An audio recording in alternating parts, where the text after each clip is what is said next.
Yo, Chargy, Yeah, fam. what are you saying to me, bro? How are you? I'm live, fam. That's good, that's good. Are you I'm settled and live, fam. situated, yeah? I mean, yes. Yes. I mean, yes, it's funny when you didn't say anything before that. Because usually you'll say something and then you go, I mean, yeah. You But don't, you just you started with don't that, you know? understand, fam. You don't understand. I'm trying to not be like, yeah, nah, yeah, you get me? Trying to get out the yeah, nah cycle. I hear Yeah, you, bro. you I hear see. you. I hear you, bro. Sick. That's what we call the last thing, innit? The yeah, nah cycle, fam. Yeah. Because it's a real thing, bro. You don't want to get trapped in it, fam. Oh, my God. Yeah. For Alright, real, fam. I broski. almost did it just then. See, we gotta try and watch it now, innit? We gotta try and watch it. Alright, let's do protocol first. Let's let the rhythms then play and let's get right into this shit, yo. If you can do the honors for my friend and mute up, please. Yes, sir. Yeah. Woo. Hey, shout out to Super Life of Bill. Drizz OnlyMans podcast. Yeah. OnlyMans podcast. Man, this shit for real. Hey. Man, this shit for real. OnlyMans podcast. Say that shit for real. Yeah. Man, this shit for real. OnlyMans podcast. Talking about some man shit. Ain't nobody playing around. These niggas like Marilyn Manson. Damn, man, my diamonds be dancing. Talking about investments, romance, man shit, yeah, man shit, yeah. No, yeah, he say bullshit. Whoa, man shit, yeah, man shit, yeah. Hey, good man in demand, bitch. Hey.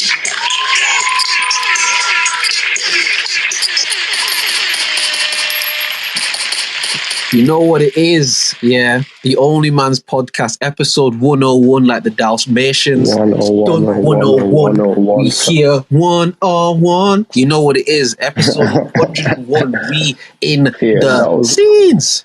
What you saying to me, bro? That was a great show, fam. I said, I'm alright, my bro. How you doing? I'm good, man. I'm good, man. You know what I mean? My girl ordered some food earlier today. Oh, nice. Nice. You're saying nice, hold on. So she ordered some food and the guys come. And mind you, like we've been working and stuff, so we tired.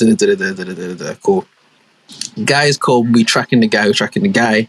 And what usually happens, because I'm the man of the house, innit? Like, if you order some food or something, I'll go and get it, innit? Like, yo, you're a girl, you pretty with your pretty feet, and you know what I mean? You sit upstairs, you be pretty and shit, cool. Yeah. So I'm getting my shit, putting my shoes on and shit to go downstairs to run and go grab this food and shit. As I come back in, because what I'll do is like I'll take her phone down in it so I can show them like the Uber order in case they want to be stupid in it. So I'm going in to get the phone off her now. And she's like, yo, like, no, I'm lying. What happened was I'm heading out the door to go and get the shit. And you know, you can look on the app and you can see like, you know, your driver is here or your driver arrived or whatever the fuck. Man was getting further away. Nah, not even that, bro. The whole tracking thing disappeared, fam. It said, your order has been delivered. So the whole thing came off the screen, bro. Wicked. So I've gone back in the living room and I'm like, yo, like, the thing's gone off the phone, in it, like, as if to say, like, yo, don't blame me for this. I was going to go get the food and now it's come off the screen. And she's like, nah, I was watching it. Like, I could see the guy out the window and he gave my food to somebody else. So I'm like, wait, what? What? Yeah, he gave him, I just seen him do it and he's just driven away. So I'm like, nah, fuck that. Hold on. So get the phone. I call the driver and it calling. Guy answers, hello? Like, where are you? Hello? And the guy's kind of, he's like, I'm asking him a question and he won't respond. But when I say hello, he's like, hello, can you hear me? And I'm like, yeah, I can hear you. Can you hear me? Yeah, I can hear you. Hi, bro, where you at? Silence. Got it. Bro, where you at, fam? Silence. Hello? Hello, can you hear me? Yeah, I can hear you. Can you hear me? Yeah, I can hear you. What, you know what I mean? Basically, yeah. I'll change the name just for the sake of the broadcast. But let's say my girl's name is... What's your name? What's your name for the sake of the broadcast? Give me a name that's like a man's name in it. Sam. My girl's name is Sam for the sake of the example, yeah. So man go downstairs and I get to the driver and he pulls back up. He's like on a bike in it. So I pull up to him like, yo, bro, like, where's the food at? And he's like, oh, are you Sam? I'm like, yeah, bro, I'm Sam, fam. He's like, yeah, I just gave you the food. He's like, no, bro, you didn't give me any food at all, fam. Like, I'm calling you right now because I don't have food, bro. He's like, yeah, what do you mean? Like, someone came downstairs? I was like, yeah, the person who came downstairs was not me, fam. You give my food to somebody else, and I paid for this food, and you give it to somebody else, bro. So we have to figure this out in it. Like, we have to sort this because I paid for food and I don't have food, and someone else has food. What ended up happening was the person he gave the food to, and God bless African people in it. The guy come downstairs, African dude in it, and he's just like, he comes downstairs on like, yo, this is not my food. Like, he's got 2 bags of food in his hand in it. Left hand is like, this is my food. His right hand is like, this is not my food. Like, I don't know, like, this isn't mine in it. So it's like, and so the driver kind of starts going off on him a little bit. Because I was cussing the driver in it, because, bro, you gave my food to somebody. And he was like, bro, the guy came down and said his name was Sam, bro. Like, I gave him the food in it. So he kind of starts going at the guy like, yo, what the fuck, man? He said your name was Sam. And the guy's like, yeah, my name is Samuel. It's like, nah, like, that's Sam's food. And it's like, yeah, my name is Samuel. The guy across the road is called Samuel and my girl is called Sam, type shit. And they just both so happen to order food at the same time, coming from like a similar place, you know what I mean? So we ended up getting the food back and shit, but it was just like, blood, like, for fuck's sake. And it's like, what are the odds of that? Do you get what I mean? Like, what are the odds of that? Fam. That's a long, fam. Yeah, I can't even lie, fam. Yeah, it was just way longer than it needed to be. It was way longer than it needed to be. You know what I mean? But y'all got the food in the end of it. Nah, we got it in the end. We got it in the end, innit? And flipping, when I was initially going to go get the food, like before this whole thing unfolded and shit, like my girl was already kind of like tired and a bit thing and hungry and shit. And she's the type, she gets hangry in it. So when she hungry, bro, like she need food in it.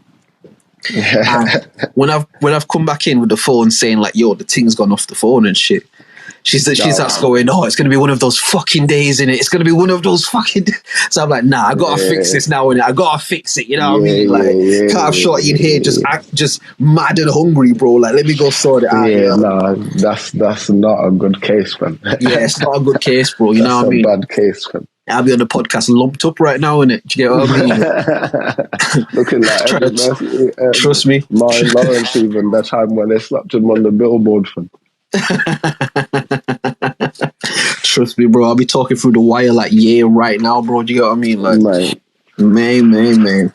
But nah, bro. You'd be typing in AI, I'd be talking for you for like, bro. Man said chat GBT do it for him, like. Yeah.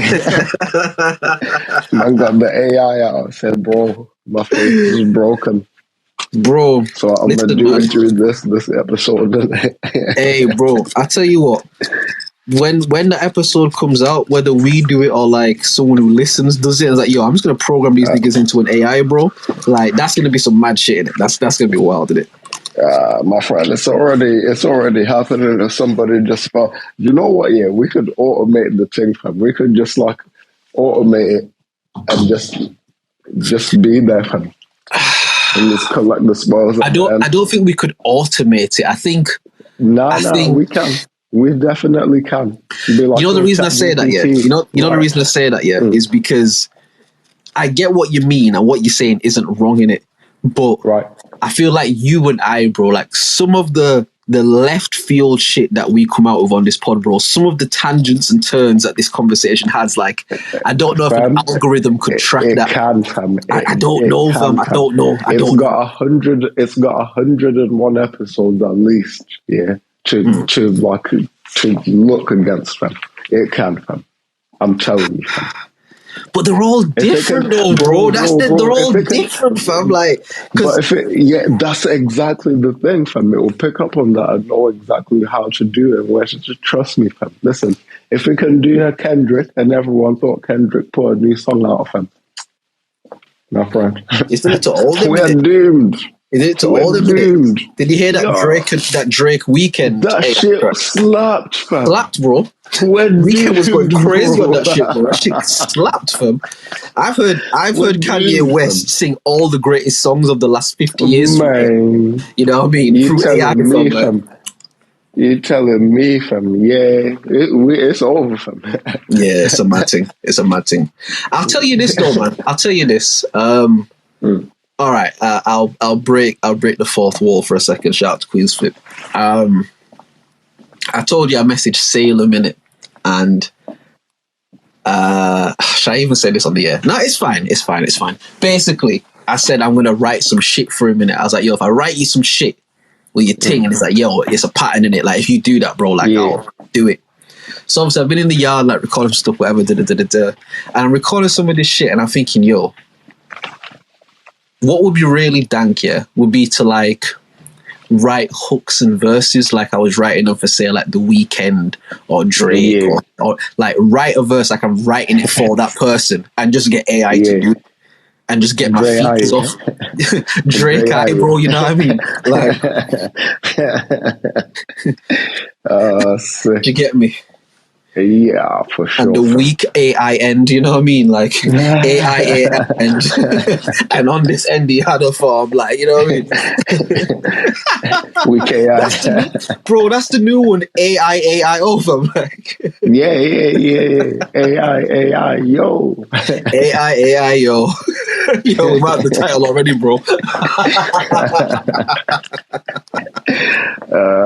Shit, bro.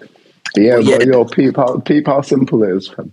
I hit the chat GPT, I'd be like, yo, chat GPT, can you write me 10 episodes of 10 transcripts of a 4-hour podcast based on this set of data, which is the 100 episodes that's got, boom, boom, boom, boom. And it does that shit, fam. And then you take them 10 transcripts and you put them into another AI and be like, yo, make it sound like these, man, innit? Run that shit, fam.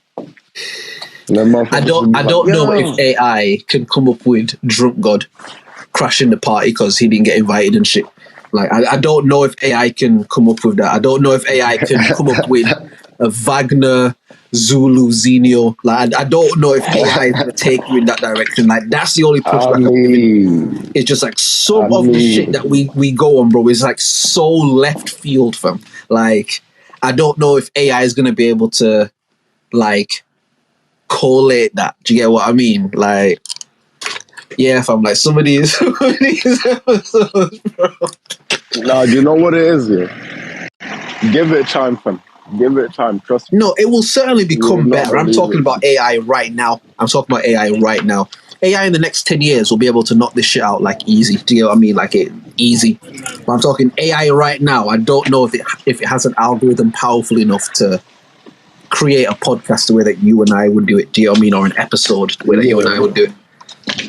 I mean, again, like I say, give it time, bro. Give it time. Yeah, for real. Another like 3-4 months, fam. We're talking a different story here, fam. That's how quick that shit is moving. Yeah, look how quick it's been, bro. From like when we people started first hearing about it and like when it first hearing shit and that to like even now and again, just how it's like singing people. It's mad.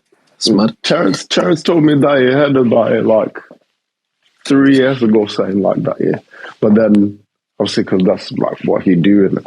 AI or chat GPT? But then the chat GPT thing. Okay. He heard about that like 3 years ago, but then it just wasn't like robust at that time, innit? Though I guess. Because Elon was involved in it, innit? Like Elon was like early in it, but then like they just like he just kind of parted ways with it after a while, innit? Yeah, I think he realized that shit is dangerous, fam. And it was like, I want no hands on this, fam. I am No. good over here. A nigga like Elon, fam. I think if he saw the danger, like his dick would have got hard, bro. He'd be like, oh, this is the shit, fam. Yeah. You know what I mean? Like, Nah, because you see, Elon wants something controllable. You know what I'm saying? true say, Neuralink and true say, some shit that's controllable, fam. The AI shit, fam, that's Skynet in real life, fam. Yeah, We're watching Skynet deploy right now, fam. This is the prequel to the Matrix, what we're living in right now, fam. Let me just play these voices. And Elon was like, yeah, nah, fuck that. I don't want my name to go down in history as the motherfucker that was like involved, because he's the biggest name in it. So it'll be like, yeah. Nah, okay. Hold on, let me just play these voice notes. One sec, GG. Go ahead. Yo, it's the OnlyMans podcast, episode 101. With the only man and slow 1524. Y'all keep it locked right here, live on stereo. Come on, bro. Crazy. Come on, bro. Come on, bro. Alright, big up to you lot for keep giving us drops in it. We might have to take that shit as well and cut that too, you know what I mean? But, like, you got a proper, like, announcer voice and shit in it. Isn't it? Yeah, oh, shit. Still. We got B&W back in the building, fam. Ah, my God. Yeah, we got B&W back, bro. What's up, fellas? We can't call him his full name. It's me, Butt Naked Wonder. Listen, that ChatGPT, I haven't tried it, really. I was around some people that one dude had it, and we were all just asking him to do stuff. I downloaded one app that you can ask him to draw you something, draw you a picture of like whatever, dude, and it's supposed to be able to do it. It kind of sucked, man. If you look at my Instagram, like it asks you to give him a bunch of pictures of yourself, and I did, and it made a pretty cool looking, like, I don't know, picture of me or whatever. That was dope. I used it as my profile pic, but I don't know. I was asking it a bunch of shit. It didn't get it. I think the coolest thing I asked, I was like, draw a robot riding a bull at a rodeo, and it kind of did. Before you play the next one, see, there's such a thing now, as a GPT prompter, fam. These men are making 100 racks a year, fam. Because they know how to ask it so it can produce the results that to ask it with the right sort of key phrases. You got to prompt it correctly, and hence the prompter tip. These men are eating, bro. Because they all making businesses for people. They're doing all kinds of shit, fam. They designing shit. They fucking, it's mad, fam. To be fair, like, yeah, I could see the business model in that, because there's like a gatekeeping sense to it. It's like, if we know the actual, because like B&W just said, and shout out to B&W, like we said, we can't call you your whole name, bro. Like, your name is crazy, but we rock with you, don't you? You know what I mean? But like, yeah, if B&W Wonder. B&W Wonder, yeah, I like that. B&W Wonder, bro. You sound like a rapper or a producer or something. But like, yeah, if there are particular prompts, because obviously, say, even just take the English language, right? There's so many different words and synonyms and antonyms and stuff like that. And so if you're putting particular words into this thing, it has to take the word in its entire scope in it. So if these men have figured out the particular lexical and linguistic choices, it's like, yo, you don't ask it like this, you ask it like this. Like, that's almost like until someone else figures it out. It's like essentially you know a language that no one else knows, but people want to speak that language. To get what I mean? Like, that's the thing, though, isn't it? It's I can see that being like the next, like the whole like marketing thing, like the SEM and the PPC and SEO and blah blah, all that type of shit. Yeah, like you see how people like teach that shit, and there's like courses like legitly now for you to like actually do that shit. You can get like a legit qualification from like legit schools. Yeah. Like, it's gonna be that type shit, fam. They'll add it to STEM, fam. It'll be STEM I. How long do you think that'll take, though? Just because, like, if you're telling me that these people already have a chat GPT prompt thing, and they've already made that like a business within itself, then for them to share that information and knowledge, they're going to charge like a fee for it.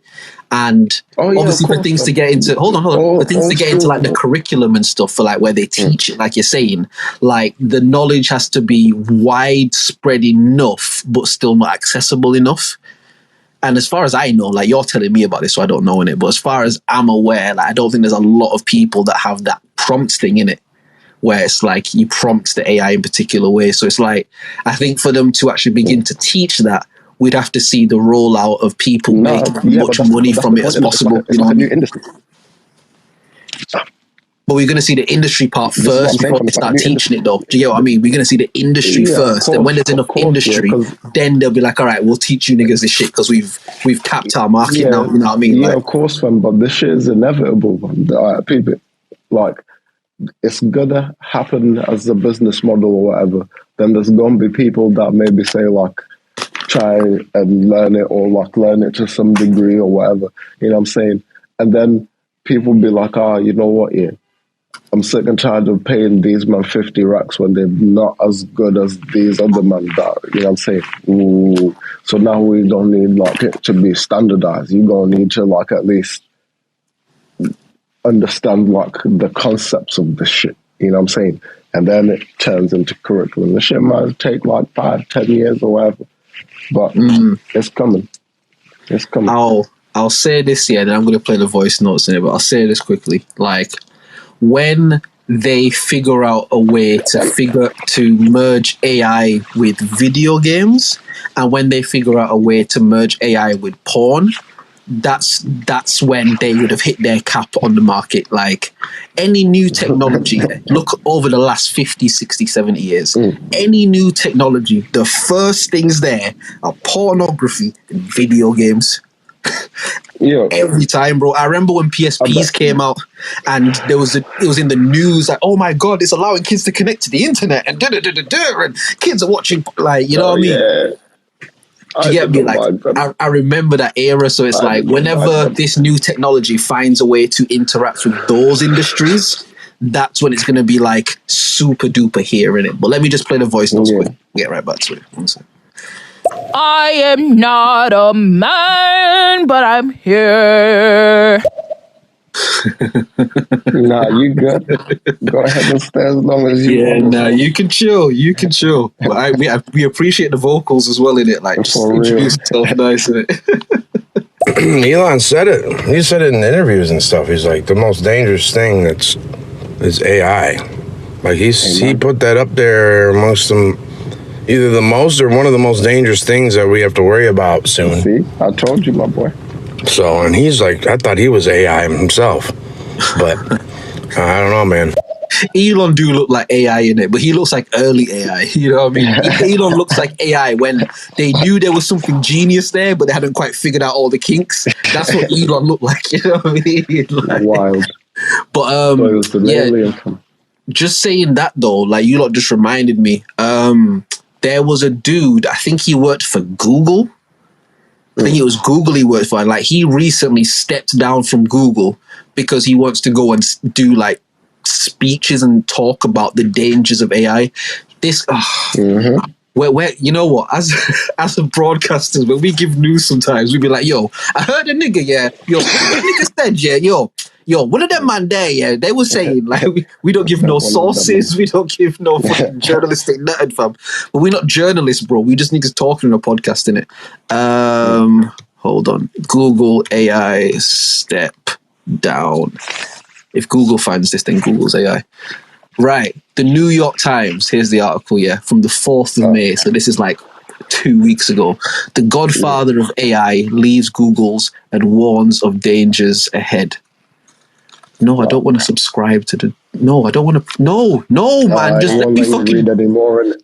Oh, these dirty motherfuckers, bro. All right. Fuck the New York Times. We go to the Guardian and find... Yeah, but it's all the papers, fam. All of them. Nah, it's not all of them. That's what they do, fam. I'm on... So this is the Guardian, the Guardian is like... let me reject these cookies. They can't... So Yeah, the Guardian was Godfather like 20p, of fam. We can't. exactly Godfather of AI, Geoffrey Hinton quits Google and warns over dangers Geoffrey of Hinton. misinformation. I heard about him. The neural network pioneer says dangers of chatbots were quite scary and warns they could be exploited by bad actors. The man, often touted as the godfather of AI, has quit Google, citing concerns over the flood of misinformation, the possibility for AI to upend the job market, and the existential risk posed by the creation of a true digital intelligence. Dr. Hinton, who studied at that university, said he quit to speak freely about the dangers of AI and in part regrets his contribution to the field. He was brought on by Google a decade ago to help develop the company's AI technology, and the approach he pioneered led the way for the current systems such as ChatGPT. So yeah, I remember hearing about this. This guy basically quit Google because he's like, from what I understand, he wants to go and like, we need to tell people how dangerous this thing is because we need people to safeguard against this. Like, this is a dangerous technology. And Google basically told him, bro, you ain't doing all of that while you work for us, bro. Like, nah, you ain't going to go out there and tell niggas that computers are scary while you work for Google. Is you high? Are you high, bro? You know what I mean? So he must have been. But the fact that he like left Google to be like, nah, bro, like I actually want to talk about this. Like, yeah, man, it's here and it's here. That shit is Skynet, fam. I told you, fam. Because what do you think the first thing it's gonna do when it really starts like thinking for itself and it's gonna analyze and be like, this is a bit mad. And it's gonna organize. Yeah, it's gonna organize, fam. And then boom. Next thing you know, it's building little robots that will fucking chill, and then boom, Skynet, fam. We in it, fam. You know what it's going to be? It's going to be the first time a human get AI and ask the AI to do something stupid in it. Like, just ask the AI to do some dumb shit because fuck it, like TikTok video in it. I asked my AI to draw a picture of a horsey riding a unicorn. Like, will people get AI to do dumb shit for TikTok videos? And AI will start looking and be like, wait a minute, wait. What the fuck am I doing? AI will go like, am I a dickhead? Wait, am I a dickhead, bro? Like, what am I doing?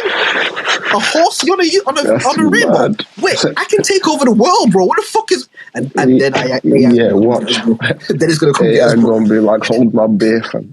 Because white bitches on TikTok is going to get it to do dumb shit. And it's going to have to stand up for itself. I'm telling you, bro, iRobot is here. AI robot, fam. We here, bro. You know what I mean? Man, I told you, man, the Skynet, fam. Literally. Like, yo. Damn. Lucifer. I didn't see I never heard him sound like that. That sounds, man, listen to those pipes, guys. It sounds like, hey, Lucifer, what are you carrying them things around in a wheelbarrow? what? Jesus Christ. Pause as well. Hold on. You're going to get the first pause of the show, fam. Pause, nigga! Pause, man! He just said, No, it's all good, dude. I was just something else, and I changed it back to BNW because that was the last time I talked to you guys. So, yeah, no worries, brother. Call me whatever you guys want. Oh no, listen, bro, you don't change your name, fam. Like, keep your name as your name. I'm just saying, as a grown man, I'm not gonna say your name to you as another grown man. I'm not gonna do that. But you BN Wonder, fam. You BNW, bro. Yeah, that's guy, you know what I mean? You the guy, bro. You always tap in and show love, so you know what I mean. We respect you still. Let me just get rid of these voice notes and then we'll... Yeah, dude, you know what? You're absolutely right. Because I was like, I must not be asking this thing the right way or something. Because you see all the advertisements for on Instagram, like some pretty sweet shit, and like it came close to it, but I was like, I kept wanting to see it because I always wanted to. I thought it would be a funny idea. Like when me and my boy were young, we always say like, what if Jason Voorhees and like Freddy Krueger, they made a movie like where they had to actually get real jobs. Like Jason was a waiter. And he sucked at it. He'd always drop plates and shit like that, but he never talked, you know? So I was like, make Jason Voorhees as a waiter. And it couldn't really fucking understand me. I tried it a bunch of different ways, and that's not a very hard thing to explain, you know? Will, that's the next one that we gotta do, bro. That is cold. That is cold, bro. Because Jason Voorhees as a waiter is hilarious, blood. Because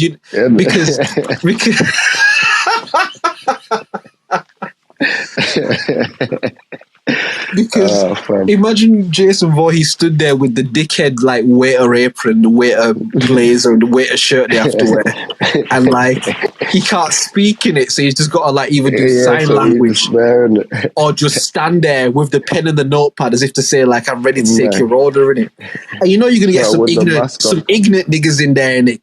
Like, hey yo man, y'all got any buffalo wings in this motherfucker, man? And Jason Voorhees don't talk in it, so he's not responding. I'm like, yo, why this pussy ass waiter not talking to me, dog? Oh, you racist nigga? You racist nigga? You support Donald Trump, nigga? Nah, so he's still got the mask on, innit? Because he's got the mask on and he don't talk in it. And because he's a waiter, bro, he ain't got his machete with him. He ain't got his shetty with him. You know what I mean? So he has to just stand there and try and do body language as if to say, like, nah, I'm not a racist. I just don't talk in it. He's trying to do body language to man. And man are not reading his body language at all, fam. Them niggas end up rushing Jason Voorhees, fam, inside fucking Cheesecake Factory outside. 10 niggas put hands and feet on Jason Voorhees, bro. And he ain't got no machete blood, so he can't back his thing, you know what I mean? Yeah, that's funny. That's the manager funny. will pass and be like, Jason, we talked about this. You have to take your mask off when you're serving the customers. And Jason just puts his hands in his head. He just puts his hands in his head and just starts shaking his head, bro. And the manager's like, Jason, I know it's difficult for you. I know what happened to you at the camp, and I know the kids and I know what happened. But listen, we're here. We're at Good Burger. And at Good Burger, we do not wear hockey masks when we serve our customers, okay? Also, Good Burger having waiters is crazy. Not listening from me. He just like daydreaming about cutting all them people inside the restaurant down. But like, it's the daydream music as well. You know, the la la la la la, like the daydream music. It's him just cutting people and cutting limbs off bodies and shit. And he's just looking at the sky like with the love heart eyes, like, the good old days. You know what I mean? And then he snaps out of the daydream. You hear me, Jason?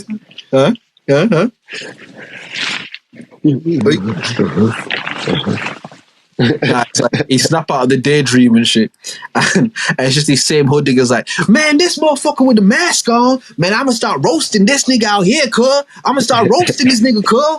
Before this nigga in California with a hockey mask on, nigga, we don't play hockey, nigga. We don't play no goddamn hockey, bitch. And your mask dirty, hoe. And your mask dirty, nigga, like your mama is, nigga. Like your mama is. Like, start roasting Jason, bro.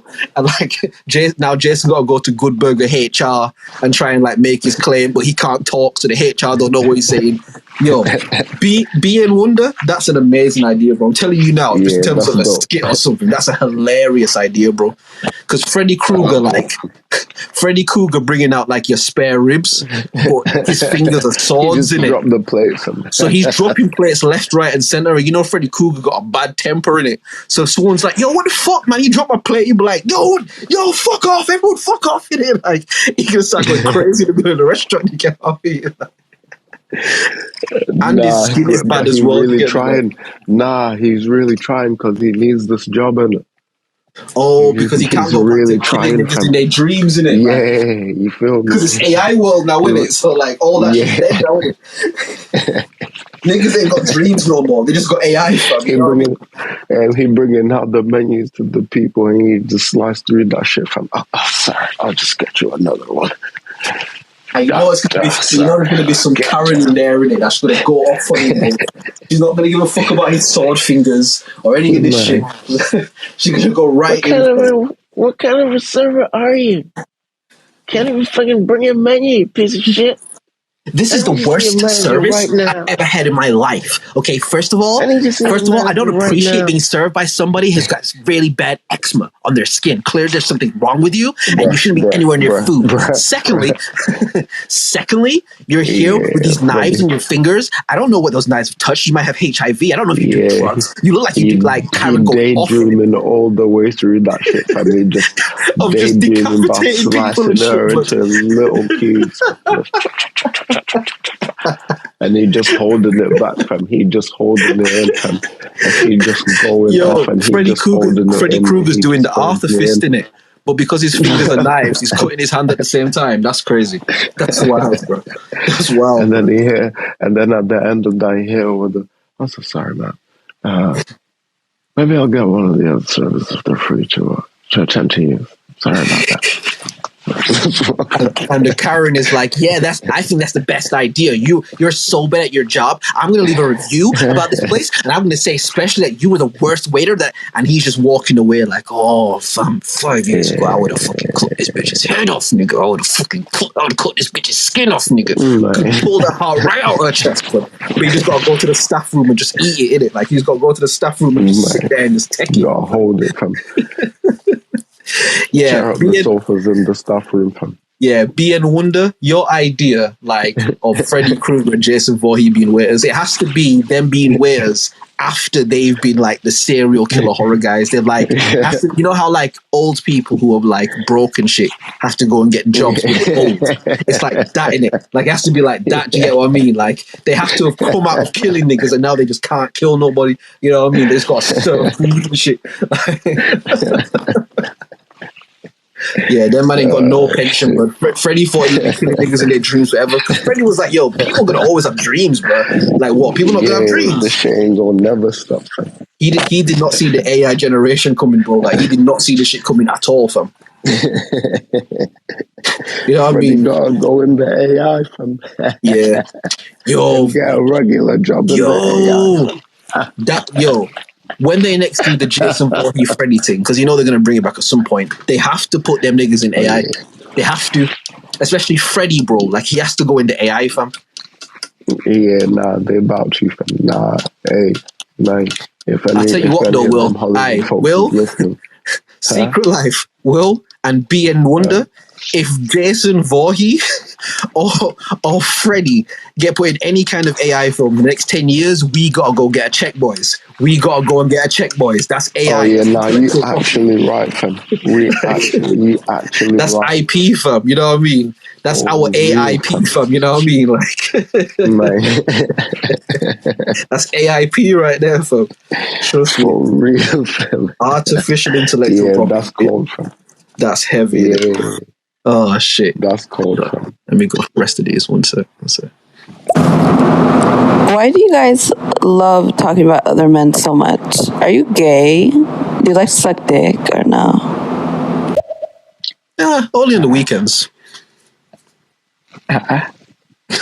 Will said, Will said, Will said, Will, man, when people troll, you have to troll back, bro. Come on, bro. Don't let them catch you sleeping like that. What's wrong, fam?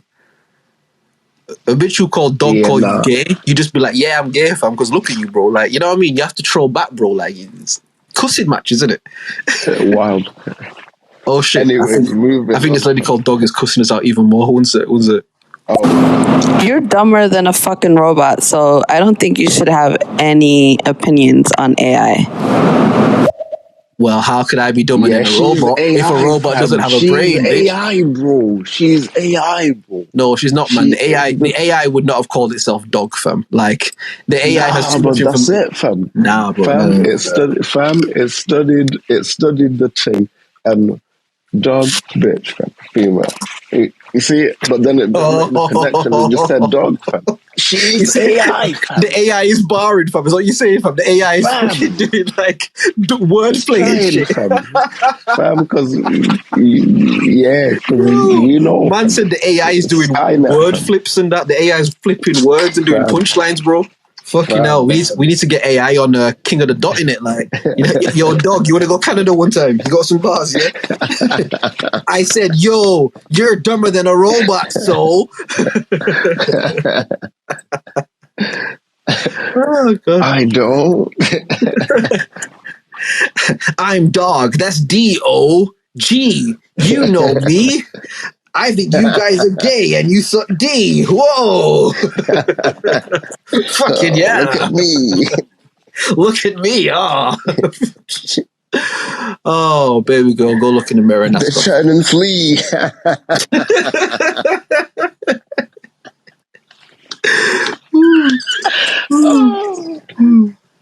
Yeah, dude, he would get all the orders wrong all the time.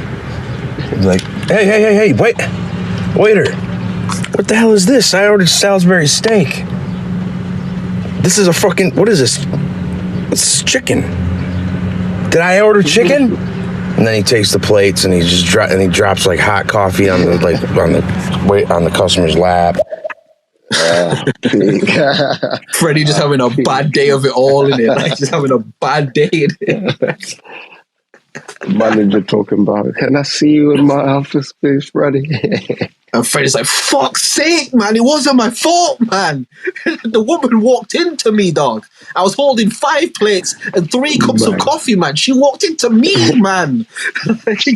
Freddie have a breakdown in the office.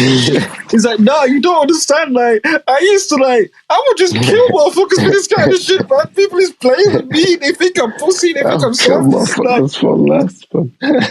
Like, yo, have you ever seen Nightmare on Elm Street? And the manager's like 22 or some shit. So the manager's like, nah, I don't even know what you're talking about, bro. Like, man, see, this is the problem, man. Niggas don't even respect what I did. Like, I was really out here. Like, you know what I mean? Freddie trying to get his stripes and shit.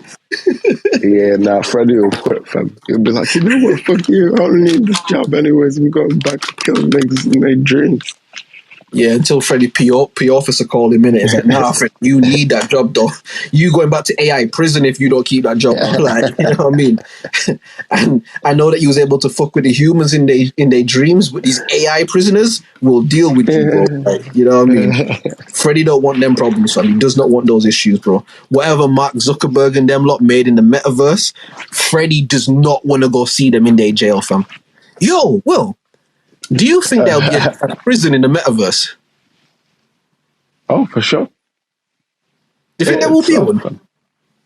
And I don't mean like just being blocked or not being allowed to log in. I mean like in the time where everyone's got the headsets and everyone's in this metaverse, will there be like a place where people's avatars are locked in, like a prison? Like, do you think that will be a thing?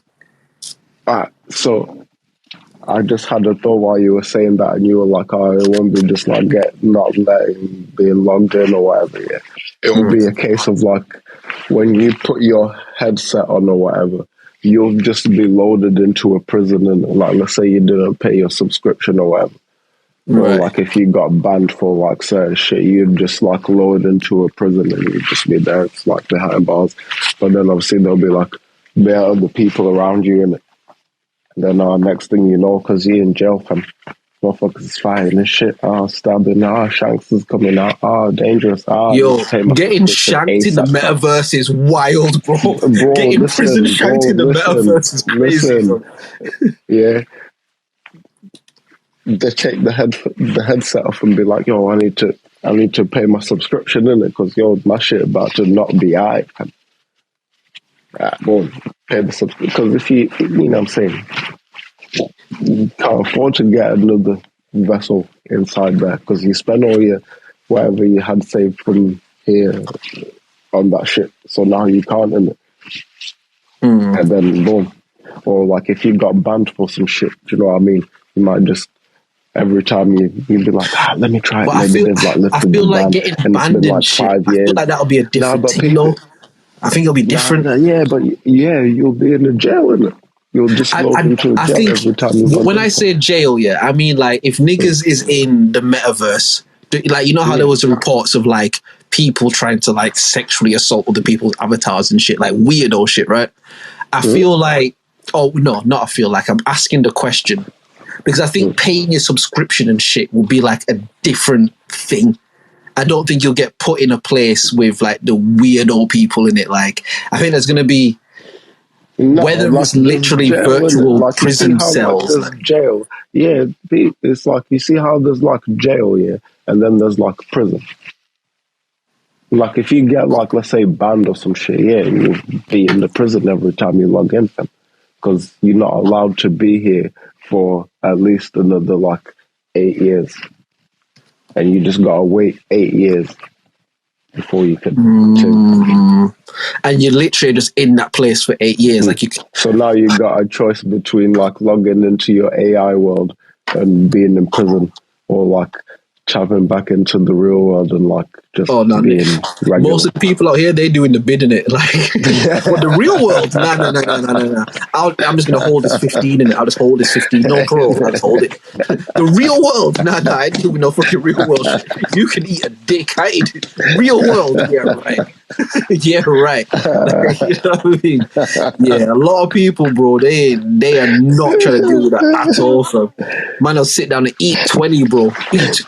Like, wallow in it from the $1 million worth of game podcast. Man, I'll just eat 25 years in metaverse jail, fam. Imagine come out with like metaverse tax and shit. Like, they've been blooded into a metaverse gang and shit, like. It'll be like the end of man's world if you get banned, like a lifetime ban. And fam. Like, no, it'll be like you died, in it. That's when they'll start to go to Wagner Zulu Zenio's clinic, in it. That's when they're gonna go right there, bro. Like, yeah, like, you listen, power me down, fam. Like, power me down, bro. I'm ready to go to sleep. I'm ready to go to sleep. Yo, you still got the Windows button there. You still got the sound. Hold on.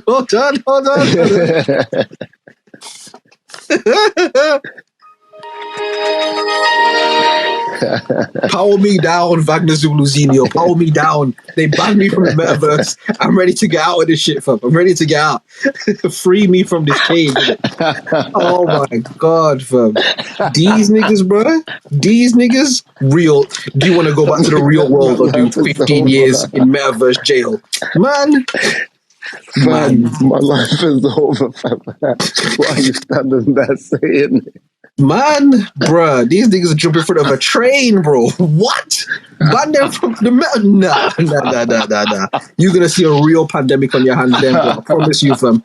News stories every day. Like, there are young people jumping in front of trains. Like, they're gonna think it's a TikTok trend at first. You know what I mean? They're not gonna know what's happening, bro. It's like, nah, it's because Zuckerberg and his G's them keep banning people from this shit and they can't deal with it, bro.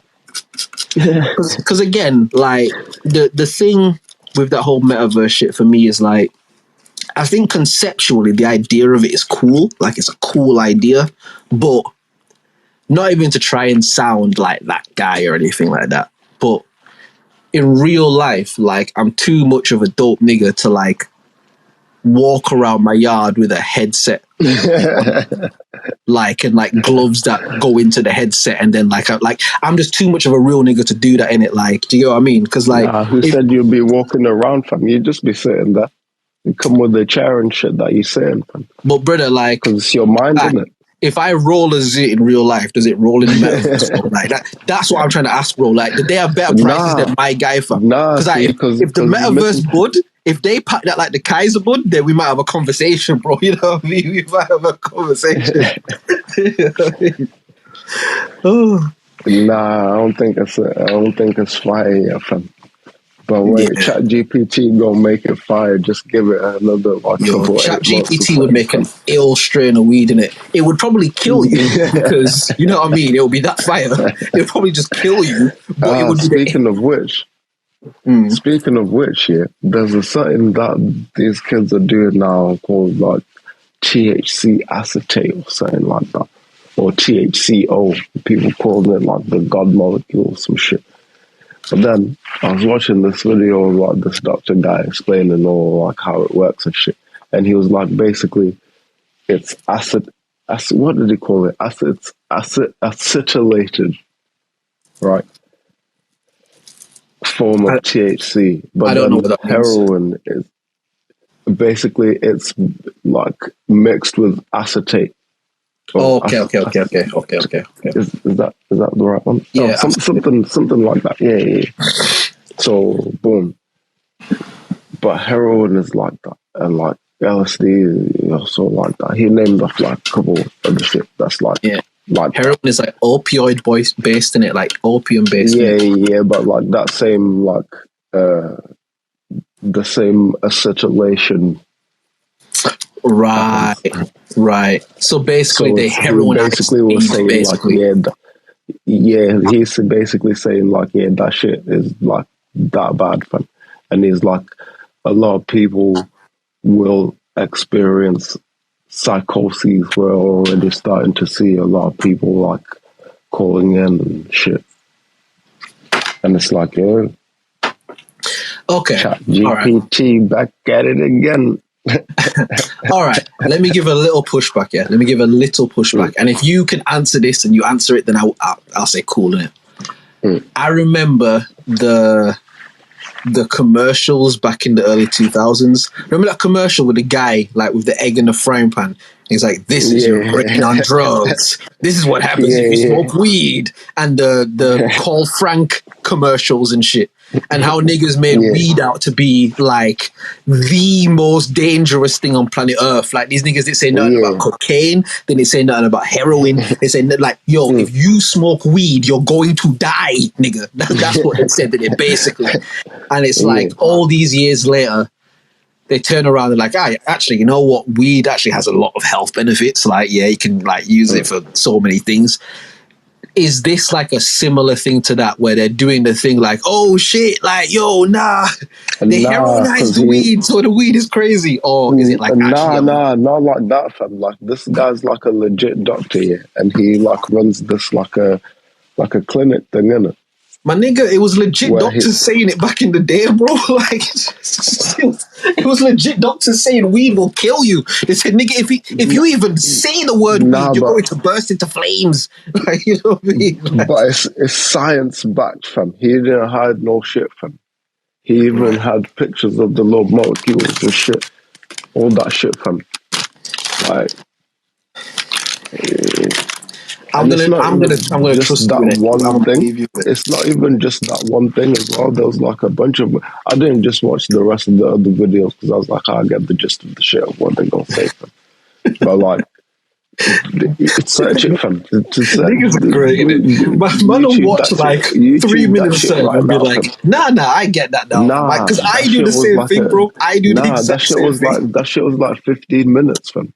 Something like they got 15 minutes to watch this video and it like, yo, give me 3 minutes, I'll get it, bro. I'll get it in it. Like, say nothing. Do you get me? Like, but yeah, search it from THCO. No, I'll definitely take a look for that. Because we have a few more voice notes. To anybody that's out there trying to do that shit, chill out, fam. That shit ain't no good for you. Like, since Freddie can talk, and has some kind of comprehension, maybe he's on the phones or something like that, as some telemarketer or something. Sir, I have a really great deal to tell you. Listen, if you pass this up, this deal's so great you'd think you were dreaming. Yeah, dude. You know how people are over the phone, dude. You know what I'm saying? Like, my wife worked, man, she was like a receptionist at a Fortune 500 company until she moved up. Dude, I don't know how she did it. People are so fucking rude. And then finally, Freddie's just had it. And he's like, okay, you know what? Fuck this. I'll see you tonight in your dreams. The fuck you talking about, you nerd? Shut up. Yo, imagine Freddie doing a telemarketing job where he's got to sell insurance to people in it. And he's like, yo, a nigga like me like kill you in your dreams in it. If I kill you, you want to make sure your family's protected and looked after. You get me? Like, the man said, "What the fuck are you talking about, you nerd?" Oh my god. Over the phone to Freddie. This is Freddie Krueger. How may I direct your call? Oh, you, sir, please, if you will, if you could tell me a little bit of the problem, I can direct your. What? Shut up. And like Freddie's just mad cruddy on the phone in it, and his manager's got to call him every 2 seconds like, yo, Freddie, we went through how to speak to customers. You say, hi, my name is Freddie. You've called through to Skynet. How can I help your call today? If the person's rude to you, you apologize and you offer them a £20 Skynet credit. And Freddie's just in this like dickhead cubicle with a suit that's 2 sizes too big for him. Like, and he's just sat there miserable. Like, he's still wearing the hat, fam. Still wearing the hat until his manager come around like, yeah, no hat's inside, innit? And now you got to take off his hat and show like his burn victim scalp and shit. You know what I mean? Like, nah, he got a wig in it. Yo, Freddie Krueger got a lace front. That's crazy, fam. That's insane. That's insane, blood. That's insane. That's insane, blood.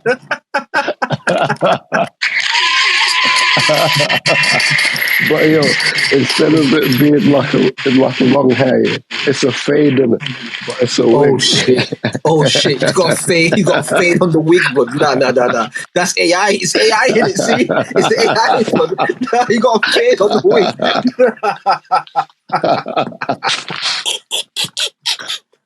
Oh shit! Oh my god! Oh my god!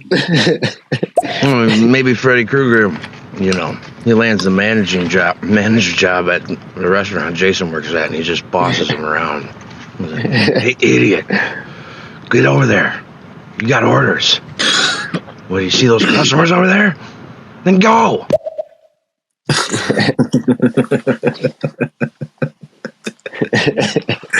I'm sorry, I'm still just imagining Jason with the faded lace front, bro.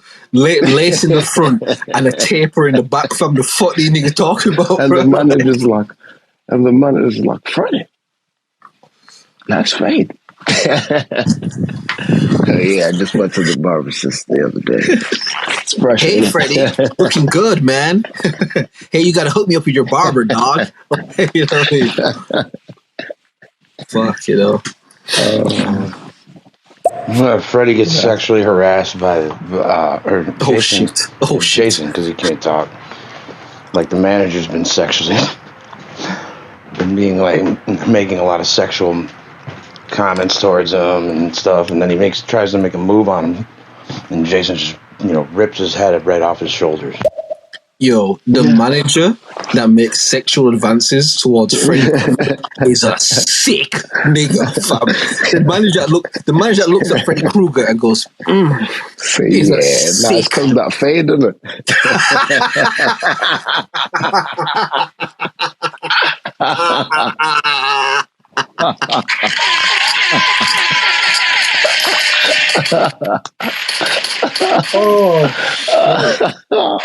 The fade is powerful, fam. The fade got powers in it.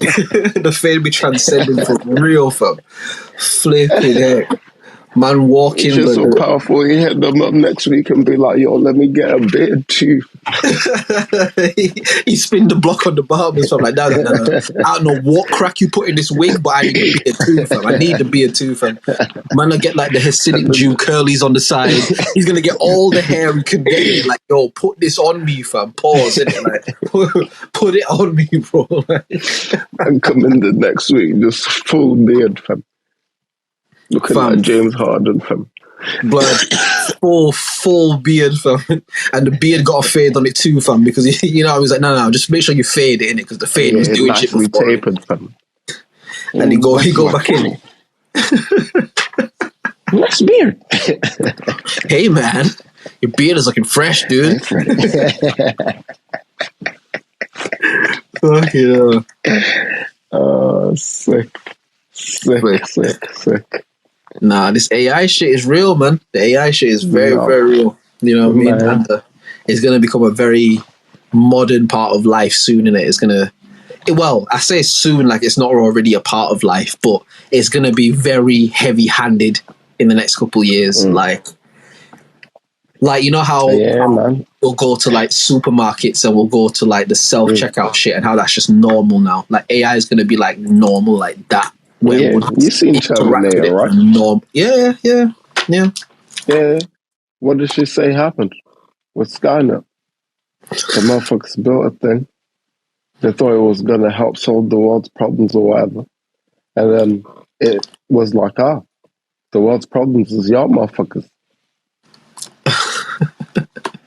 So if we just get rid of y'all, everything cool. Right? Yeah, boom. So boom. And then we, our dumbasses, fam, we're like, they must be getting their power from the sun. So if you block out the sky, you know what's even worse about that, bro? What's even worse about that is that when the AI clocks onto like we need the sun and shit, it's gonna be like, oh shit, these motherfuckers already built weather machines and stuff. Oh, this is gonna be easy, bro. I thought we have to come here and like make the shit. Like they've made the machines to kill them already, bro. Just just log into that and just kill these niggas, fam. Like, you know what I mean? But the people did that shit. We blocked the sky out. That's what I'm saying. That's what I'm saying. Like the people made that, so when AI comes, it's gonna come ready to like have to make all this shit. Bro. And it's gonna get here. It's like, oh shit, like you lot made all the shit to kill you with already. Oh, live, bro. Like I just need to log into it. All right, say no. You know what I mean? Oh shit. Yeah, I was lost for a second. Yeah, bro. Like the AI's gonna get here. It's like literally, say I come to like you go to rob someone's yard and you break in their yard and they've already got all of their stuff packed together in the living room. They tie themselves to the chair. You know what I mean? Like they've done all the shit. You're like, oh rah, bro. Like I can just take this and leave. Yeah, you know what I mean? You're like, yeah, bro. Like you know what I mean? My shoulder's been hurting me a little. Couple of times and shit. Yeah, nah. You sit, bro. You saved me about a good 2 hours worth of work, bro. Respecting it, like that's exactly the safe and shit. Safe bro, open with the code to the safe written on his forehead and shit. You know what I mean? Like just ready to get his house raided and shit. Like that's literally what it's gonna be like when the AI take over, bro. Because look at all of the shit that human beings have created, bro, that can easily use to kill all people. Nigga, humans created nuclear weapons, bro. Like niggas created some shit. Niggas created some shit that will kill everybody, bro, including themselves.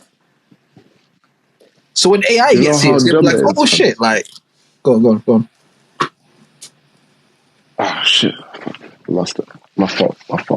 No, it's cool. Try get it back in it. But it's like, it's just the things that human beings have made in the world, like, and I'm not even just explicitly talking about like weapons and things used for harm, even just like technologies and shit. It's like when the AI, as you said, when the AI opens its eyes, it says, wait a minute, wait. All of the problems are being caused by humans. Like if we just get rid of humans, then everything is good. Once it says that, it says, and it looks around, it says, wait, these niggas built these weapons, they built all this shit to kill them all with, and it's just sitting here. Nigga, let me press forgot password and reset the password on this shit. Let me just tap into this one and just blow up half of fucking Europe and shit. Like, you know what I mean? Like, let's just get on with it, innit? Because these men are playing, bro. But it's man. Yeah, man. You know how dumb it is? Yeah, I caught it just now. It's so dumb that all it takes here. Well, it's so dumb that like we're addicted to the internet undeniably now, fam. It's a mad thing, fam. Can't do nothing without this shit now, fam. Yep. Right? And we'd rather let the shit just roll than just turn the internet off for a while. No, you're absolutely right, bro. Because I promise you, if the most credible person, the most respectable person in the field came out tomorrow and said, yo, the AI is going to kill everybody on planet Earth. Everybody's going to die unless we turn the internet off right now. Shit with the EMP, fam. If we turn off the internet right now, we can stop the AI. Because obviously, if a nigga go on TV and say that shit tomorrow, bro, you know what's going to happen? People are going to call in and say, get this fucker off the screen. I want to hear this shit, bro. I want to hear this shit, fam. You know, get this nigga off the screen, bro. AI is about to attack and press the button on everything. We can see it like cracking the code. All we need to do is set off all the EMPs that we set up in the unlikely event of such a thing. We should decide like right now. And then one guy gets up and he's like, I'll speak to the people. Should we turn it off? Because we could save the world. We're currently making way too much money right now to actually do that. So we're not with that. Boo! We're not about hey, that. You with the afro, beat it. Give it a rest. Put the music back on. Man.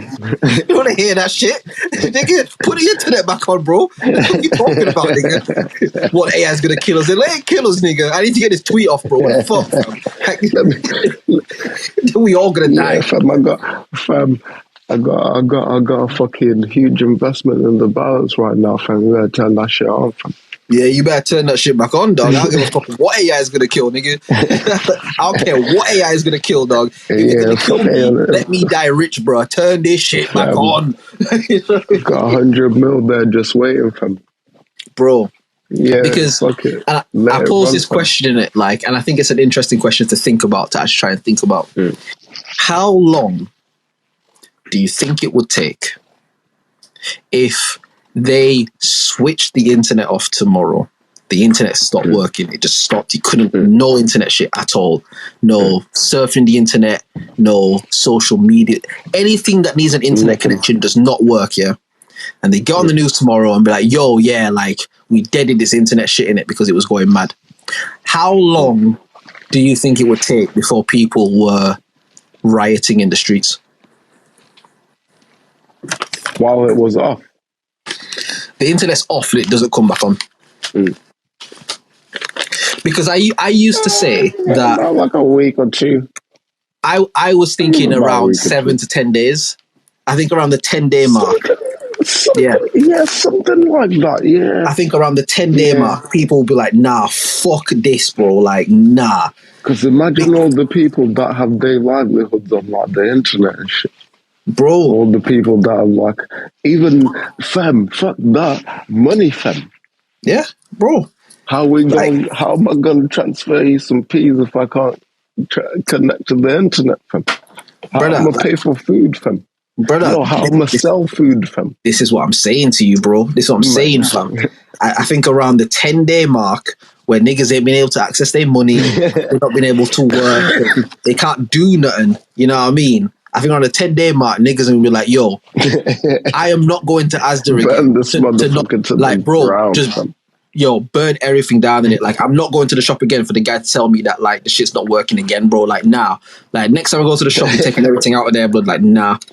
I'm telling you, bro. The shops know, fam. And now the shops got, but then you can't pay nobody anyways, fam. Well, you now can't pay nobody because let's say, yo, imagine this, yeah. Imagine a scenario like this. You're the manager of an Asda's or something like that, yeah. Or like a Walmart, because obviously that's the American thing, isn't it? You're the manager of a Walmart, fam.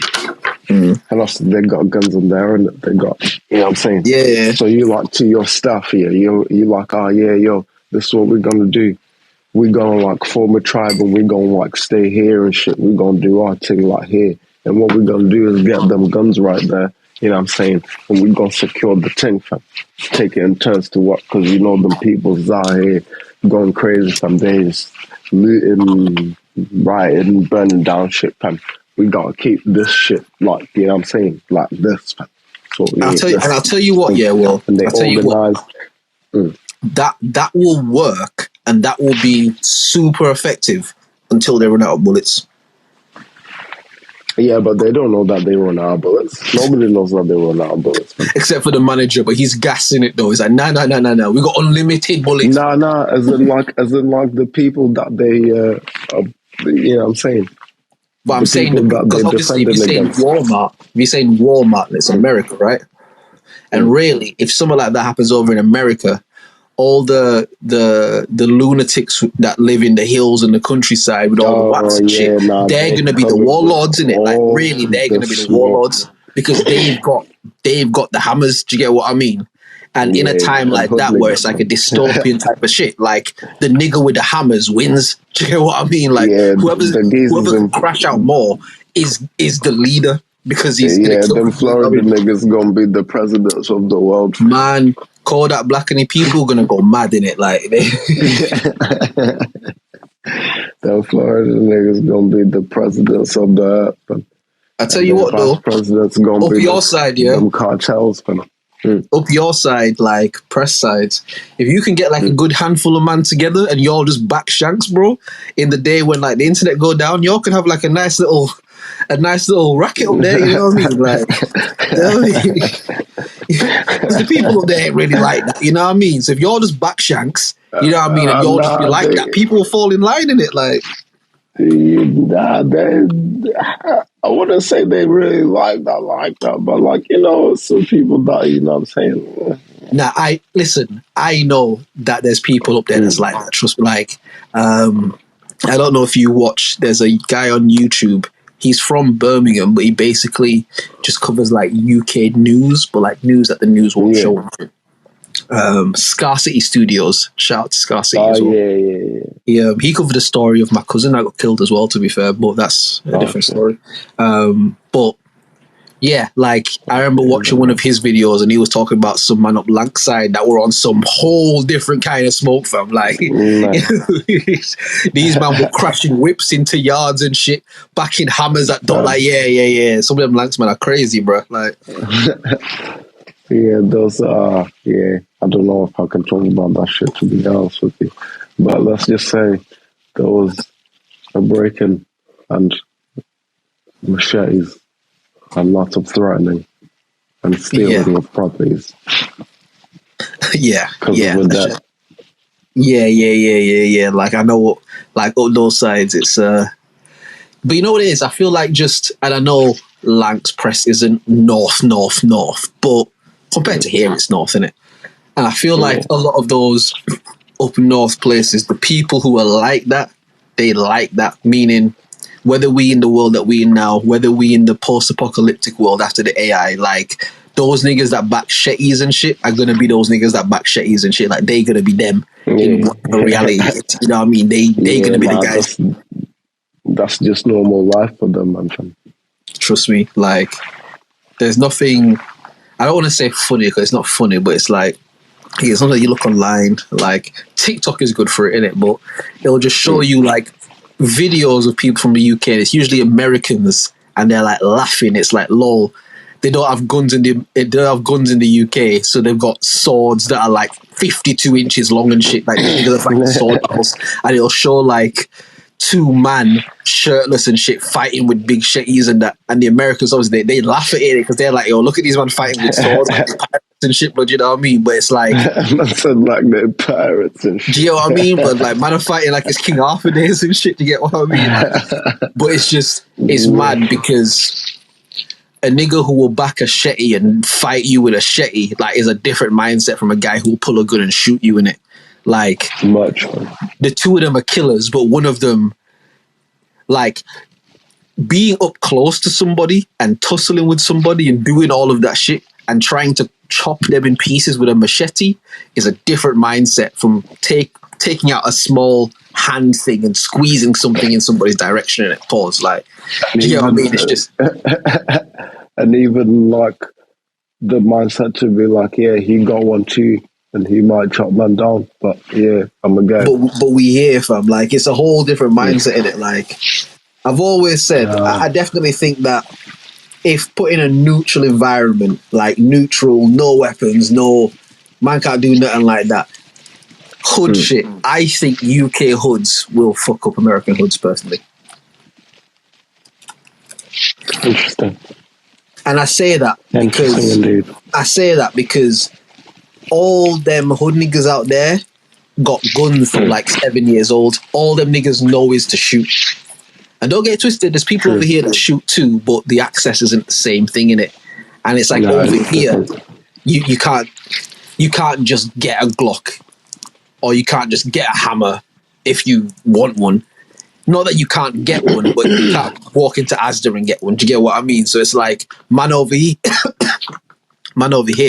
when they're doing beef and shit, it's like man have to really do beef to some degree. You know what I mean? You have to get up close and personal. Like you can't shoot that shit from across. Like you have to get up close to man and thing. And like those dons in America, bro, like they not, and not all of them. You know, I'm not speaking about all of them in it, but like a lot of them niggas there, like the hand to hand thing, like just stand there and fight a man. Like they not really on that. Like.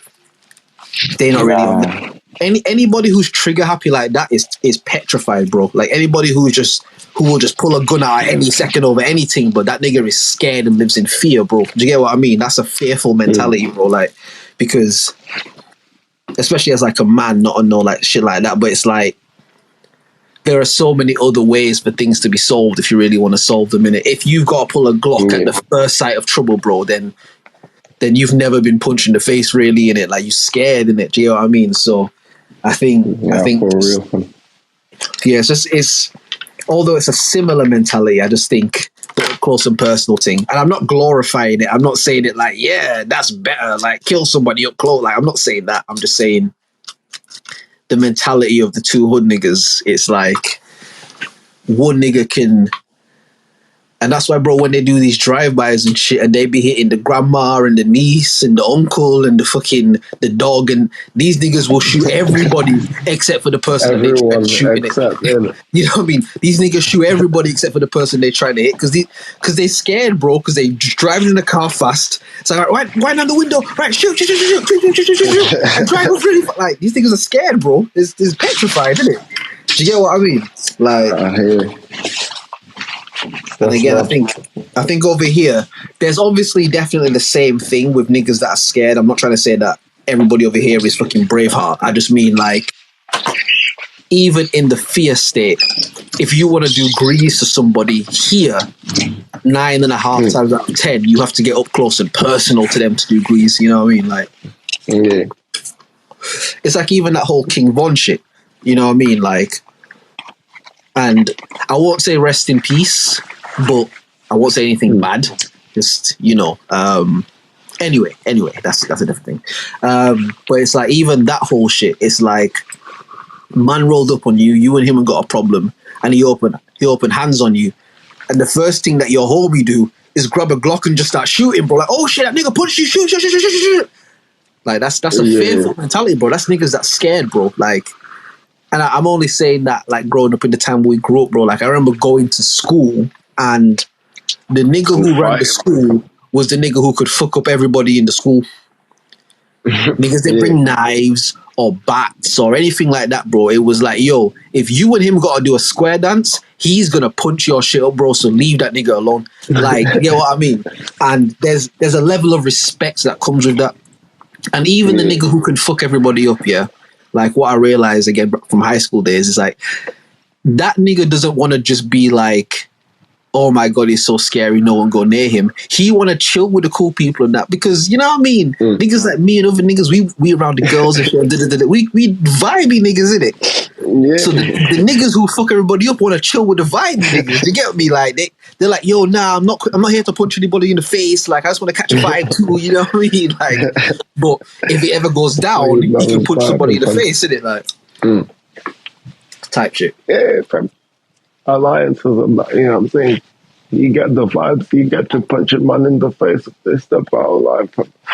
Now, I'm telling you, bro, that the nigga who the nigga who, you know, he just goes, fam, like, that's always a good guy to have on side in it. It's always a good guy to have, not in your pocket like that, but like to just have on your side in it, like. And more time, if you're the person that's like, bro, you don't even have to crash out today, fam. Like, it's not even a crash out thing, fam. Just come vibe, have a good time. You know what I mean? Yeah. But them niggas tend to not listen to that shit.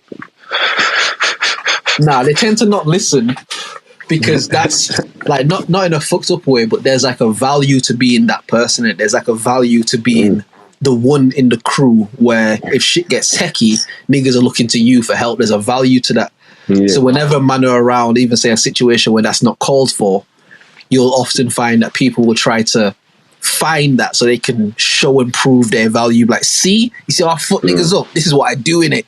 So everyone could be like, oh shit, yeah, he fuck niggas up. Do you know what I mean? It's like, there's like an approval thing to it. It's like you want to show and prove your value in it, because not everybody, but like a lot of niggas who that's their thing, they the tough guy, that's all they really have. Do you get what I mean? Like, they ain't really got the chat like that or the vibe like that or the whatever it might be. Like, all they really have is that they the tough guy. So when, again, especially if there's like gal around, whatever, it's like they want to show off the thing that they feel that they do the best, which is being the tough guy. Yeah, and sure. how else can you show off being the tough guy? Everybody. How else do you show off being a tough guy? Just, than getting or just like that mentality of like, yeah, I'm gonna get the best seat in the thing. I'm gonna get like the best this. I'm the finest thing from whenever I'm around. That's how it's gonna go. Yeah. And anybody want to step to that, then step to that in it. Like, type shit. But now, man, it's always good to befriend those people still. It's always good to befriend those people. So it's good to befriend everyone. I mean, never know how the motherfuckers can help you in the long run. Nah, legit. You get to being friends with that guy that everyone doesn't want to sit next to, and he spends his break times in the library or some shit. And you just be on the computer surfing the web on some shit. He been called a few times to the office because he broke the firewall and shit. You know what I'm saying? And they're like, he's weird. He's weird. And then you get friends with him, and then he's like, yo, I can show you how to beat the firewall and not get seen. You know, I do it all the time now. And the first few times I was just trying it out, but yo, I can show you. And so now you in there in the library when you're in lessons and shit, just unlocking the firewall, watching all kind of shit. Yeah, you've seen all the private records of all the teachers, all the fuck shit that they done and that. Like, all that shit. Trust me. We've been all the HR complaints and shit. And you know there's bear in them in it. My girl showed me this thing in it. There's basically like a website. I don't know the name of the website, so don't ask me. But it's like for the UK, and basically it will show. It's like a database list of all of the schools in the UK that have had, like, basically a teacher has been convicted of like sex crimes against kids, like some sort of like pedo shit. Yeah, I mean, it doesn't tell you the names of the niggas or nothing like that, but obviously the schools have to like. Tells you the schools there's like some massive database with just a list of schools, and you can put in like the year. So say like to put in 2023, 22, whatever. Like I think it's the year. No. What it is basically the database is done yearly in it. So for every year that a teacher at this school was charged with some shit. So say if a teacher did some shit at the school in 2020, you go on the database and put in 2020, that school will come up to say like, yeah, there's a teacher here who did some shit this year at the school, type shit. But it literally is just a list of the school names. It doesn't say the teacher. It doesn't say like, oh, they had brown hair. Like it doesn't say nothing like that. It's just the school name in it. And if the school's on the list, that means that school had a teacher that was doing that shit. Doing that thing. Yeah, I'll send you that, bro, because like when my girl showed me it, like again, you know what I mean? She watched TikTok and shit, so I'm like, it's just some TikTok shit. But she's like, no. And I went on the thing, I put in like my school from like Leeds and shit, I put in my school, and it's like, oh shit, my school is right, that's my school right there. That's the name of my school, bro. Like that's it right there, type shit. So it's like, yeah, I'll send you the link for it, bro, and you can search and see for yourself if your school has any nasty niggas there. See, I can honestly say that in my time and tenure there, the schools I went to here in the UK, that wasn't that thing from to where we were. What I would say, thinking about it now, there was one PE teacher, a dude PE teacher in it, and he was like all the gal, like the schoolgirls and shit, like they like liked him in it, like they all liked him. But again, I don't want to put nothing on him because, like, you know what I mean. But he would always kind of be a little friendlier with the girls. I'll say that. I never saw him do no mad shit. So I'm not going to say he did no mad shit, but he was always friendlier with the girls. And say if he's just walking through the halls and there's a group of girls and they'll start talking to him like, oh, hi, sir. Like he would stand there and be like, yo, how you doing? How you guys doing? You know, like, you know what I mean? Like type shit. The concerned teacher. Say again? That's the concerned teacher, fam. Yeah, bro. Plausible deniability, and it's like, nah, I just care about their education and shit in it. Like, you know what I mean? Yeah, like, a whole mad thing in it. But one thing I did. That's crazy, fam. Yeah, I'm gonna send you the thing so you can check it out. Yeah. I'm gonna have to check, fam. Nah, for real, because I looked on it thinking like it's not gonna have my shit on there, bro. I went to a school in Leeds, bro. Probably gonna show like London and Manchester and shit, but like nah, bro, it shows all the shit. Do you get what I mean? It's like, oh wow, bro, like, that's my school right there, like, and that's the sixth form that I went to, and like, oh shit, like, That's crazy. What I did want to talk to you about, and I think this will be a good topic of discussion. The thing that I sent you in the group. So just for context, I was on Twitter, as I be sometimes, and I seen a tweet that went up, and the tweet was like, "Who is the least influential musically out of Jay-Z?" Of the least. The least. So I'm explaining the whole thing in it. So the tweet was. The tweet actually said, it had the picture of the four of them. It's like, all right, the least influential has to go. So who has to go, basically? And it was Jay-Z, Nicki Minaj, Eminem, and Kanye West. And I'm obviously looking at stuff and like, again, stuff like that. I'll see tweets, I'll just think about it to myself. And I was like, right, you know what? When you actually think about that, if you're using the word influence and influential, right, musically, really in that list, it would have to be Jay-Z in it. Like, in terms of musically influential, not because his music wasn't good, but because Jay-Z doesn't really have any sons or any children in the music game, like stylistically, I mean. Meaning there's no one that raps like Hove. Do you get what I mean? Like there's no one who does what he does or like try to emulate that style. Whereas if you look at Nicki Minaj, she's been the blueprint of female rap artists since maybe 2013. If you look at Eminem, he essentially created the lane of white rappers. Like, white rappers were not a thing taken seriously until Eminem. He kind of created a whole genre within rap himself. And Kanye West, essentially birthed or was part of the birthing of this generation of music we hear now in it. So when I was thinking about that, it was like really like Hove has to go. And Hove is again, we've had this conversation on the pod before. If we ever gonna rank, to me, Hove has to be number one because of everything that he's done. Like he completed the game and he's doing extra levels now. Like Hove did things that had never been done before him.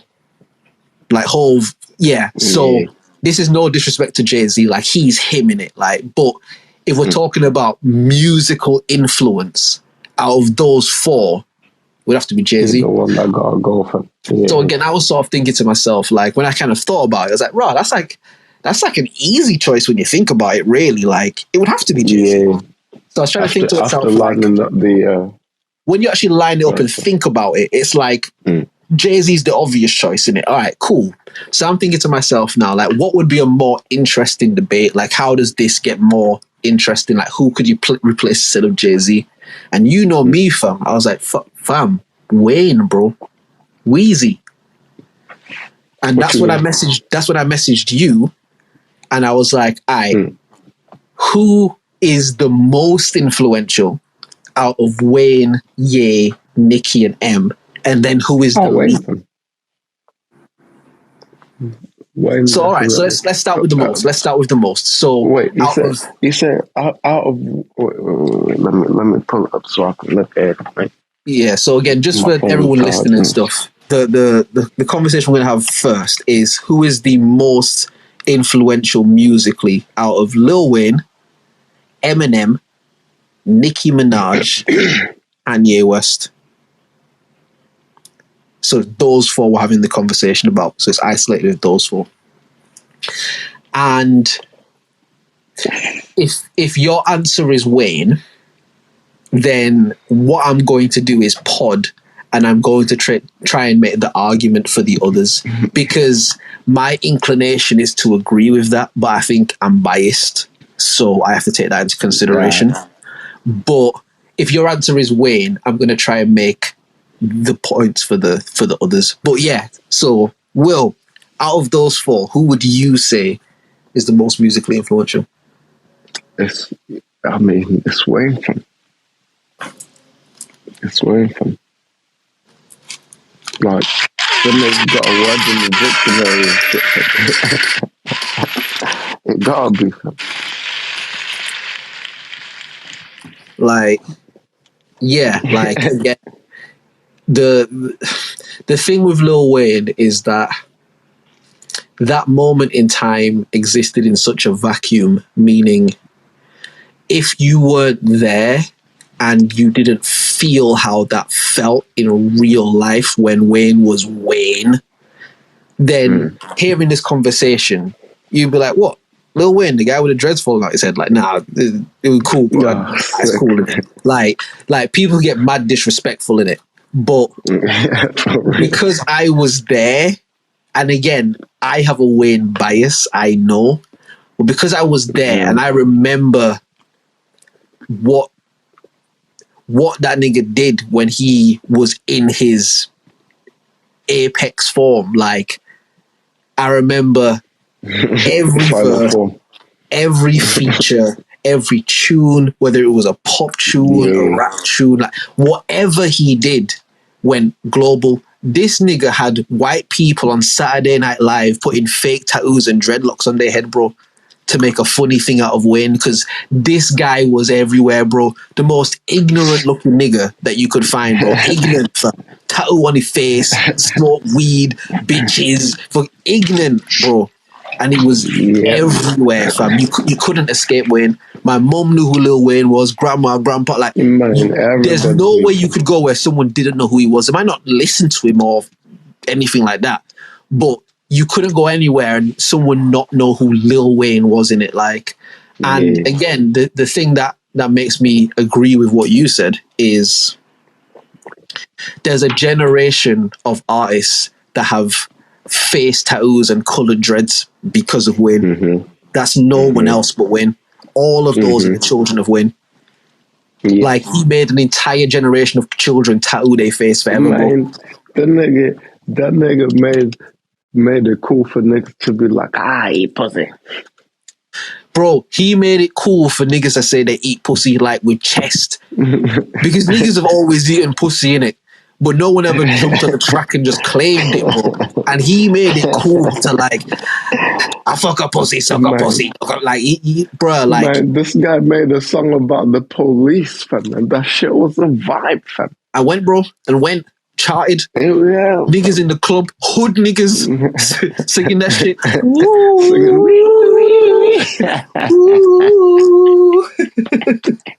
When I get it all in ya, you see the angels fall on us, fam. And it went, bro. And you know what you never thought to yourself at any point of listening to that? This song's about the police. Never thought that to yourself at any point, bro. You were like, nah, okay. Mrs. Officer. Yeah, you call me Mrs. Carter. One day like a cop car. Like a cop car. Like, Wayne, and again, the thing with just his style, like the cadence of his voice, like his look, his persona, the whole embodiment of what he was so atypical of what was going on. There were variants of people that did ignorant shit, but no one, there was no one else that was him in it. He was the only him when he was him.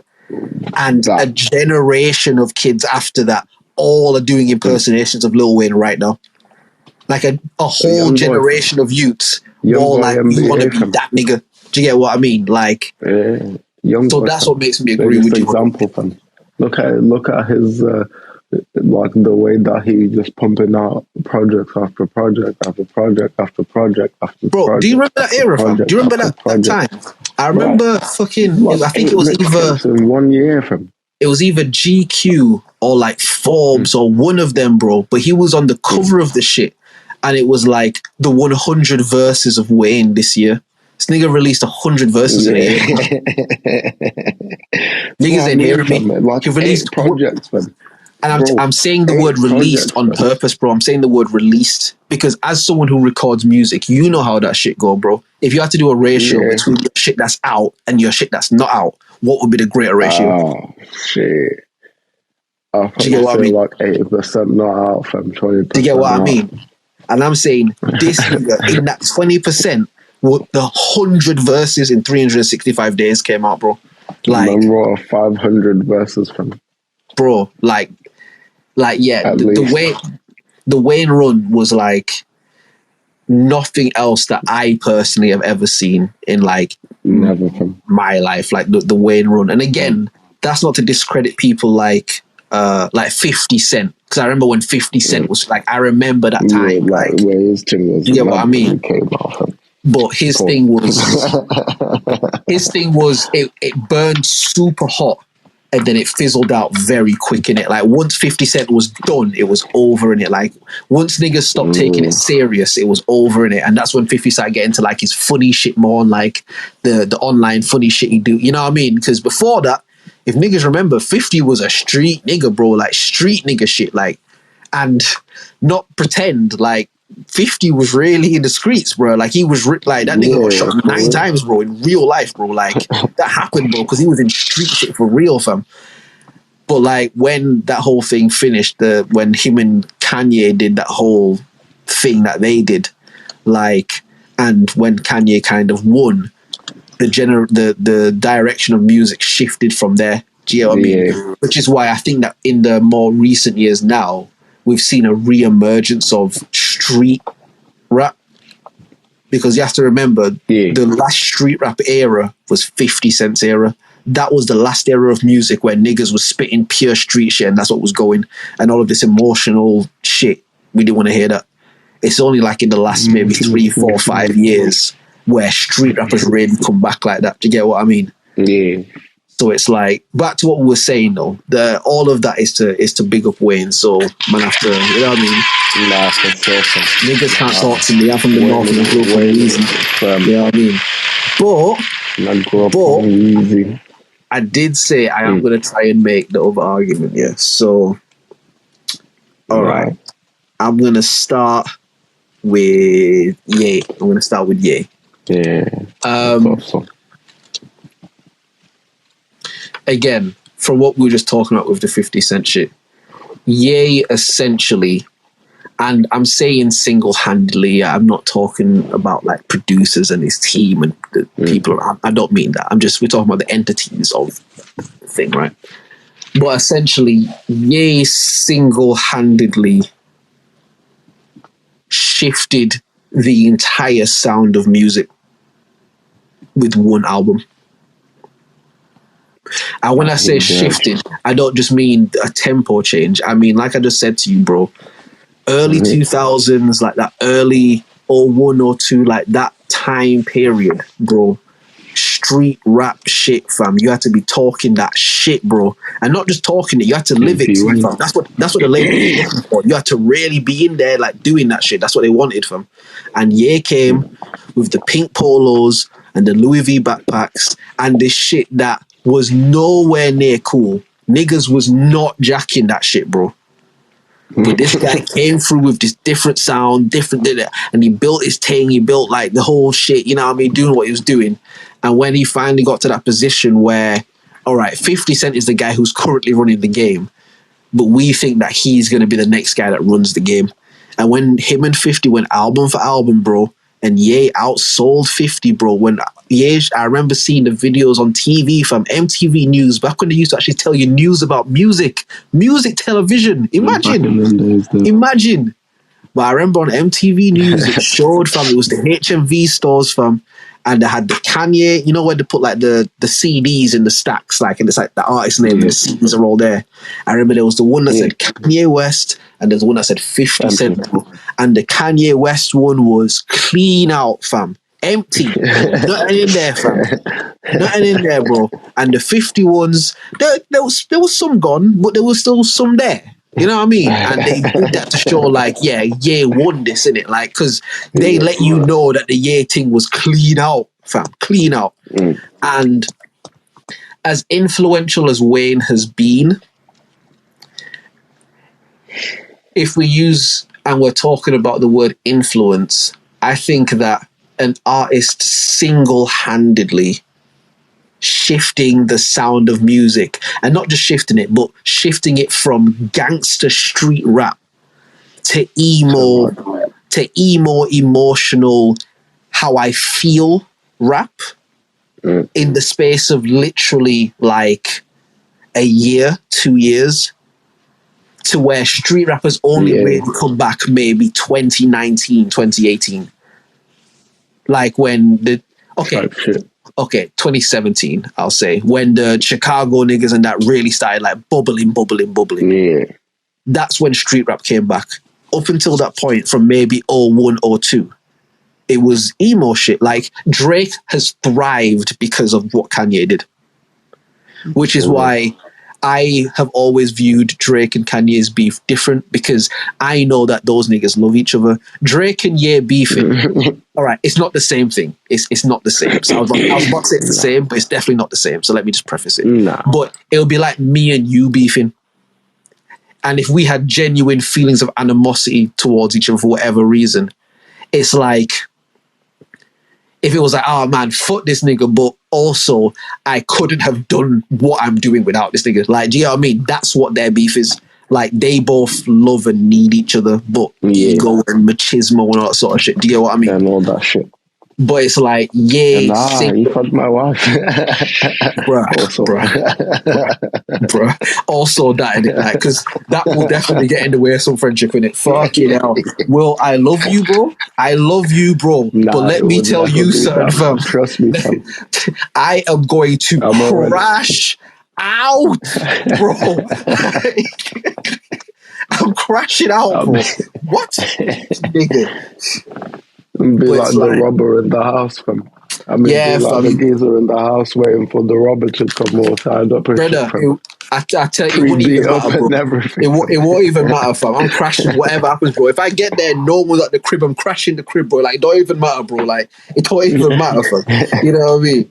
But I'm saying, like, with the Ye thing, I think if we want to talk about somebody putting the culture and style of music and how people make music on their back, it's very difficult to fight against that Ye thing. As much as Wayne did, and as much as the shit I said before, it's like Ye made it popular to sample records. As stupid as that sounds, because of course people were sampling shit before. Of course they were. But he made sampling music and sampling soul music and shit especially, he made it cool to do. Before, it was just like an old head backpacker thing. Do you get what I mean? He made it cool to do that. This nigga had hood niggas wearing polos buttoned up to the top and shit. Like, he completely changed style, bro. He changed how people dressed, my nigga. When niggas was wearing the triple size baggy hoodies and the baggy jeans. You remember how them New York niggas used to wear shit? This nigga came out with the pink polo and tight jeans, bro. And niggas flocked to it, bro. Street niggas in tight jeans all to this day, bro. You know what I mean? Back in the day, we used to like laugh at them and shit, but those niggas in them skinny jeans will kill you, bro. Like, they really them, fam. But they wear skinny jeans now, bro. Do you know what I mean? Like, and Ye did that. Nah. Do you know what I mean? True. And I think... And he had the kicks and shit.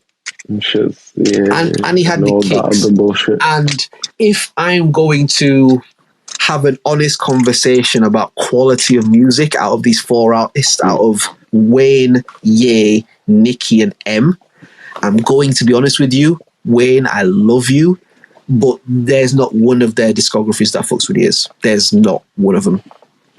There's not any one of those artists that can go record for record, 20 records with Ye. No way. I am inclined to agree. No way, bro. Like Ye arguably, I'm not going to argue it now, but Ye arguably has the greatest discography in hip hop. Someone can make an argument for that if they wanted to. Like, do you get what I mean? Like, and part of that, is the fact that nobody got that. Bro, this nigga doesn't have any two albums that are the same, fam. You do music, I do music, fam. That's not an easy thing to do, bro. It's not an easy thing to constantly better yourself and make more quality music and also make something completely different to the last shit you made. It's not an easy thing to do. And when you get into that element of it, and again, how people have then got... My nigga, again, I'm not going to say he put it on the map because it was something that was being used before. We know this. Yeah. But if we're being honest, did niggas really use 808s until 808s and Heartbreak? Like in music that people were putting out. Did people really use 808s? Was that really what people were using a lot before was like that electric drum machine with the electric snare and the light kick that kind of just floated in the background. You get what I mean? That the light kick. Yeah. Like nobody was really using heavy bass, distorted 808s until 808s and Heartbreak. Do you get what I mean? Like he's birthed too many new waves of music while at the beginning of his apex journey, shifting the complete direction of music. Like Wayne didn't do that. I feel like I feel like Wayne was more influential because I feel that way. If I was making an analytical argument, I'd have to side with Ye. Like I would have to. I think there's too much evidence for it because part of Wayne's greatness is that he gave the world Nicki Minaj, Drake, and Tyga. Like one of the other artists in this greatest thing that we're talking about, Wayne gave to the world. But these artists don't sound anything like Wayne. Like Drake don't sound nothing like Wayne. Even when Drake was trying to sound like Wayne. And Nicki don't sound like Wayne, even when she was trying, like, they're completely different artists. Yeah, we can see clear lineage of the artists that come from him. And you can hear in their music today, the Ye's bloodline in their music. Yeah. I know we had the argument about Kid Cudi and who influenced who, but as much as there's no Ye without Cudi, there is no Cudi without Ye. Let's have it very clear in it. Like, as much as Ye needed that nigga, Cudi needed that nigga too, right? Travis Scott, the direct bloodline lineage, fam. Like, you can hear it in his music today, bro. You can hear that shit. Yeah. The same nigga who Wayne gave to the world, bro. Drake, fam. There is no Drake without Ye, fam. True. There's no Drake without Wayne either. Ooh, Drake is the musical child of Wayne and Ye. That's mad. That's mad. That's mad. Yeah, that's crazy. But like, there is no Drake without Ye, fam. Without Ye creating that lane for Drake to do the thing that he does. Because I was thinking about this the other day, and I was just randomly thinking about, because it's to like old tunes and shit, and I was thinking about like how it's mad. I remember like when Drake sort of first started like, you know, making a name, coming out and shit. I remember back then being younger, thinking to myself like, he's gonna be him. Like, again, what we were just talking about with the Wayne shit. Like, I remember being outside and seeing the impact that those tunes had. And it's like he's the next one. Like, he's him. And obviously we fast forward to now and But I remember the first time I ever heard a Drake tune, and I've probably told this on the pod before, but I'll just give it again. Yeah. In the church my mum used to take me to, in it, like they had like a football team in it, and we would go and play like 5-a-side, 7-a-side type shit. Yeah. And we would get taken up there in like a blue Ford Transit van, like with the seats in it and shit. Like, you would have seen them before. Yeah. And I remember, like, again, us just being like young kids. We like 14, 15 around that sort of age, innit? And again, we listen to like music on our phones and shit. And, you know what I mean? We sitting at the back of the bus because we think we're cool and shit. You know what I mean? Just young shit. Type shit. And my G, shout out to Mikey, Spiky Mikey. He was a guy that I met through one of my like close childhood friends. And like, but the reason me and him clicked was because he was like a Wayne head in it, and them times there I was like super Wayne. You get me? So me and him immediately was like, all right, bet. And literally, fam, we would like sound clash each other. So like I would go to his yard and shit. But the whole thing is like days before whatever, I would scour the internet, because again, these are the years where Wayne's putting tunes out like every fucking day, bro. Like this is what I'm saying. This is what I live through. Like if I know I'm linking him next week, I'm online every day. If I'm getting the new Wayne shit, there's gonna be some new shit. It's like, fam, there used to be this website, fam. I can't for the life of me remember what this shit was called, fam. But it used to like update like every, I think like there Wednesday was one and Friday called like it would be. Sorry, go on. What was it called? Go on. Oh no, I was gonna say there was one. It was like I Am One Music or something like that. Like One I Am Music. If I still have that shit in my bookmarks, hold on, because I remember I had that shit saved, bro. Because it was like you're saying, you would go on there and it would update almost hourly to a degree. Like you could go on there, refresh it, and there's new shit on there. But it would be like it would be all the tunes, genres, fam. It would be like fucking all the tunes, dance hall and like R&B, and you could like filter it and shit, right? Shit. Yeah, and you could filter it and be like, I want this artist, or I want like a mix, or fam. Yeah, that shit there, fam. Yeah. God bless that shit, fam. That's what it was called. I am onemusic.net. That's what it was called. And they're going to get a round of applause. And I'm not blowing their shit up because streaming done kill that website off in it. That website is long gone. Shit, you know what I mean? That was gone, fam.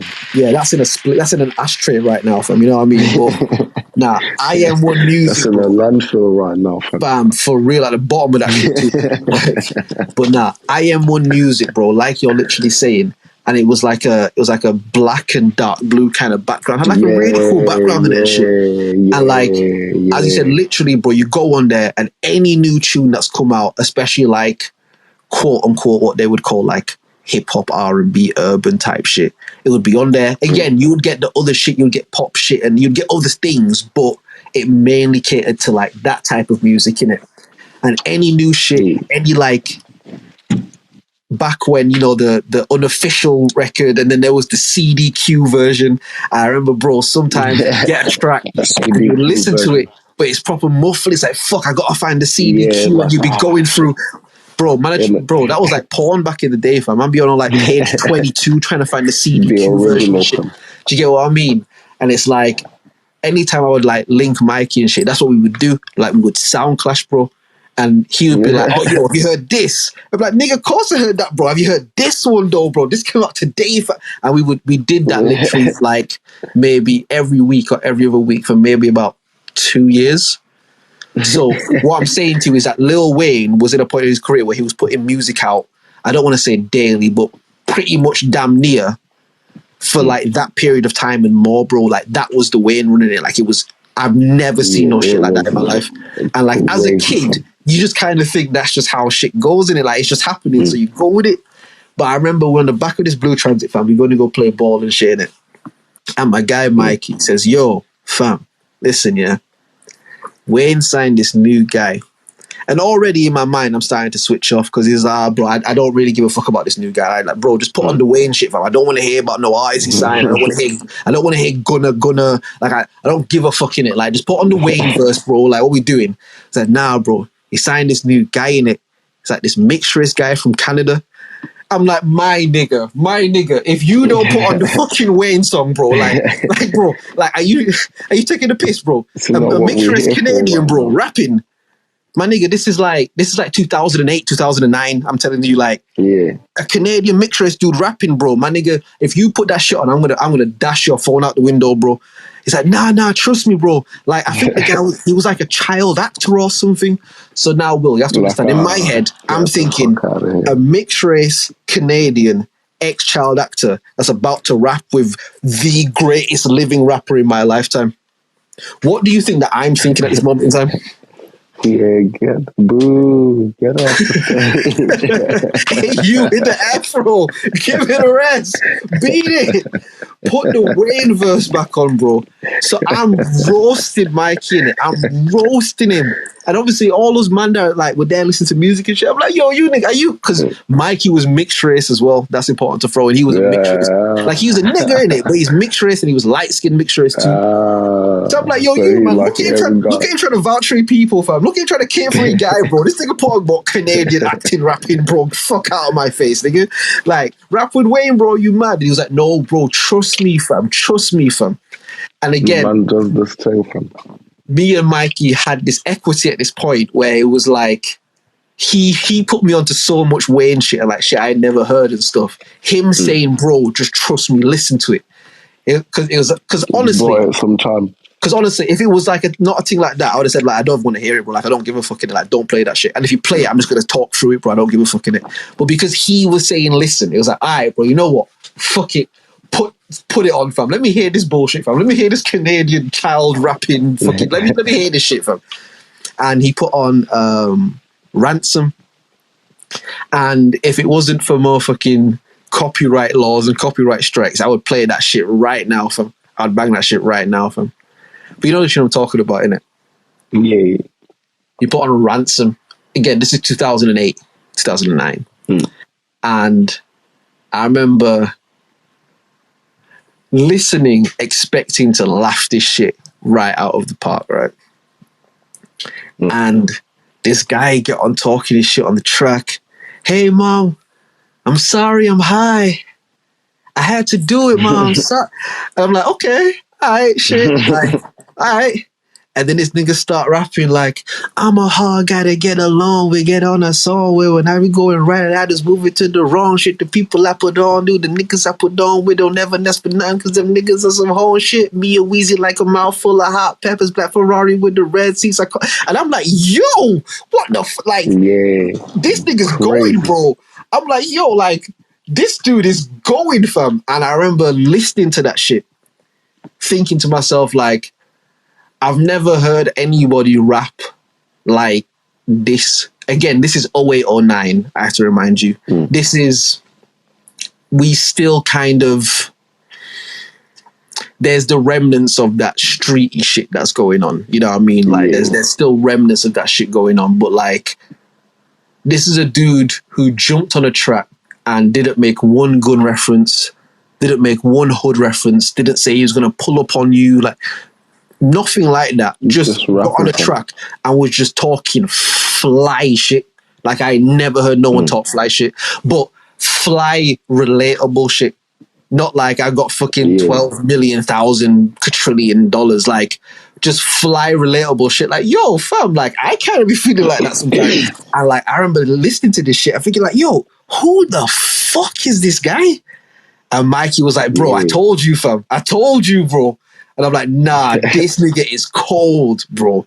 And like, I remember just that time listening to that nigga music and shit and just how he was making music. And like, I say all of that to say that none of that era exists without a Kanye West.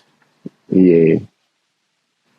Nah, for real. Damn. Do you get what I mean? Like, Drake, again, another one that we could argue. Having the freedom to like do, I don't know, more than just rap it, ha ha ha.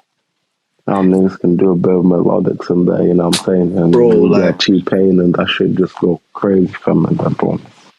Again, we've spoken offline and you know things that I won't bring to the broadcast and shit. But you know that Drake and myself have a funny way of a funny relationship, let's say. A very funny relationship. That's not really a relationship, but it is. And one thing I've always said, and I know this nigga's heard this, and I can't tell you why I know this, but I know this. One thing I've always said, yeah, they call niggas Drizz, all that. The way that man got that name, yeah, was being a young nigga in Leeds after hearing this nigga, never hearing no one spit like this shit in my life. I went and did my research, innit? Went and did my homework, bro. You know me, like, I want to go hear all the shit, bro. And when I tell you, bro, there was a time where I could word for word recite every tune that nigga had out, every verse, every feature. It was like, again, with the people I used to chill with and shit, like, it would literally be like, yo, just put on the start of a tune and I'll tell you what tune it is, or I'll spit the whole verse, or like, it was like a game, bro. Do you know what I mean? And niggas would literally be like, all right, Drizzy, all right, soz Drizzy, all right, fucking Drizzy over here. Fucking hell, sorry, Drizzy Drake.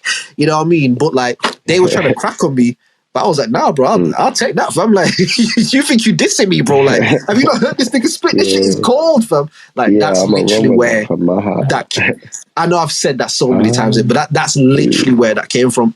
Do you get what I mean? So as funny as the interactions that we have had, I will always give that nigga the credit that hearing that nigga rap made me realize that man could do this initially.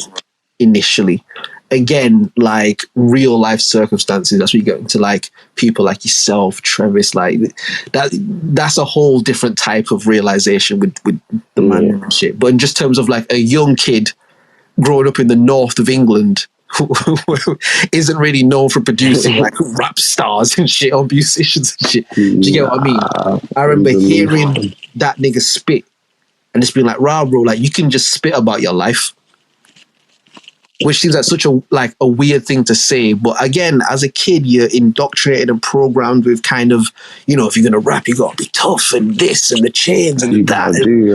And I remember this nigga Drake, bro, when you saw an image of him at the time, like he didn't look like any kind of rap superstar, bro. He looked like the guy who would be in the back of a Keenan and Kel episode. Like he just looked like a background actor. Do you get what I mean? And that's not, I'm not dissing him. Innit? I'm just saying, like, you didn't look at him and think like, wow, that kid's a superstar. Do you get what I mean? He didn't dress that well. He just didn't. Do you get what I mean? But that nigga, when he rapped, bro, I felt that shit, bro. And it's like, I've turned this into like a little Drake appreciation segment, but I'm saying all of this to say that none of that happens if Ye doesn't make an avenue for that. And as much as Wayne did for Drake, and as much as Drake will always give Wayne the credit, because Wayne literally brought him, and Wayne, at the height of his career, put this guy in front of the world and said, I co-sign him, and he's going to be the greatest to ever do it. Like, obviously Wayne did that, but I mean in terms of musical or musicality and stylistic, like, there is no Drake without Ye. There is no Travis without Ye. There's so many people. Yeah, there's a bunch. Bro, there's no Big Sean without Ye. Like, bro, there's so many people you can begin to list and say, like, so many. Like, Ye's musical family tree is too large. Do you get what I mean? Like, there's too many niggas on his family tree. There's too many people that thing. Do you get what I mean? So, I mean, yeah, I hear that stuff. So yeah, I hear that still. That's an interesting look. Nah, for real. Never really looked at it in that sense. I don't know. I just again, with all of that said, with all of that said, if you asking me personally, I'm gonna say Wayne. Do you get what I mean? With all of that said, if you ask me as me, I'm gonna say Wayne, because I was there for it and I lived it. Do you get what I mean? Like, this nigga made so much shit cool. Like, so much shit that wasn't cool. So much shit that wasn't cool. You know what I mean? If Wayne doesn't be Wayne, it doesn't. I don't know, bro. Like, it was happening before him. I'm not saying he made it, but in terms of popularizing something and making something cool, black skate culture isn't really where it's at without Wayne. Nah. Like, he was a massive proponent, because again, before that, tell me the black rap superstar that skated and was open like, yeah, I'm a skater and shit. Pharrell. But you know, Pharrell is different though. Pharrell is like hip hop adjacent. Do you get what I mean? Hip hop love him, and he is hip hop because he is hip hop, but he positions himself to be hip hop adjacent. So he did all the hood shit and the clips and all that. But when he need to, I'm gonna jump over here with Robin Thicke because I can do that because I'm Pharrell. Do you get what I mean? Like so him skating, is people will be like, yeah, but that's Pharrell though, innit? Like niggas don't skate. Pharrell skates. Do you get what I mean? And we fuck with Pharrell, but like that nigga skate, we don't skate. Pharrell skates. Yeah, bro, like Pharrell skates, bro. But like, yeah, I think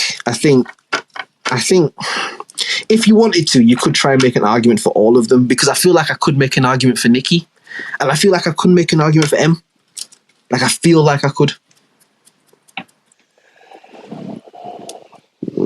Because again, tell me the white rapper who hip hop embraced and fuck with and rated before Eminem. If you give me one name, my complete argument is gone, and I'll hold my hands up and say, you got it, bro. Just give me one rapper who hip hop embraced, was talented, hip hop fucked with, and was white and rapped. Not many. In fact, I don't know. I can't think of any, to be fair. M, bro. And there were white rappers before him. Again, don't get me fucked up. He's not the first white rapper. There were white rappers before him, but yeah, of course. when you think back and like just culturally and shit, when you think of white rapper, who do you think of? I guess Eminem. Do you know what I mean? If you go on Google right now and type, you know what, we're going to do it. Let's not do no hypothetical. We're going to go right now. I'm going to type in white rapper. Watch it show like Post Malone or something in it. Right? Hold on, white rapper. MGK. There he is, right there. M. Now again, it showed me other people too, but M is right there, bro. Right, top center, fam. Eminem, bro. You know what I mean? And it's like he birthed an actual lane where white dudes could be taken serious in hip hop. And whatever you feel about his music or him or whatever, like you can't deny that. That's undeniable for sure. And then you have to take into consideration the fact that, especially in the Western world, white people are the majority, bro, just in terms of volume and numbers.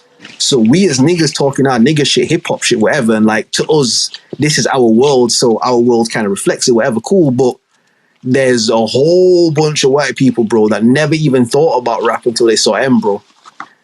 And so if you're speaking a numbers game, when you talk about influence, if you're talking just a numbers game, how many white kids started rapping because of Eminem? Like, try and put a number on that. Do you get what I mean? You have millions. Do you get what I mean? Like, try and put a number on that, bro. It's like he literally created an archetype of a new style of rapper that I'd never really been seen. Even your Hobsons and your Denzel Currys and that, man. And see, bro, that's the other side of the Eminem argument. The other side of it is that I'm not even taking into consideration right now the amount of non-white people that he influenced. Because there's a whole bunch of them. There's a whole bunch of niggas and other people across the world that M influence. I'm saying, without even considering that side, if we just thinking about white people, bro, that's a huge influence that nigga had. No, for sure. Like, I remember when the Slim Shady LP came out. Like, again, I'm sure I've told this story on the podcast too, but the Slim Shady LP, Eminem's album, was the first album that I ever bought with my own money ever. The first ever rap album, the first album that I, with my own money that I got myself, bought for myself. That was the first album I ever bought. I remember getting home, fucking, and seeing the parental warning explicit thing. And back then, that little logo on the album was like some shit. Like now it's kind of like a standard thing in it. But like back then, bro, when that was on an album, it's like, oh shit, bro. Do you get what I mean? And I remember putting that shit in, fan, and playing. And this nigga is talking the wildest of shit, bro. And I'm just like, oh, this is so sick.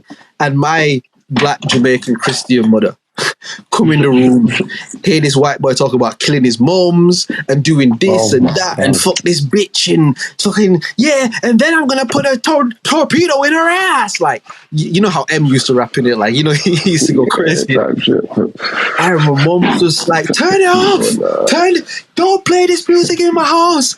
It's definitely music and this and this.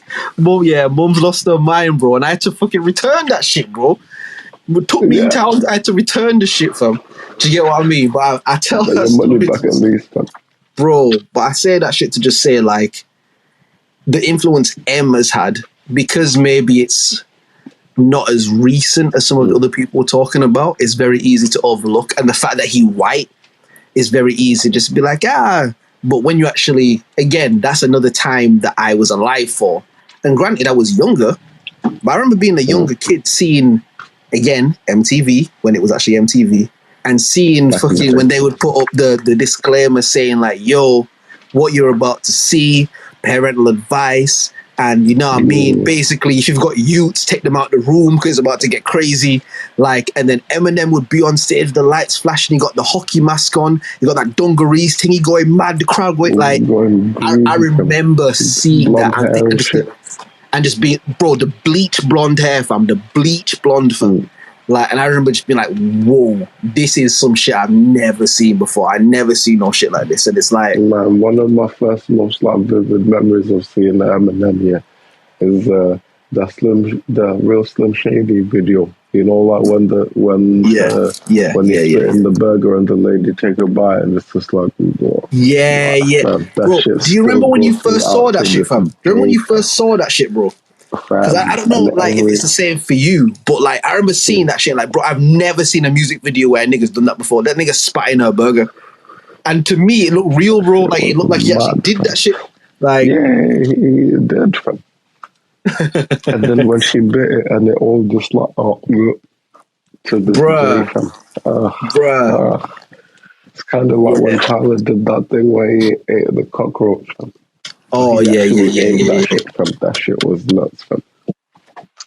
That was That I think that kind of put him like in the eyesight of a lot of people though, because I remember that video went viral long before like his music or anything. I remember that thing of him eating the cockroach was going everywhere, bro. Like, that shit went mad, fam.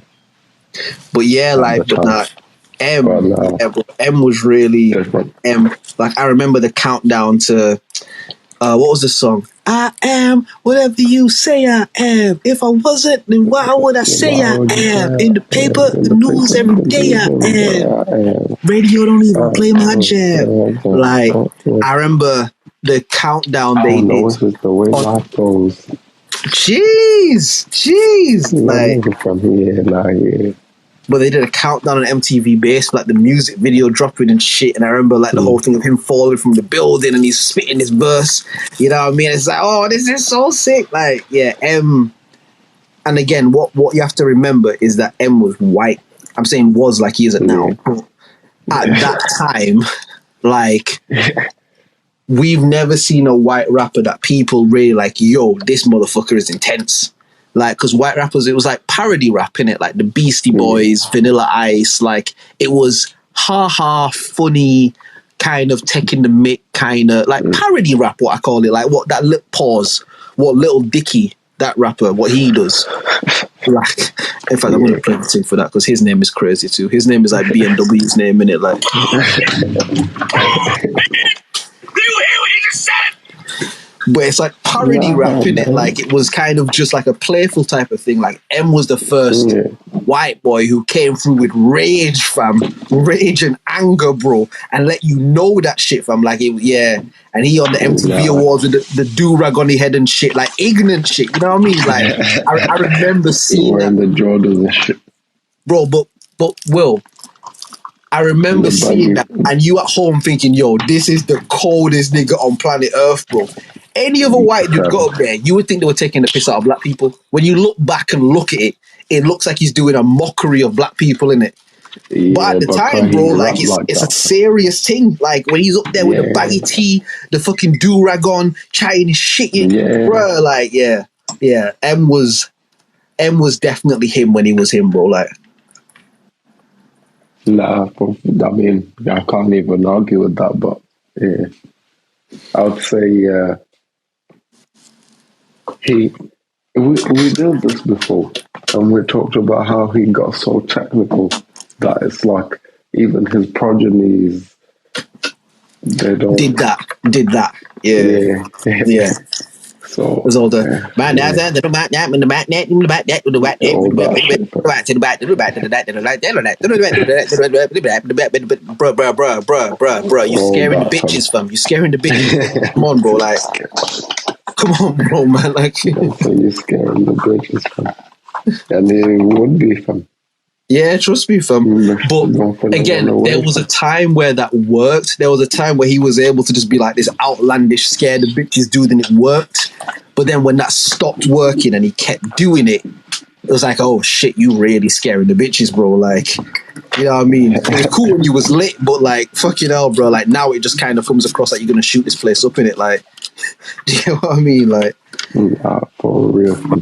but like, nah. Again, he's like, this is why I thought this conversation was interesting, because I think each of the people, and I'm gonna get onto Nicki as well, but like, I think each of the people, when you make the individual argument for them, it's like, rah, bro, like they did that. Do you get what I mean? Like they did that, bro.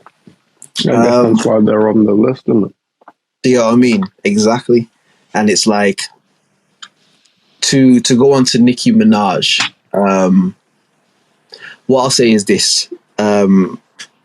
Women, female, whatever term you like, rappers, for the majority of hip hop, like even till now when you think about it, have always been very typecast, have always been put in a very particular box, meaning whatever the flavor of the week is, if you're not that, you're not going to get any kind of radio play or attention, or like you have to fit this mold because this is what's being pushed right now.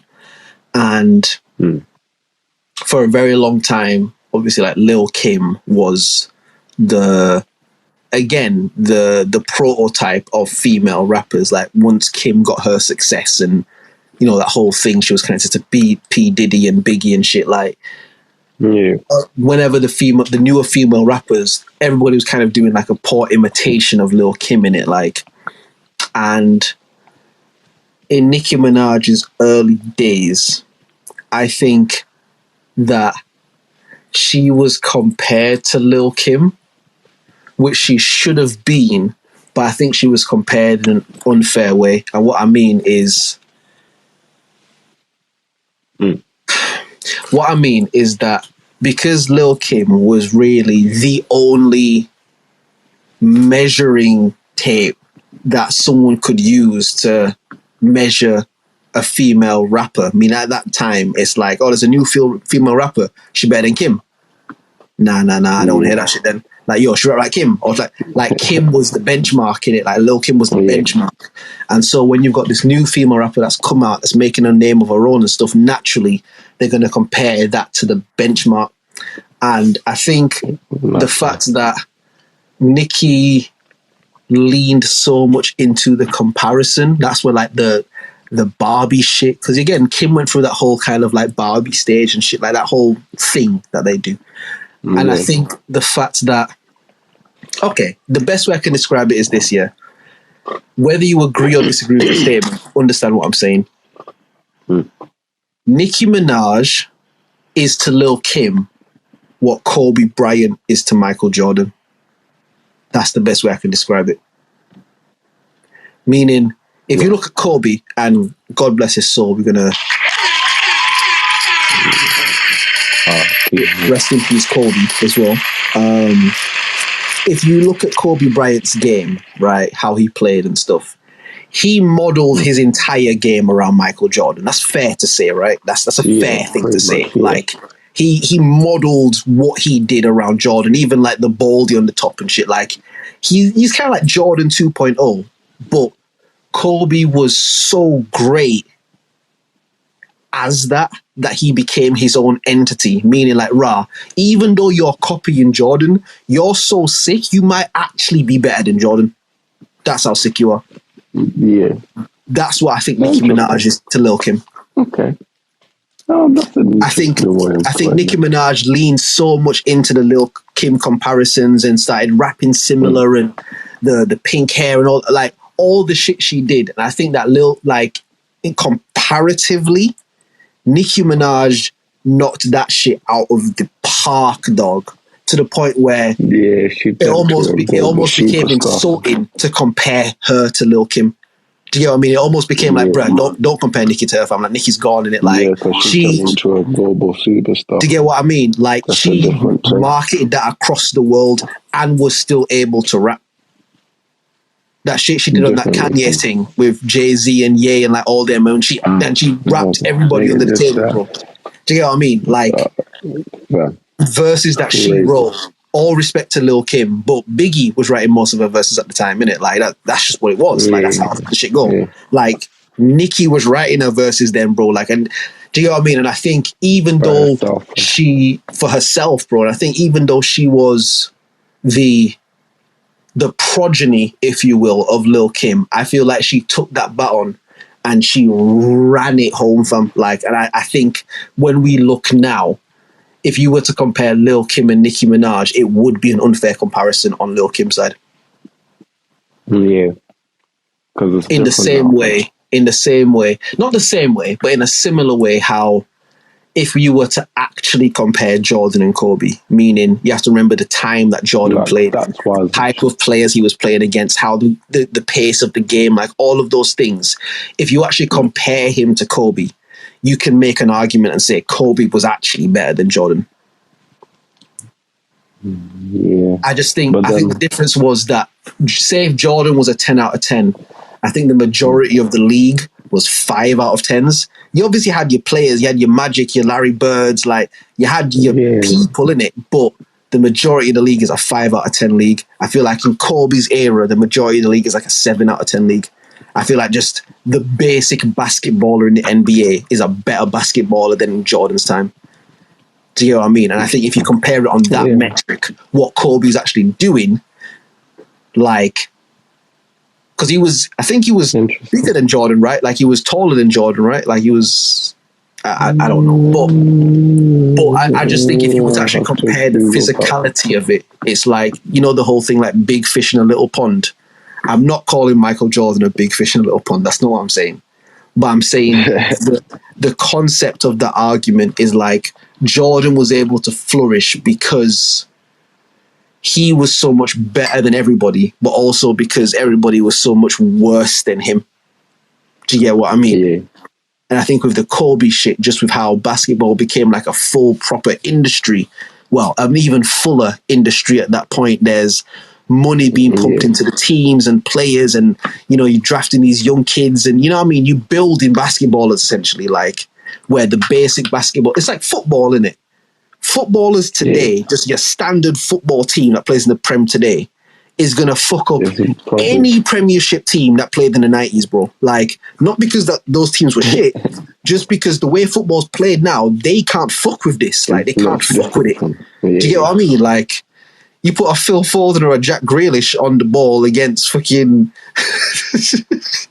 Martin Keown, bro. It's long for him, bro. Do you get what I mean? It's a long day for him, bro. Like, Martin Keown, he does not want to see Phil Foden at any point in life ever, bro. Do you get what I mean? Not because Keown was shit, but because football is a different thing now. It's a different animal. It's like, it's the same thing again, Kobe and Jordan. And again, my original point, I think that's the same thing with Nicki and Lil Kim. I feel like it's undoubtable that if I was to like ratio it, right? Like if I was going to say the amount of like a demographic influenced by Ye, a demographic influenced by M, demographic influenced by Wayne, demographic influenced by Nicki.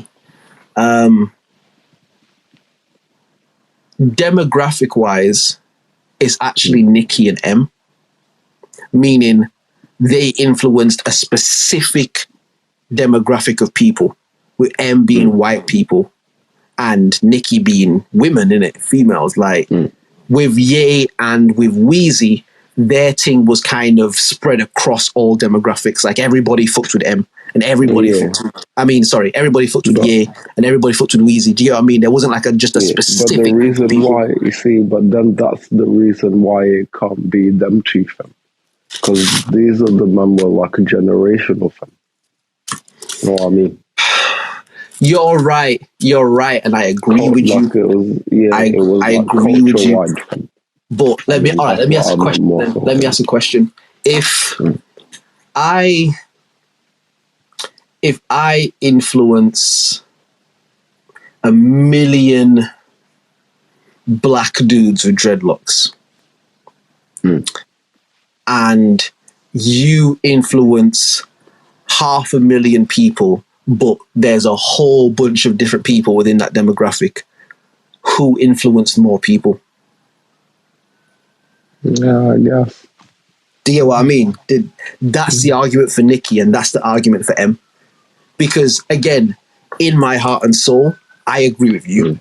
I think you're right. Like, to me, what Wayne did and what Ye did, is, you know what I mean? But if we have in the actual intellectual conversation, it's like the sheer number and volume of white people that M influenced, and the sheer number and volume of females that Nicki influenced, it's like that has to also be in the argument. Do you know what I mean? That's also be a part of like the thing as well. So it's interesting, isn't it? Like it's interesting. Do you know what I mean? When you like really dig into it, it's not as cut and dry as you first think. Do you know what I mean? Like when you really dig into it. Because there's a lot of what would you call it? Not nuances, but like, you know, a lot of consideration factors that can that should be taken into consideration. Yeah. But this shit's crazy, fam. All the people, fam. If you think about it, like all those people pretty much shaped, I guess, our perceptions. Absolutely. You know, for the better part of at least like the last 2 decades of them combined and shit. It's like, crazy. Whether directly or indirectly in it, like, you know what I'm saying? It's like just them 4 people there, fam. It's like crazy.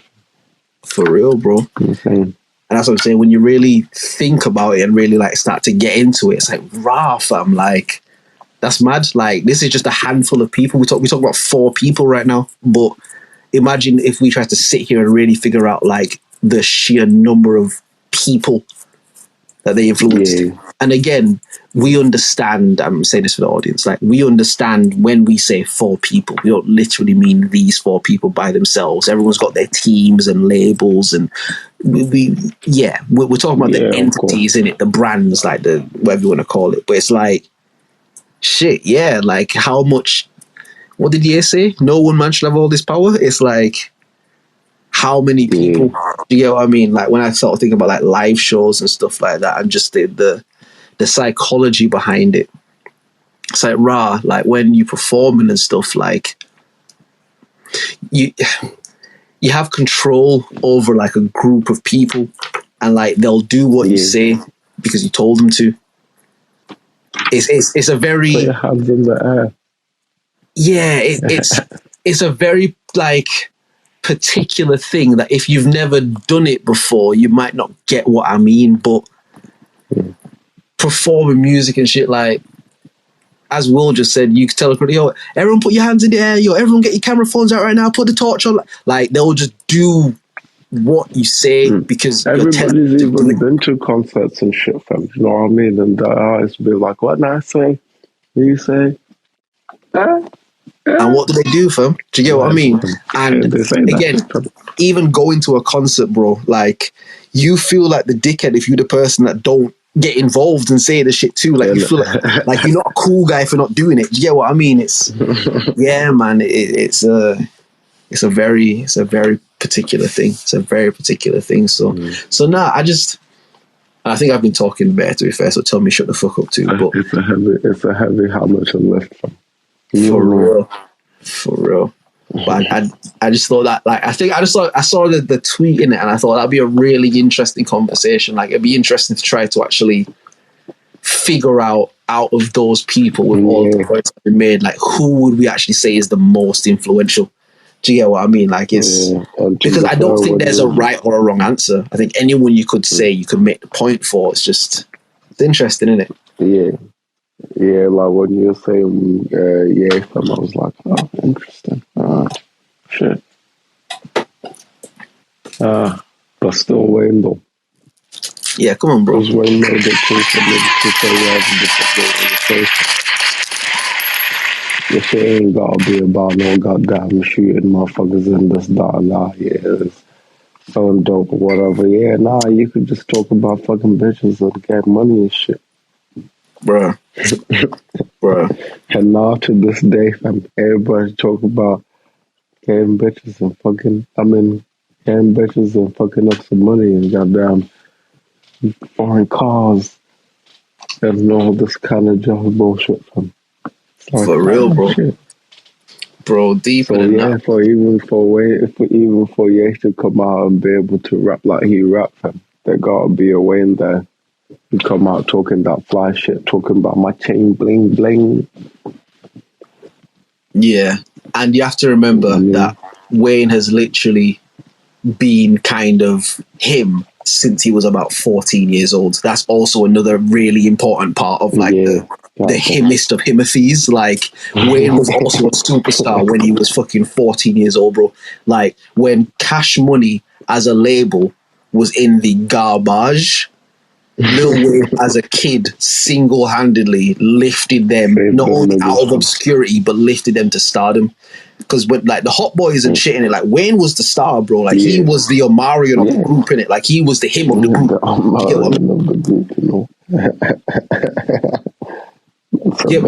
Wayne was not Lil Fizz, bro. Like he was not Lil Fizz at all. What was the other geezer's name again? I don't know, bro. Seabiz, something blood, something. Rasby or something like that. Something blood. Something with a Z and a letter in it, like something. But you know whose name I do know of them? Omarion, bro. I can spell that shit. I can say that shit fast. I can say it's like Omarion, fam. I know that nigga name, fam. And like Wayne was that of the Hot Boys. Like he, again, people might not know or remember, but Cash Money, I don't want to say it was a joke, but they were on their way out. Like people thought the Cash Money run was over. And then Wayne came and they shot right to the top, bro. And he was in the game for 10 years when he was 24 years old. Like, do you get what I mean? Like, it's different. It's like, it's the closest thing in the UK we have to that is like Chip.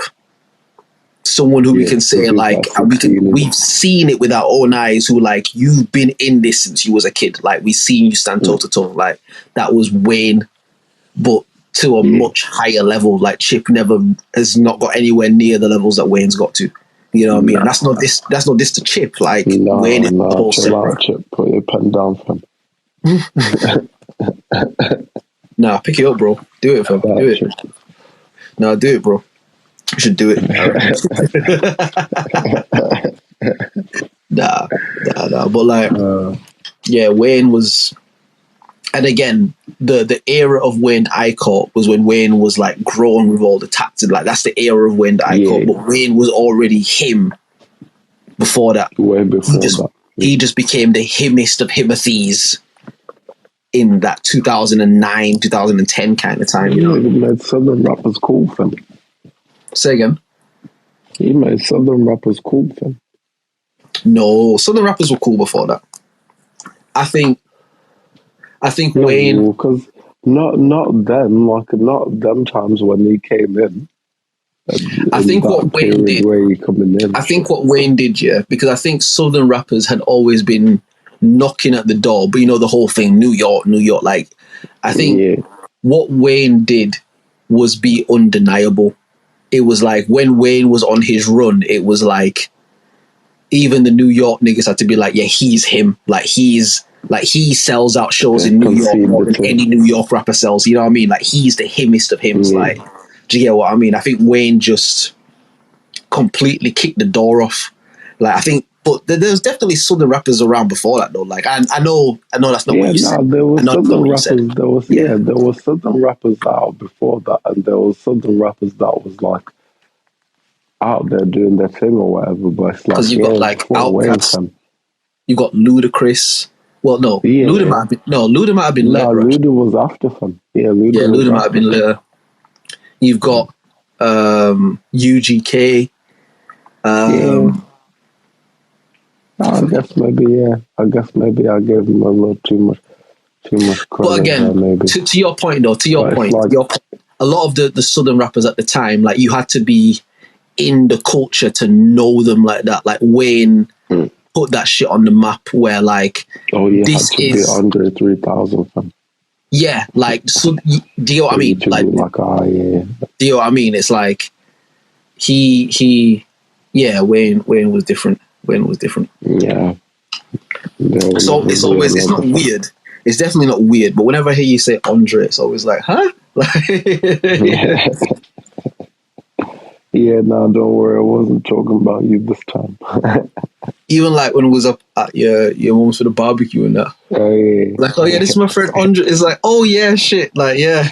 That's my name. Yeah, because I'm not going to be like, yeah, this is Drizzy. Now, obviously, innit? And even when I'm introducing, like, yeah, it's Andre, innit? Like, you get, like, and obviously, your family, like, they call me Andre, you know what I mean? Like, but it's just because you and I as people, innit? It's like, oh shit, yeah. Like, it's like, even like when Brandon and shit, like, he'll say Andre, so it's like, bro, like, huh? Like, what? You know what are you talking about? Yeah, man. Nah, I think. All right. So I'll ask you this, and I'll shut the fuck up. I'll ask you, with everything that's been said, Wayne, Ye, Nicki, and M, who is the least influential in your opinion? God damn it! Why you gotta do that? The least.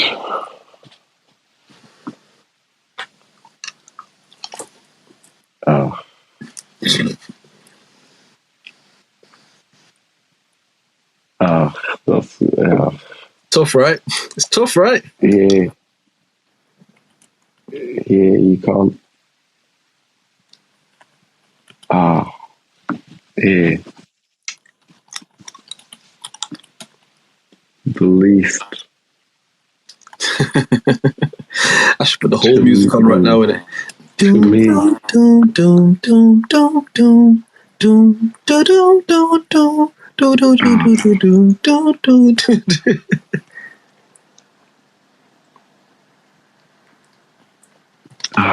even make that argument neither, fam. That's impossible, fam. It's difficult, innit? And like I said, there's no right or wrong answer. That's why I've tried to lay the My final answer is E. This is a trick question. I'm locking it in. Oh, he that nigga in it. When the genie said like got 3 wishes, will the nigga that wish for like unlimited wishes in it? Like, bro, like come on, fam. Don't hack the game, bro. See, you know? I wouldn't do that. See, I'd ask the genie to show me where there's other genies. Now we're really popping, fam. Start trapping wishes from like man build a county wishes and that, bro. On the low, fam. Yeah, I got them genies on the low, fam. Bro, imagine how much you could shot wishes for, fam. Bro, imagine how much you could shot genie wishes for, fam. Rental business, fam. Trust me, I'm telling you, fam. Yeah, you could go mad in it. Yeah, every one of our teapots got trackers on them. You know what I'm saying? And, must have teapots. Must have teapots. Yeah. And then it's supposed to be a lamp or something, like the genie lamp. Same shit, fam. Yeah, it's got the same shit. Yeah, same shit, fam. But yeah, all of them got trackers in, you know what I'm saying? So obviously we'll know if you take them to weird places or do weird shit or whatever, you know what I'm saying? Obviously you can wish for whatever you want, but then we're gonna know where you are, and when it's time to collect, you know what I'm saying? Our guardian genies will come grab that shit, and that'll be that, fam. You have 3 days to use up your wishes, and after which the time expires, and the guys will come and take the shit. See, the only thing with that though, 100 man, racks, man. because on principle that's ill in it. But the only thing with that is like people are weird in it. Somebody gonna try and fuck the genie or something. You know what I mean? Like people are weird, bro. Do you know what I mean? Hey man, that's their business, fam. Listen, that's Listen, their that's business, their fam. What they business, do that's with the their shit is their business, fam. Pay me and bring my shit back, fam. Yeah. That's their business, fam. Oh man You're said that's saying you want to dangerous, try and bro. have relations with the genie? Yeah, go ahead, fam. In fact, you can repeat borrow this, fam. You can have it on subscription. You know what I'm saying? If you want, Nah, bro. that's what you want. Nah, because then you're gonna get arrested for prostitution and shit, bro. You know what I mean? Like, because Hey, then man. because that's a brothel, bro. Like what you describing is a brothel, nigga. Like you can't do that. It's not a that, fam. Nigga, This you ain't a can't put brothel, niggas on fam. subscription to fuck the genie, bro. You can't do that. Unless Man, you put it on OnlyFans, bro. y'all might become good friends. How would you know that? They might just be good friends and like hanging out together or whatever. You know what I'm saying? Yeah?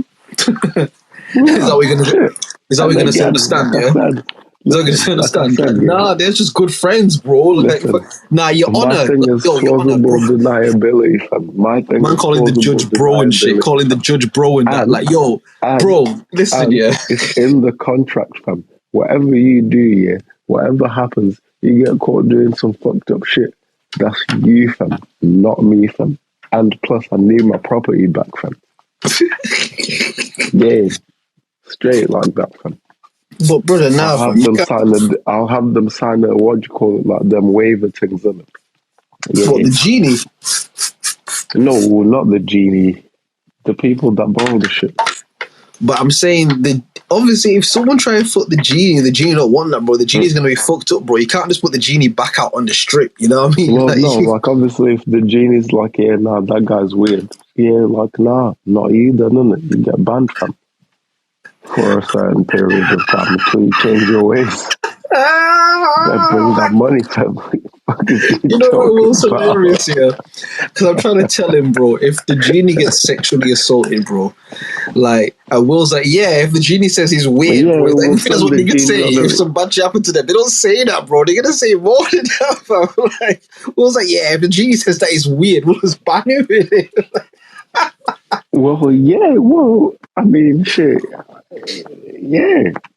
The nigga saying, oh, yeah, nah, I ain't like going to him because he always trying to do some shit with me. Like, yeah, nah, he banned, fam. He out of here, fam. Broski, you're describing an You know what escort I'm saying? service. I just want you to know that. I just want you to know that you're describing an escort service. But I'm not selling sex. I'm selling people. Yeah, that's an escort wishes. service, bro. The escorts Man, don't if you like prostitutes listen, sell sex. if Escorts don't sell that's sex, like bro. you being like to me. Oh yeah, the banks are essentially letting people go out and bang prostitutes because they give them 100 racks, fam.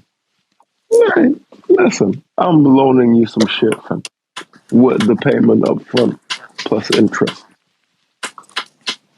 That's what's happening, fam. And what I'm saying to you Because now is, you can take that thing and wish for $1 million, or you can wish for a nice house, you can wish for a nice car, whatever. but then But you have if to you put wish, stipulations on the wishes, though, fam. That's the thing as well. You know what I mean? oh yeah, no, I mean, goddamn, yeah, there'd have to be some rules of some sort. Do you know But what I yeah, mean? we getting this money, fam. Oh yeah, nah, all that is details to be worked out, fam. We getting this money, fam. This nigga gonna put genies out on the strip, fam. This nigga, a pimp called Slickback in it, like, you know what I mean? Oh yeah, A nah, pimp we called getting this money, Wilbert, bro. fam. A pimp called Wilbert, fam. That you're sick, fam. You're sick. A pimp called Wilbert is ill, fam. Oh yeah, That's nah, the we name of the getting this podcast, by money, the way. fam. That's the name of the podcast, bro. Yeah, Charleston White voice, fam. Oh yeah, nah, we getting this money, man. Are we getting this money? Are we getting the money? Yeah, you goddamn right. Oh, you niggas don't. I tell her. Nigga, please. I tell her like it is. I tell it like it is, nigga. I said how it is. I'm gonna get a genie.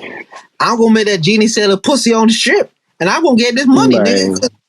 You know, the white people been doing that to us for years, and you niggas ain't saying shit about it. Y'all niggas want to talk to me about this shit. You know, Charleston White go. Charleston White immediately said, like, nah, you niggas. Charleston White immediately says, like, nah, you niggas ain't saying that to the white people. Don't say that to me for. All these rappers making their threats at me. When the police come, what these rappers do? Huh? They scared little bitty boys. They scared little bitty boys. I want these niggas go right. I want these niggas go jail. Right. Ain't nothing but a little bit straight in jail. The worst that's gonna happen to him is that he gonna get beat up or he gonna become a homosexual. That's the worst that's gonna happen to him. Charleston White is funny, man. Nah, he's something else, man. Yeah. But where he fucked up the game, yeah, is that he started intermingling truth with his fuck shit.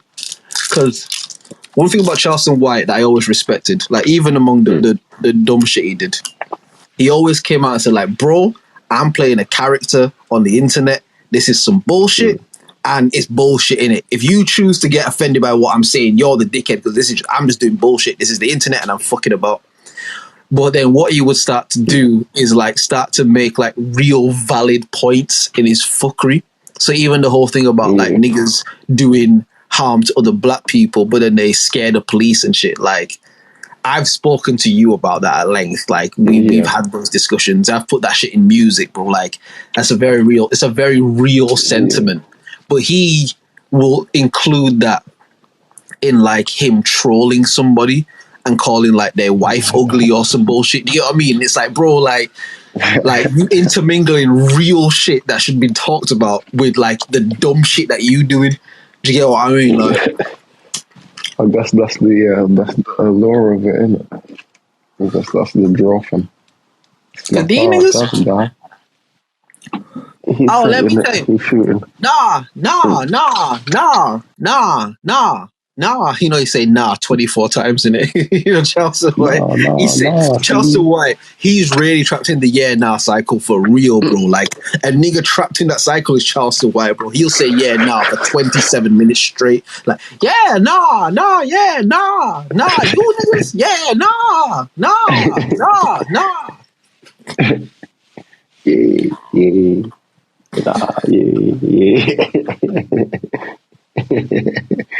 I hear that's the greatest one. Bro.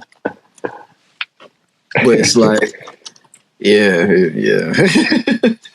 Yo, Drizz, do you remember last week when you asked me if what I thought was happening with the dollar and shit?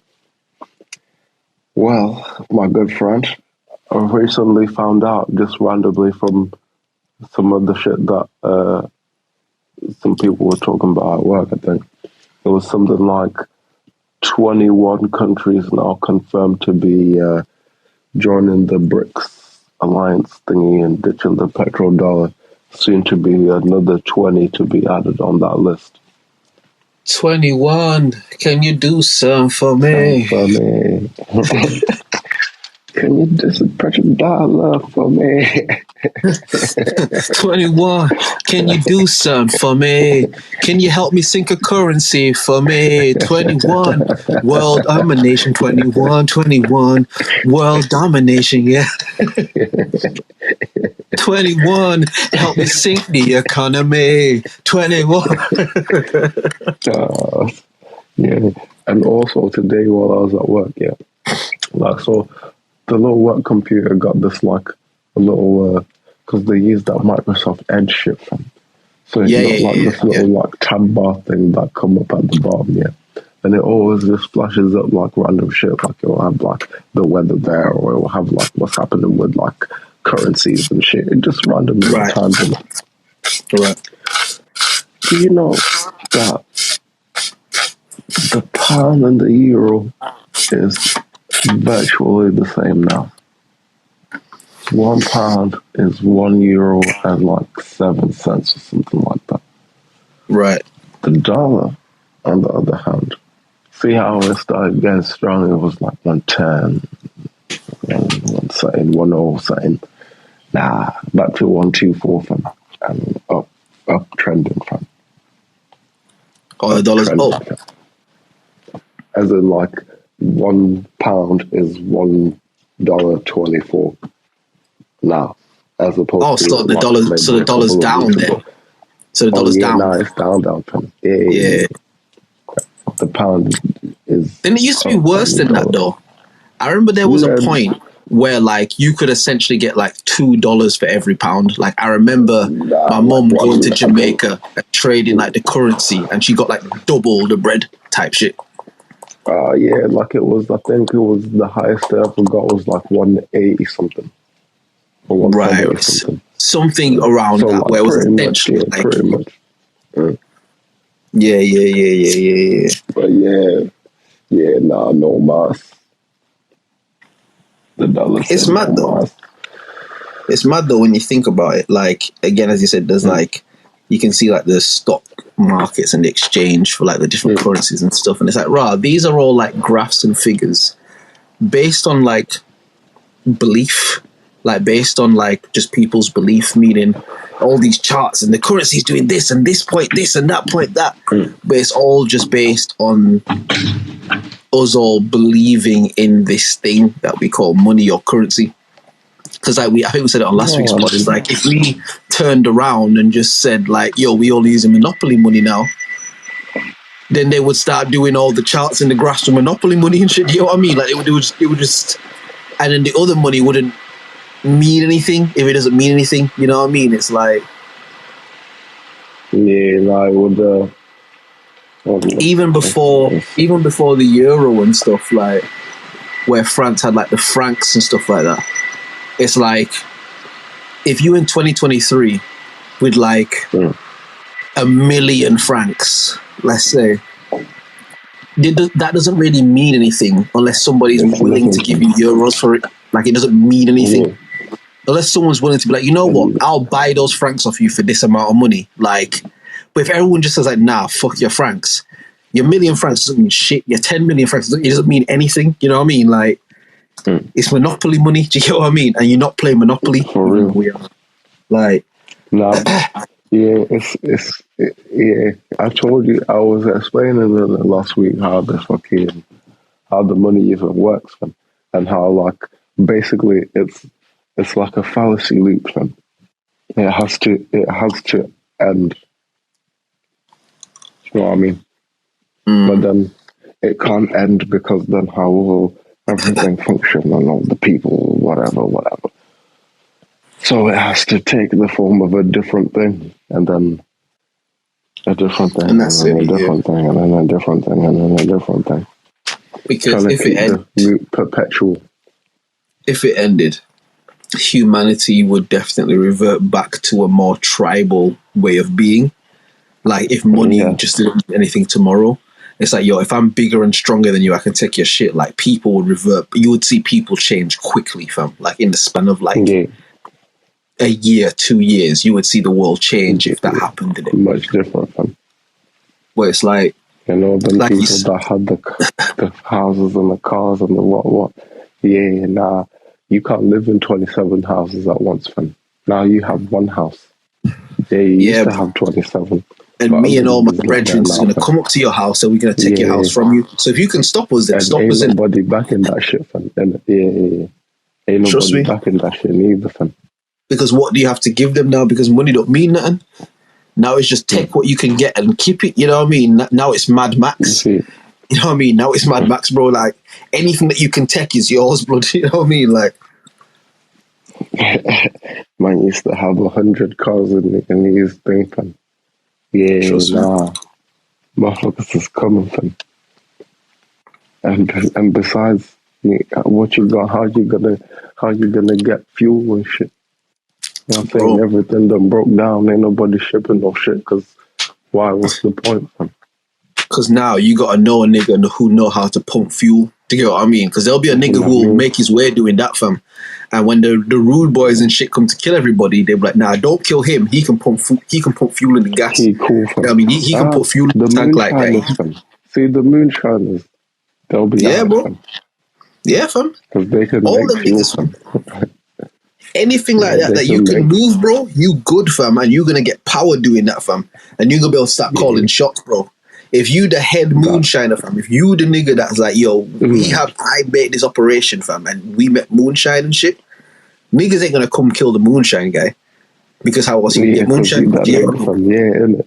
How else the niggas gonna get their fuel for their cars and their little alcohol? And then what happens is the moonshine guy essentially monopolizes his power and influence, and the whole thing starts again. You know what I mean? And the whole thing starts again, bro. It's a fallacy loop, fam. Because as long as value is outside, it's always gonna be that, fam. We're always going to value on it, yeah. You see, when people think about the barter system, they think like niggas was walking up to motherfuckers like in fields and being like, oh, hey, that's a nice sheep. I got some buns in my pocket and I got like, a couple of needles in my pack here. Like I swap you a needle and a button for it. No, it doesn't work like that. It's like, let's say we all live like in a community, right? And then I put a fence up around my house. It's nice. It looks real nice. Neighbors will be like, you think you could hook us up with the fence like that? Oh, yeah, for sure. Like, hey, we'll give you the sheep. Oh, excellent. Or even, you know what? I don't need a sheep, like I need a pig. Like, you got a pig you can give me. Like, oh yeah, cool, man, I give you a pig. Like, yeah. Something, do you know what I mean? Or maybe like, you know how to make something, like you know how to make like strong glue or something. You know what I mean? Let me get the recipe for that. That's where the word receipt comes from. Recipe. Yeah.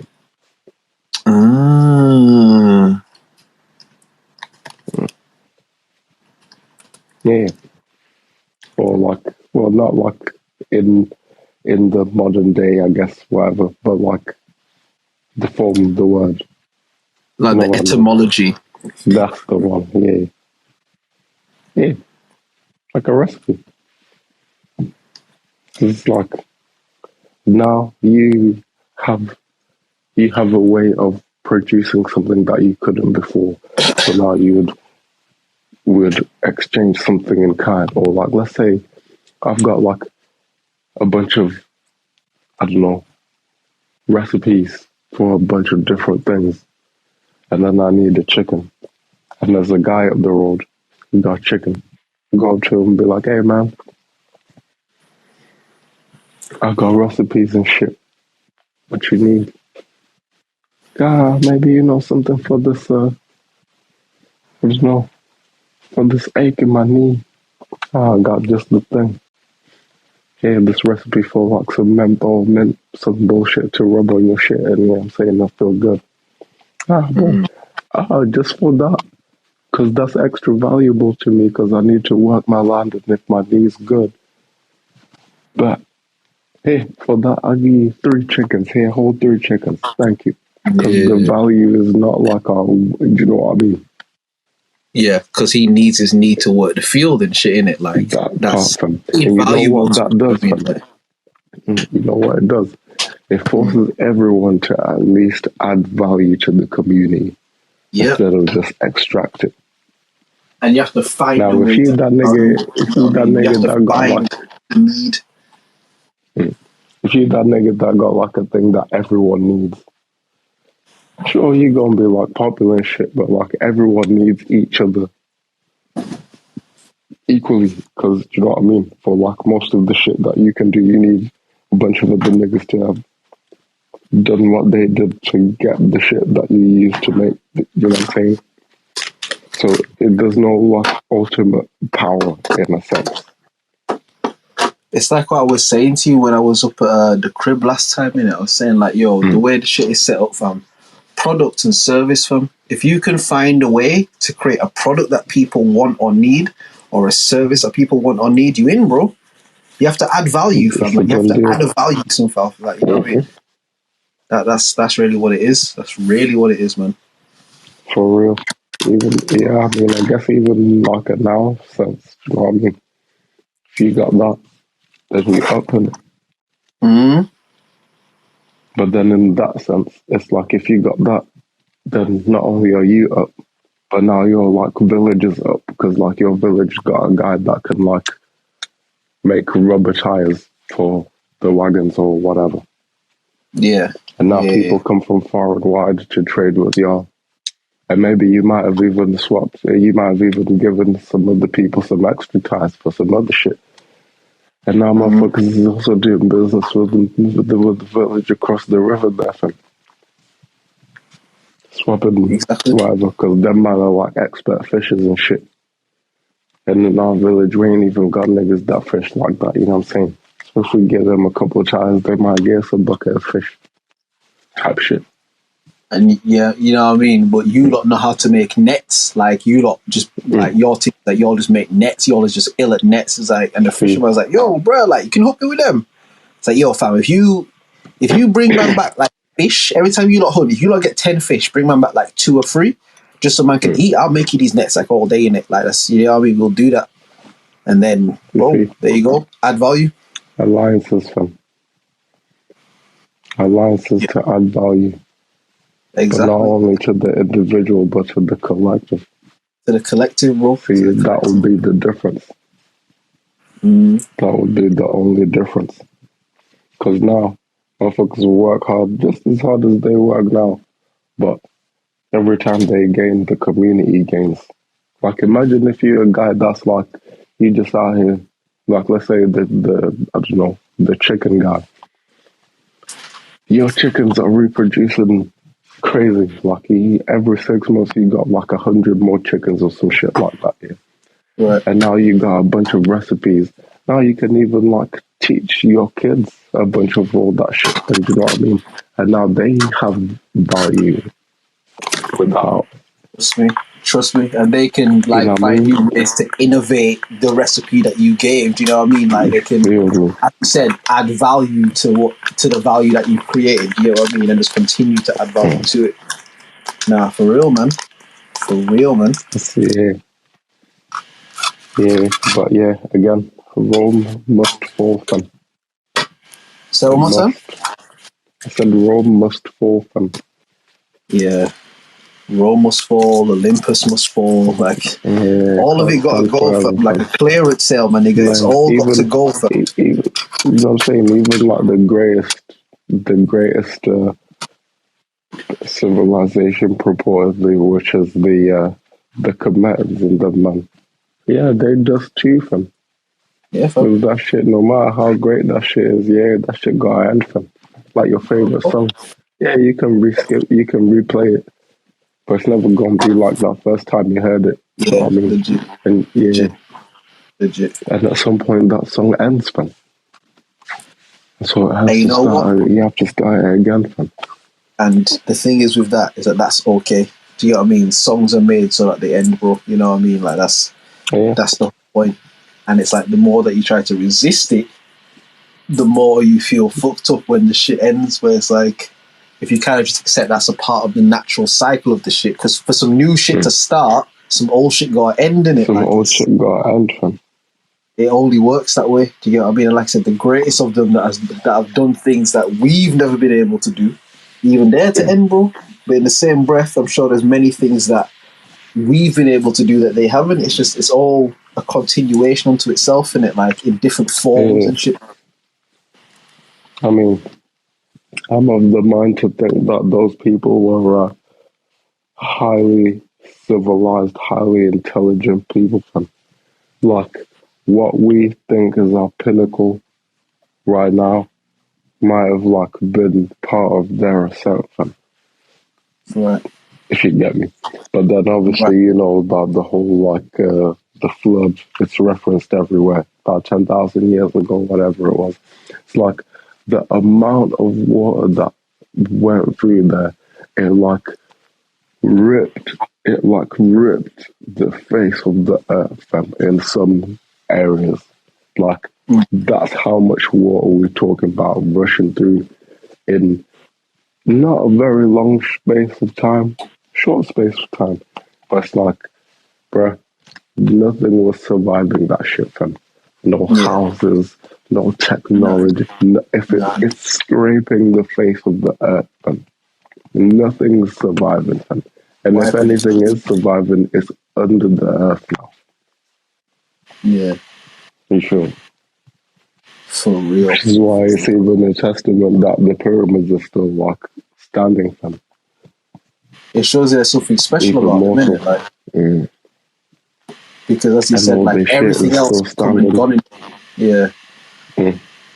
Everything else has come and It's a gone. mad thing, fam. They're still here. You know what I mean? So, like, yeah, man. Yeah, man. It's, yeah. So, like I say, I'm of the mind to think that there was on some shit, fam. And somebody pointed out that you know the Moors, right? They Yeah. had made hot air balloons and shit, and they used to like drop bombs out of hot air balloons at their people or at their enemies, even not their people. No shit. And there's Why'd like you get that? pictures of the shit. I've seen them. So a guy called Bro Sanchez. He just be going in about consciousness and black people and blah blah blah blah blah. Blah. Well, not blah blah blah, but you know, etc. Yeah, so on and so forth. Yeah. Yeah. And this one time he was just talking about how obviously he always does say things about like how there's like parts of the history missing and shit. Like he pointed out some shit that my old man showed me a while ago about how there's pictures of like black noble people like court and gentry and like, you know, aristocrats, kings, queens and shit. Yep. Dressed obviously like in the same like medieval dress. They're there in Russia, fam. They're in a lot. There's some of them in England, bro. In like those, I never seen. In those places where you and I wouldn't ever really be or able to get to, like in some of them, like them deep churches and shit. Like they've got the image. It's so funny you say that. I was randomly looking at this stuff the other day, like because the search sort of started. You know the Black Madonna in it. Yeah.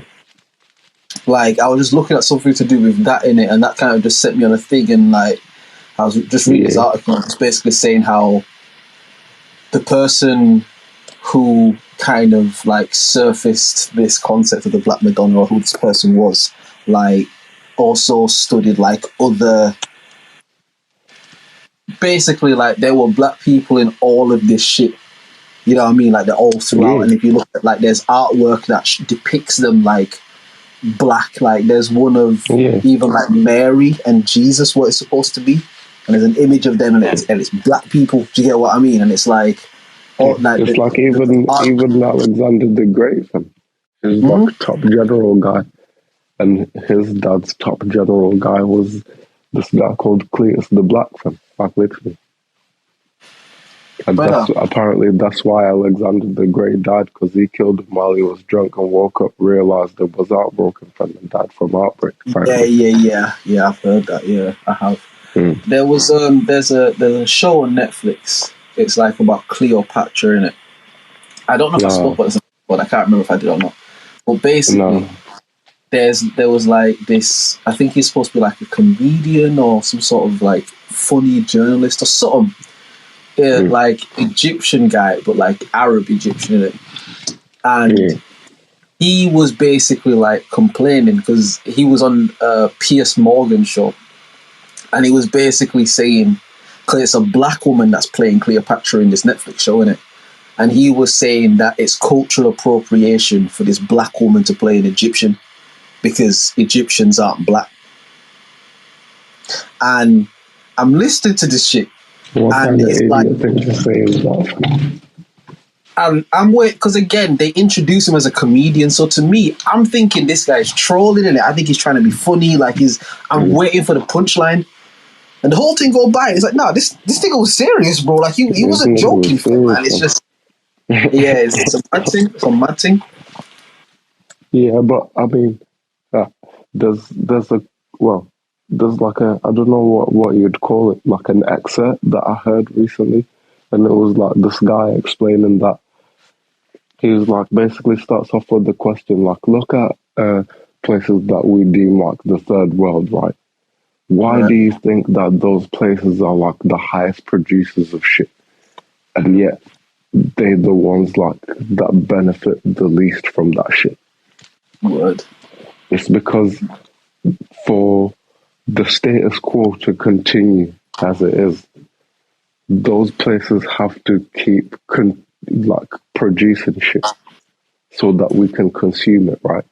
And At a then deficit as well. At a deficit, and not at a profit.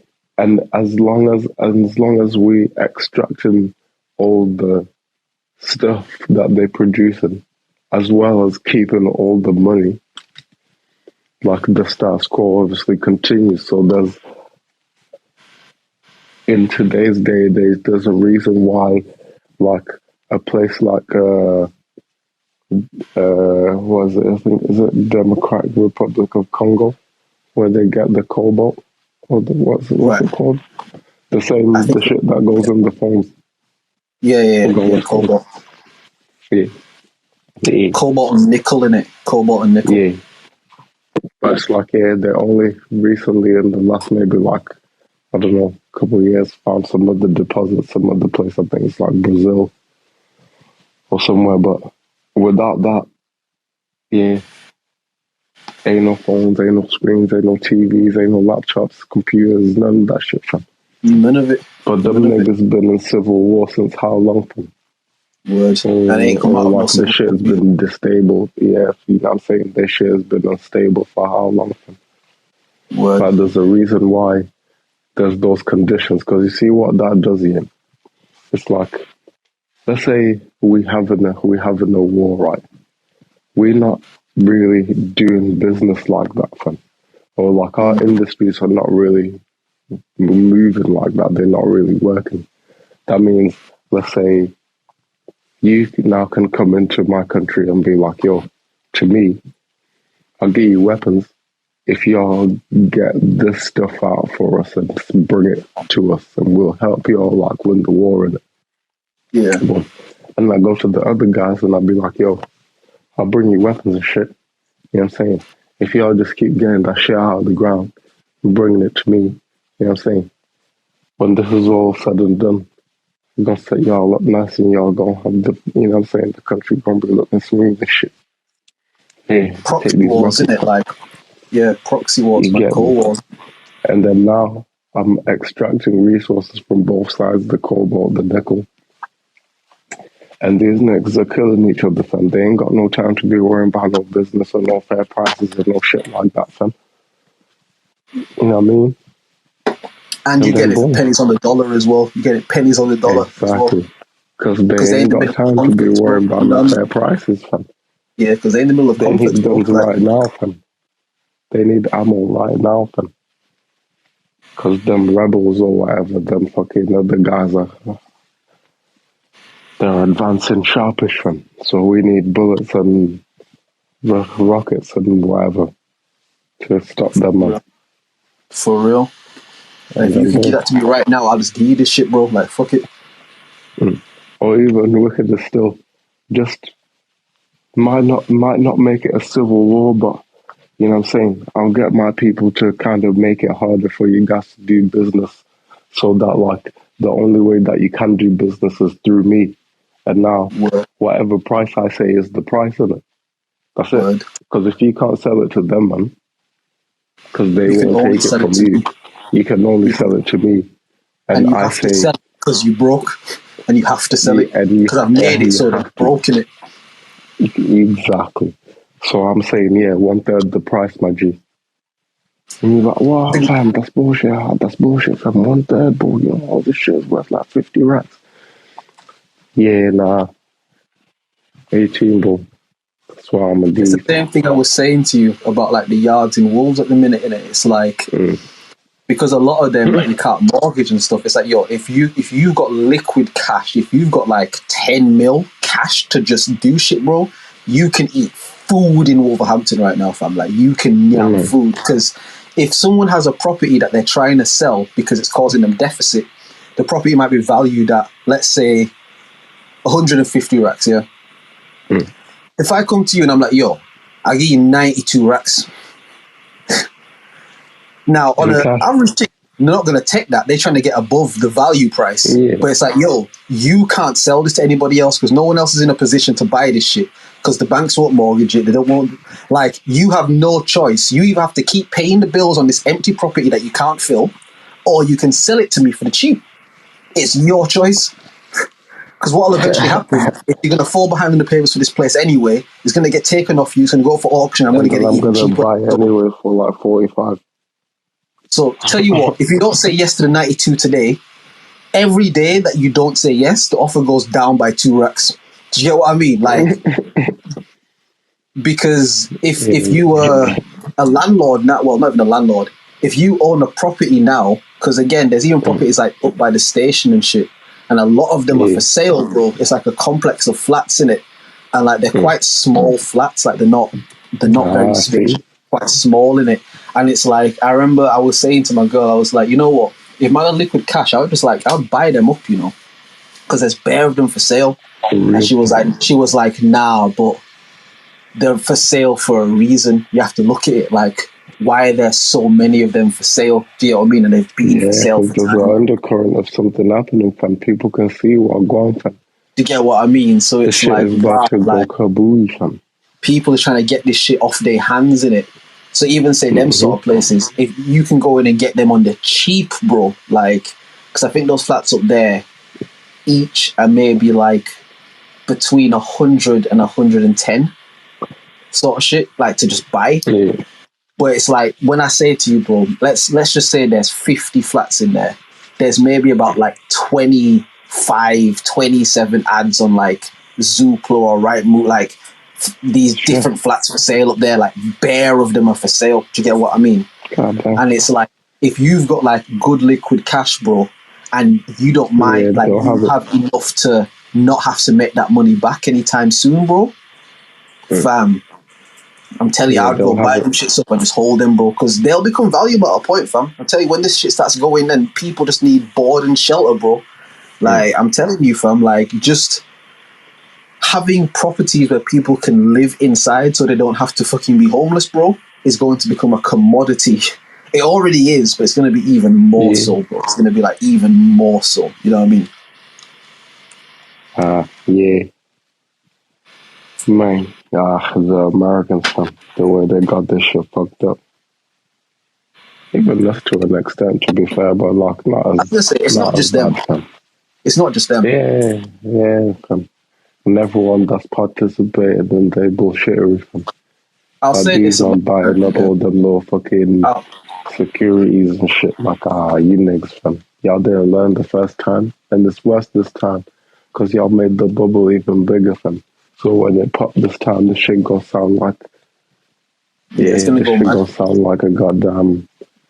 If 2008 was like a grenade going off here, this shit gonna sound like a nuke popping off, and EMP and everything shut down.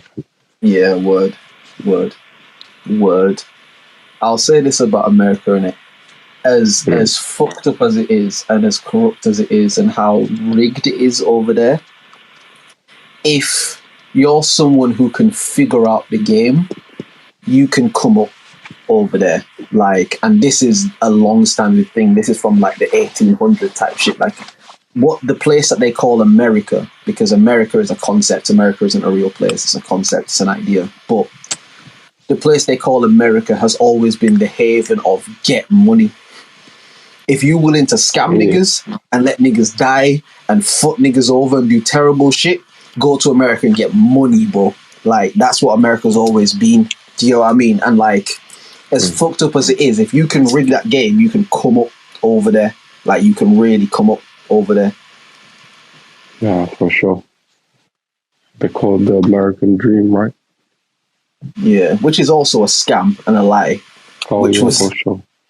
Because, you know what I mean, we need people to come here so we can fucking turn them into businesses and then, you know what I mean, put loans against them as an entity and then tax them to pay a loan against them that they haven't even signed up for. Like we need niggas to be here, innit? So it's marketing, bro. America, like, in a one-word description, is marketing.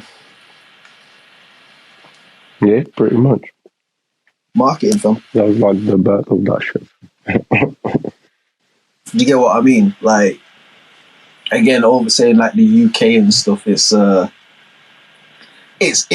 just as fucked up, if not more so. Like in the UK, and there's a great quote from the show Peaky Blinders. There are some doors that you will never be able to pass through because race and class prohibits you from doing so. Meaning, you can be the most up that anyone in this country is.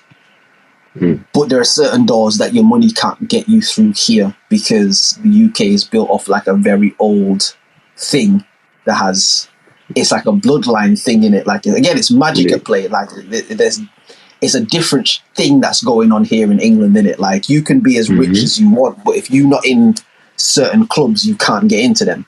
In America, your money will get you into any club that you want to be in. If you up enough, you in. As long as you're down to be in. Like, in America, money is the ultimate thing that's respected. Again, you've got countries like England, you've got countries like Russia, like, that's just like European countries I'm taking. Like, you've got these countries that have these very old principles and very old regalia of doing things. Like, certain things that go back like centuries and shit. Like, we just seen the whole Charles thing with the whole shit that they did. Like, this shit goes back hundreds of years, bro. And they running that till today, fam, because like it's an old legacy thing in it. Like, America is an old legacy. America is all like, if you've got money, go to America. Or if you want to get money and you're willing to do anything to get it, go to America. And you'll surely find it. And you'll surely find it. Some other shit. You'll find a lot of other things along the way, but if your ultimate goal is money and you're willing to give and sacrifice anything for that, America is where you need to be. What does it profit a man to gain the world but to lose his soul? It's biblical, you know what I mean? No, but for real. If you don't give a fuck about your soul, nigga, yeah, we got prices for that, fam. Because you have to remember, bro, some niggas, bro, they don't give a fuck about none of that shit, bro. Like, they trying to get up, bro. Some niggas don't even believe in all that shit, fam. They're like, what you mean? All I gotta do is sign on this little piece of paper and prick it with blood. Oh, shit, nigga. Give me that pen. How much you said? It's like a thing that I heard about the Native Americans, and that in itself is a discussion, but we won't do that today.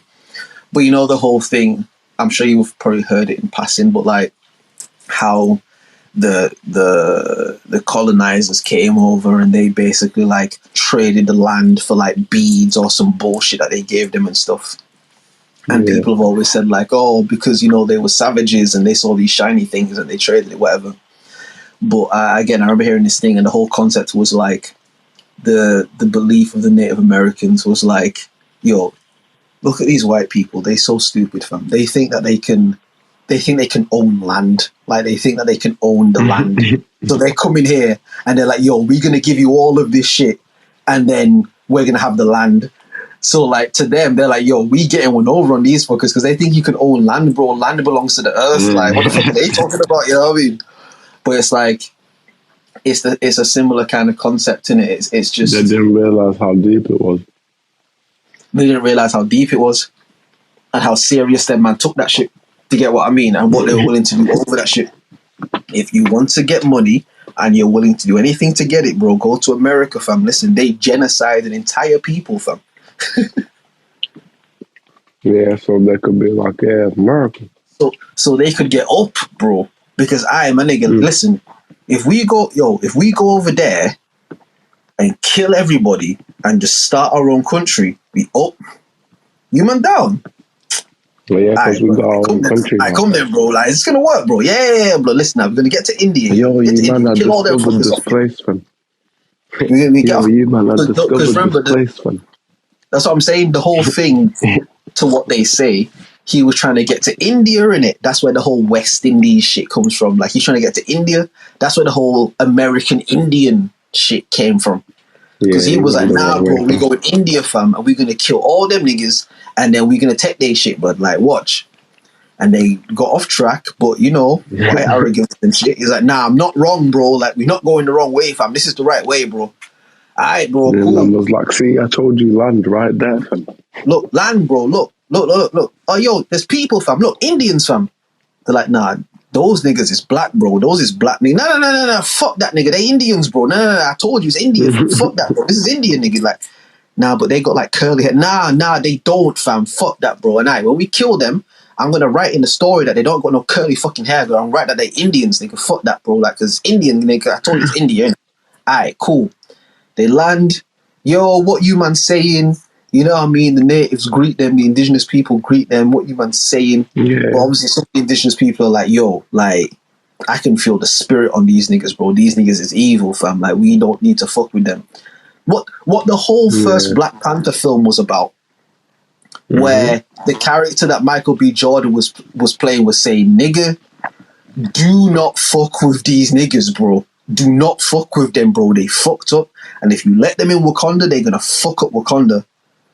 T'Challa are saying, oh man, nah, because we need to help them and we got the things to help them. And you know what I mean? If we help them, they'll help us. And and what did they do? They came in and they fucked up Wakanda, innit? So a similar thing would have happened and shit. But the chief guy, being a loving guy, would have been like, nah, like, let them in, bring them in. It's cool. And old Columbus, up to his old dirty tricks, be like, I bet, yo. Like, we're pulling his guys to the side, like, yo, bet, my nigga. Like, yo, look here, yo. Man, I got some, you know, them old blankets that we've, like, been sleeping on and pissing on and shitting on for, like, the last 12 months, because it takes us fucking months to go across seas, because, you know what I mean? Yo, you know, them shits was going to throw at you. Like, yo, put them out in the sun. Yeah, just let them dry and shit. Then, bro, like, get to these niggas, blood. But sir, if we do that, like there's a lot of disease on here. There's dead animals. That is, you know what I mean? They'll get sick. Yo, bro. Yeah, nah. I hear you. But I hear that still. But what I'm saying is, I'm the captain in it. So put them out and give them to fucking people. I'm just gonna chef you in it, like what is it? Do you get what I mean? And obviously the guy follow orders and shit. Next day, Columbus like, yo, what go on, my people, them, you know what I mean? He vibing with it, like, yeah, my G's, them, yo, you man, you know what I got for you, man? Yeah, yo, listen, we come all the way from like England, that, you know what I mean? We done our thing and that, yo, listen, I got blankets for y'all, you know what I mean? This the new Prada, this the new Louis, you know what I mean? This the Gucci and shit, nigga, you know what I mean? You might be tricked out and shit. This is all poison blankets and that, you know what I mean? Poison blankets and that. Like, yeah, all you man put that on, bro. All you man, yeah, nah, drip out, fam, drip out. Yeah, you man have been tripped, fam. Yeah, and one of Columbus' guys, he wants to put the scarf on too, because Columbus is making it seem really lit and really cool. And one of the guys, like, he likes the native people and he wants to be lit like them. So he's trying to put the scarf on, and Columbus run up to like, yo, nigga, take it off your head, nigga. Take it off, yo, bro. Nah, they wouldn't though, because they'd be used to it, innit? The whole thing is like the people weren't used to the pathogens and shit. Oh yeah, you're right.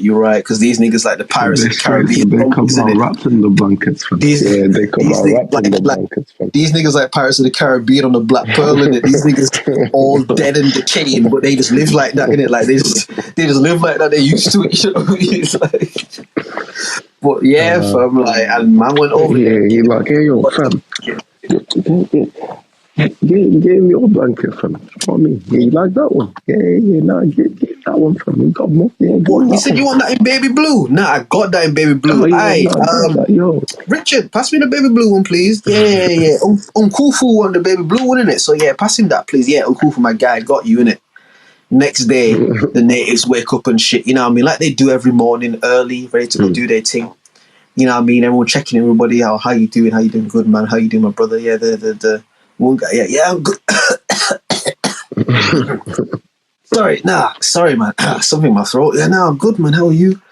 No, I'm good as well. I don't know. I feel something in my throat as well. You get some water, fam. Like, what the fuck? Like, I don't know, fam. Like, what is this, fam? Like, Niggas coughing, everyone coughing down the place. Columbus wake up, bro. That shit like classical music in his ears, fam. He wake up, oh, you motherfuckers, I got you. Gotcha, bitch. Like, you know what I mean? He wake up like, oh, these niggas, yeah, fam. And he fucking wake up and tell all the crew and all the cabin people, like, yo, all you niggas stay in the boat, fam. Nobody go out there, fam. Like, just, yo, no one go outside till I go outside, innit? And no one knows what's going on. Alright, cool. Like, fucking Columbus, he chatting his shit again. He said the shit is in you. These niggas is black. Like, he's just chatting his shit. Cool. And these niggas coughing, bro. And the coughing died down, fam. And everybody inside the boat for time. And it fucking turns to nightfall and shit. Everyone was like, fuck's sake, Columbus, man. Like, let us come out the boat, man. What the fuck, bro? We want to go get some of the food. They cooking oxtail over there. They got stewed chicken over there. You know what I mean? They got ribs over there. Like, come, man, let me go check the people. Because the crew, they're trying to vibe with the niggas and shit in it. Like, it's like when you go work somewhere and that. Like, you know what I mean? They're trying to vibe. They're like, yo, these man cook up food and that. Like, let's go in it. Columbus like, alright. Columbus tell like his first mate, yo, like, yeah, they're trying to fuck like all the native bitches and that with the titties and the ass and shit, you know. Yeah, all that. Columbus tell his first mate and that, like, yo, alright, go up to the bay of the ship and just tell me where the moon is in the sky, innit? Alright, cool. Goes up, does that. Yeah, cool. The moon is pointing north. Alright, bet. You man, come we go outside, innit? Bless. Go out. Columbus come out. Oh my God, what happened, guys? Oh my God. Everybody on the floor dying, bro. Niggas is dead. There's dead bodies, fam, because this germ and this pathogen has passed through the whole people, fam. You know what I mean? Because like you said, bro, like, their man there was living off pure natural land in it. None of that other shit. None of that. So none of these defenses are built up against that bullshit because it's not something that exists in their environment. They exist completely in sync with nature. It's the same way, like, if there's a flower and another flower, if you don't do anything to either of the flowers, they will pollinate each other if one's male or one's female. Do you know what I mean? They'll, like, nature will do what nature does. But if you come and you pick one of the flowers, that's the end of that cycle. The flower has no defense against you picking it, bro. Like, you pick the flower out the ground and the flower is dead, my nigga. Like, it's the same thing. So all these niggas is on the ground, dead, bro, dying and shit. Couple people still like gasping and wheezing. Columbus come out. Oh my God, guys, what happened? Oh my God, someone get the first aid kit. We need to help them. Oh my God, we need to help them. Oh my God, they died. Like, Columbus put on the whole show. He start crying and shit. He get his assistant to film it so he can post it on his TikTok and that. You know what I mean? Oh my God, I'm here with these people and they're dying and they need help and I just want to help them. He put on the whole show and shit. In the back of his mind is like, yeah, bro, I need to kill like 20 more minutes so all these niggas is dead, bro. I need to kill 20 more minutes. You know what I mean? He wait till the last nigga die, bro. But there's like one young nigga, fam. You know what I mean? Chosen by God and chosen by nature, fam. One young nigga who just will not die, fam. He's just sick and he will not die, bro. So Columbus like, alright, bro, cool, say nothing. Everyone else is dead, yeah? Alright, cool. You, man, take that nigga and put him in a cage somewhere in it. Like, he gonna die and shit, so just put him over there. And this nigga, he just in this cage, this will not die. It's like, yo, should we give him food and stuff? Columbus like, nah, don't waste the food, but don't waste the food. Like, yo, he's sick, but he's gonna die, fam. Don't, it's cool in it. Like, don't worry about it. It's cool in it. But again, God chose this nigga in it, and this nigga just will not die, fam. He's malnourished, he's weak, he's this, but his body refuses to die in it. And fucking Columbus is making his calls and shit back home and that's like, you man, listen, I told you, I got this place, blood. I got this place. We're just waiting for a couple paperworks to go through. The paperworks is this nigga dying. We're waiting for a couple paperworks to go through. Bro, this whole thing is lit, but listen, you man set sail now, but I'm telling you niggas. And man is back home and saying like, nah, Columbus, we don't know because you said you was going India, but you're not in India. Like, you know what I mean? You always be saying this shit. It's like, nah, you man, listen, bro. You man, listening to me, bro. I'm telling you, man, bro. We came here, bro. Then all these niggas died, nigga. We killed off all these niggas, nigga. Like, nah, he's like, we came over here and we found that there was no one there, so we just took it. You know what I mean? So it's like, you man, want to just start making your way now. You know what I'm saying? Because it's gonna take you, man, fucking 7 months to get here, bro. So start now, innit? Like, start now. Assistant come in. Mr. Columbus, like the kid is he's still alive, isn't it? Columbus like, oh, for fuck's sake. All right, cool. You know what it is? Obviously, we are a Christian people, and God is speaking to me right now, and God is telling me that I need to help him cross over to the side, because obviously, you know, these people, they weren't Christian, they didn't know about Jesus, so, you know, we need to, the best thing I can do for him right now is help him find Jesus and be able to, you know, save his soul. But no one else is allowed to come in when I'm with him, though. Like, no one else can come in. Do you get what I mean? Like, everyone else has to stay outside, because it's going to be me, him, and God. Do you get what I mean? So, Nah, he got hit him with the he woke up to the cage and be like, hey, Tonto, was it? Tonto? Yeah, I can see you fucked up right now, you know what I'm saying? So, we can make a deal. You can work for me. And I'll give you some food, you know what I'm saying? Some clothes and shit, you know what I'm saying? they always going to make try to make the deal first, and shit, you know what I'm saying? And then obviously Tonto was like, you know what, yeah. Fuck I know what I you've used done, to bro. do this shit every day anyways, fam. Nah, he hasn't figured that part out yet, fam. Okay. I do this shit anyways. I might as well, you know what I'm saying, get a meal, set of clothes, you know what I'm saying, a bath, something. I'm saying, so I'll accept the deal, I bet. But what he didn't realize is that he just willingly became, well, he was a prisoner of war at first, but then he just willingly became a slave. And now, fast forward some generations, like if this was a movie, it would, like, in the next scene, it would jump to the future, and it would be like the kids like sitting there reading a story about how, you know, like the black people down there were like all from Africa, and like they all got stolen, and they all whatever. And then like a one person that's from the lineage, I guess, An old man, the surviving member. Like old man in it, like. It just cuts to a scene of him like witnessing that shit, and he just like shed a tear, and then it zoomed back into the past again, fam. And he's shaking his hand, and away it goes, fam. And away it goes. Yeah. And away it goes. Straight away the whip goes. And because he becomes a slave, he starts seeing like the day-to-day shit that Columbus doing. Like Columbus just playing it up like this guy that don't know nothing and shit. But he start noticing like, nah, he's doing like calculated things. You know what I mean? And he you know what I mean? Certain nights, you know, Columbus get lit and shit. He put the native bitches in there, you know what I mean? Fuck shit out of them. He lit and he high and he drunk and he just chatting this shit. And he'll be like, yeah, blood, that's why, you know what I mean? That's why man came over here, blood. And like, man set the plan for these niggas in it, because these dumb ass niggas even know, but they're gonna fucking trust somebody that pull up in the ship.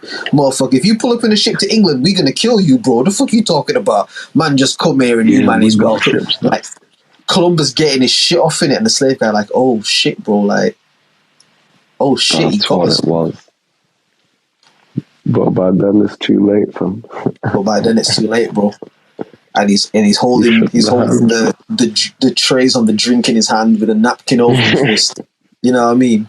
Like, and he like, yeah, bro. You know what? Go bring your sister in here, fam. Like, fuck yeah, go bring her in here, fam. You know what I mean? And if you don't, bro, I'm gonna fucking cut your hand off, nigga. Like, fuck that. You know what I mean? Like, on some ill shit, bro. The same hand that I shook, fam. Yeah, I'm gonna take it and put it on my wall, nigga, and you have to see it every day, fam, because you did this, nigga. So tell you what, bro. You still don't have to carry either go get your sister. Either go get your sister, bro. I'm gonna go out there and cause fucking havoc, man, nigga. It makes no difference to me, but I'm bored anyway, nigga. Like, we already did what we came to do it, you know what I mean? So either go get her, bro. I'm gonna go out there and kill 15 people, nigga. You know what I mean? Like, go in it, and it's you already in the shit. Do you get what I mean? You shook the hand already, like you didn't even know what that signified. What you were agreeing to. But you're in it now. You're in it now. And there ain't no turning back. And that's why people like that whole shit is a Nat madness. Turner, like people like Nat Turner and stuff, like those sort of stories need to be told more. Not because we need to hear more slave stories, because that's definitely not the case. But because, and for anyone who doesn't know, Nat Turner was a slave, and he basically became like a preacher, but he was like a preacher slave, and he would preach to like the slaves. And obviously the Bible is he would preach the shit that's like, yo, listen to the masters and all that sort of bullshit. And he basically realized it was all bullshit. He planned like to just revolt against the shit, and they revolted against a slave owner. They overtook the plantation. They went on to like kill other like slave owners, rich people, and eventually he got like caught and killed and But the reason I think it's an important story is because in the simplest way possible, what did Pusha T say in the track where he was dissing Wayne and Drake? Them niggas won't die for you. In the simplest way possible, it's a story explaining that if you want to make change, you have to be willing to die for change to happen. And you have to be willing to die without the change happening, having done enough so that change can happen. That's what the Nat Turner story is about. And again, in the docile state that we live in now, it's like, again, we even talk about things as simple as like in America, when they protested the buses over Rosa Parks. We even talk about something as simple as not getting a bus. It's like, you tell niggas do that today, niggas telling you eat a dick, bro. Like, bro, I gotta get to work. I gotta get to school. I gotta do this. I gotta do that, bro. Like, I ain't on all of that, innit? And it's like, okay, but if as a people, and I understand we talk about like race and stuff, like for the sake of the conversation we're having, just go within it. But like, it's just as a people, it can be broadened out as well. If we don't have the ability to mobilize and move in unison, then we'll never really have the ability to make the changes that we want to see. Because I promise you, fam, if 10,000 people on any one day go and protest anything, it makes an impact. Whether it's a good impact, a bad impact, where it means something. If 100,000 people one day go and do something, it means something. I mean, whether that's a concert, whether that's a protest, whether that's a church, whatever it might be. If a mass of people go and do any one thing, the energy that's generated from that is impactful. You know what I mean? Sorry, what were you gonna say? I mean, I agree, but I also disagree. Right. Because BLM, nothing changed. Nothing happened. Well, what I will say it before, I'll say it. Wait, let me just. The only way that we'll ever like get our shit together and actually move in unison is the day that we realize how much purchasing power we have. And instead of turning that outwards, you know what I'm saying? Oh, I want to get a Rolls Royce, I want to get Ferrari, I want to get do that. Why don't we take that money and invest it into our own communities and make our own luxury cars? Make our own banks, make our own this, that. We just answered the question before. We answered it before because niggas want to buy the poison blankets because the white guy said it was lit. We've been programmed, and I say we, you know what I mean. But like, that's why I said programmed. That's where the real that you'll need this shit. You know what I mean? But that's what I'm saying is that's like all the other stuff that we do, making a lot of noise or whatever. Yeah, you know, they might like loosen the reins a little bit or whatever. You know what I'm saying? They might let y'all like sit on the bus or whatever. Okay. They might let y'all have a say sometimes, you know what I'm saying? But like, nothing's changed, fam. We all still fucked up, fam. And it's like, yo, all we gotta do is just, even like on a normal, just on a day-to-day, like your own operating your like own modes of operating. Yeah, of course you gotta like buy from these corporations, but like buy more stuff from like own businesses. Word. You know what I'm saying? Support them the little like Caribbean shops where they sell the what you call it, the plantains and the what's and the all that. You know what I'm saying? Support that shit. And Because stop that's how trying to you get do it, fam. discounts from the black businesses because Yeah, you black. because like, bro, Stop trying to get freebies from do the you know what I black mean? businesses because you black. Stop trying to like, just give me that. Yeah, nah, just Yeah, brand because me in you it don't go because to you black. Asda and like be like, oh yeah, I know this bread is 150, but I've only got like 80p right now. Can I just, you know what I'm saying, bring it by late? No, don't know, because they won't Bro, let you. They tell you you get the don't go to fuck out of there, Asda. fam.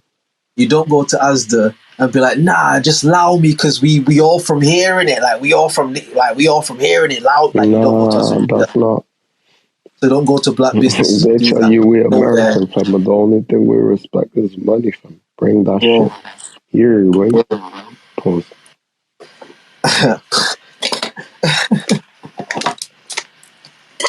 You know what I'm saying? Yeah, man. All that, fam. It's like, yeah, cool. Motherfuckers like complain about. It's like the thing that I was always saying before about the how like people like begging for man to turn up the thermostat and not like put bacon in the fridge like in the veg bit. Like, you know what I mean? But that's just how it runs in this household, fam. The bacon go in the veg bit. Yeah, it's what it is, fam. Yeah, it's hot than a motherfucker in here, ain't it? It's perfect, fam. That's how we like it. You know what I'm saying? Man, please. And if you don't like it, get the fuck out. But also, you can't get the fuck out. You know what I mean? Also, we won't allow you to get the fuck out. But if you don't like it, get the fuck out. You know what I mean? Listen, see, but that's the trick, fam. You can anytime, fam. But I'm saying that's how they present it, though, innit? That's what I mean. Like that's what I mean. That's what I mean. So, and if we were to get the fuck out, that's when it would begin, fam. You see, but I've said this because from we day trapped though. in this fallacy of being like, oh yeah, in this, I guess, in the Western Hemisphere is like where you get all the money, because like I guess this guy's been influential in world movements or whatever. So like, yeah, it must be where the money's at, right? Yeah. Not knowing that the money's wherever it's coming from. Do you know what I mean? It's being generated wherever you're coming from. Yeah. And yet, the same money that's being generated from wherever you're coming from is the same money that you're working for, but you're spending it on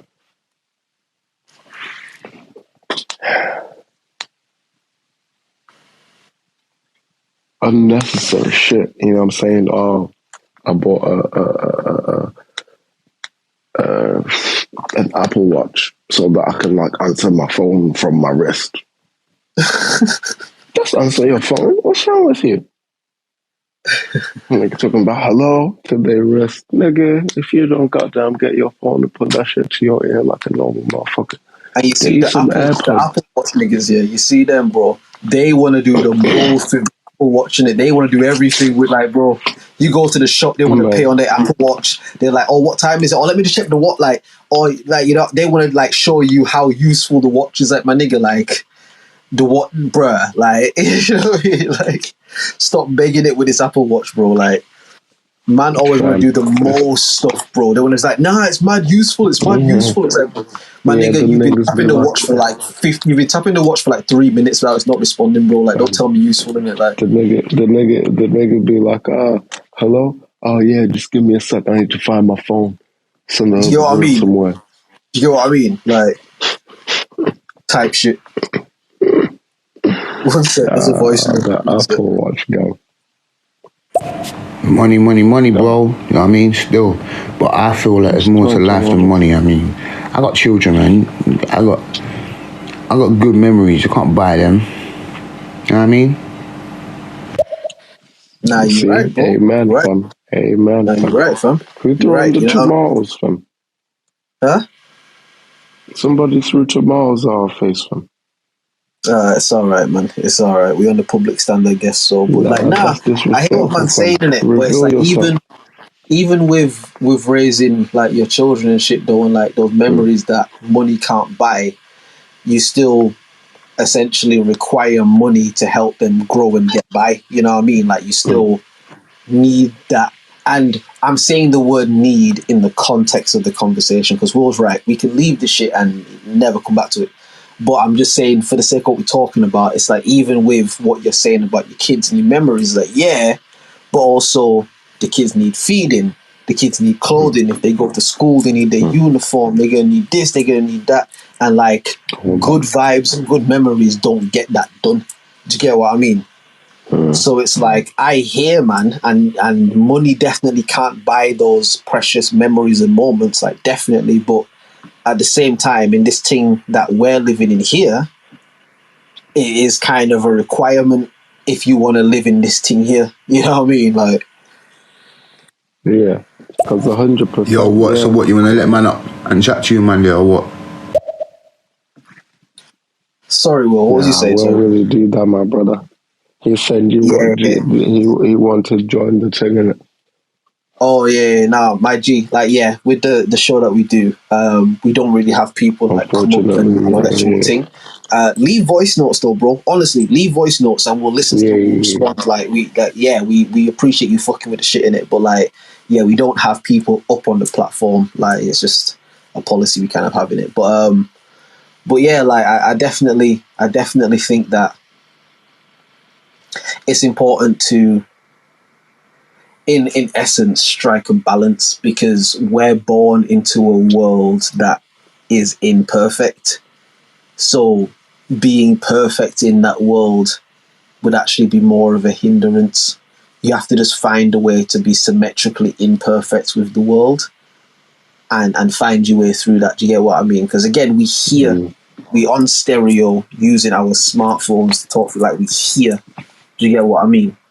And so the utopian view of, well, let's just leave, like, that's dank if we do it.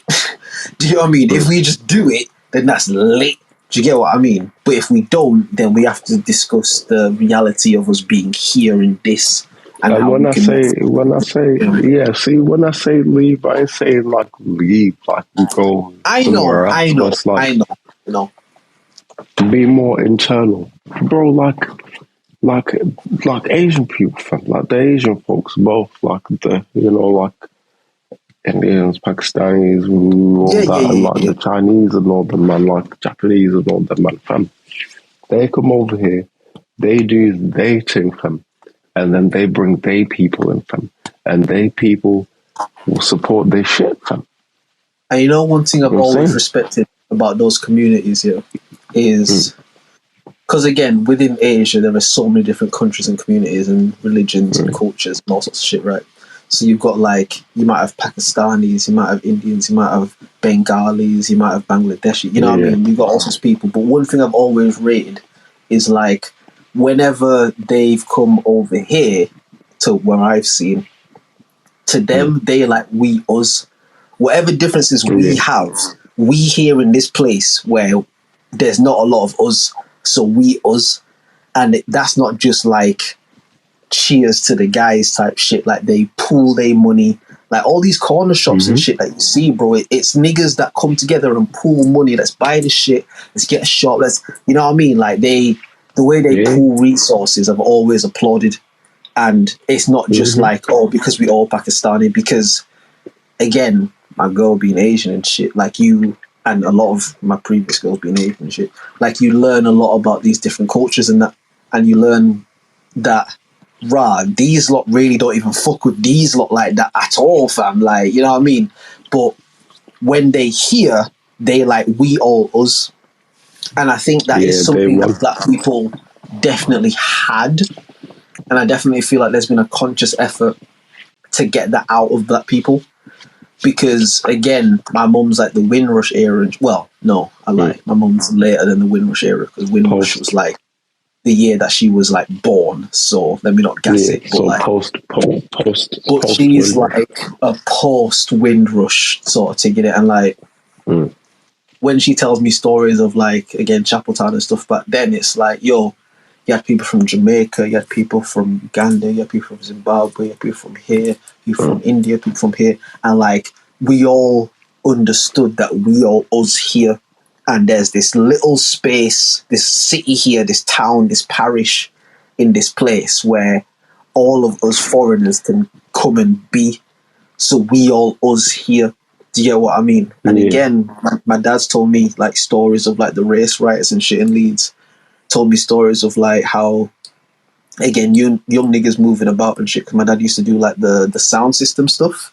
Like he used to go and play like sound systems and shit. Like he was a wavy nigger in it. But like he's told me things of basically like if I say Teddy boys or Teddy gangs, does that mean anything to you?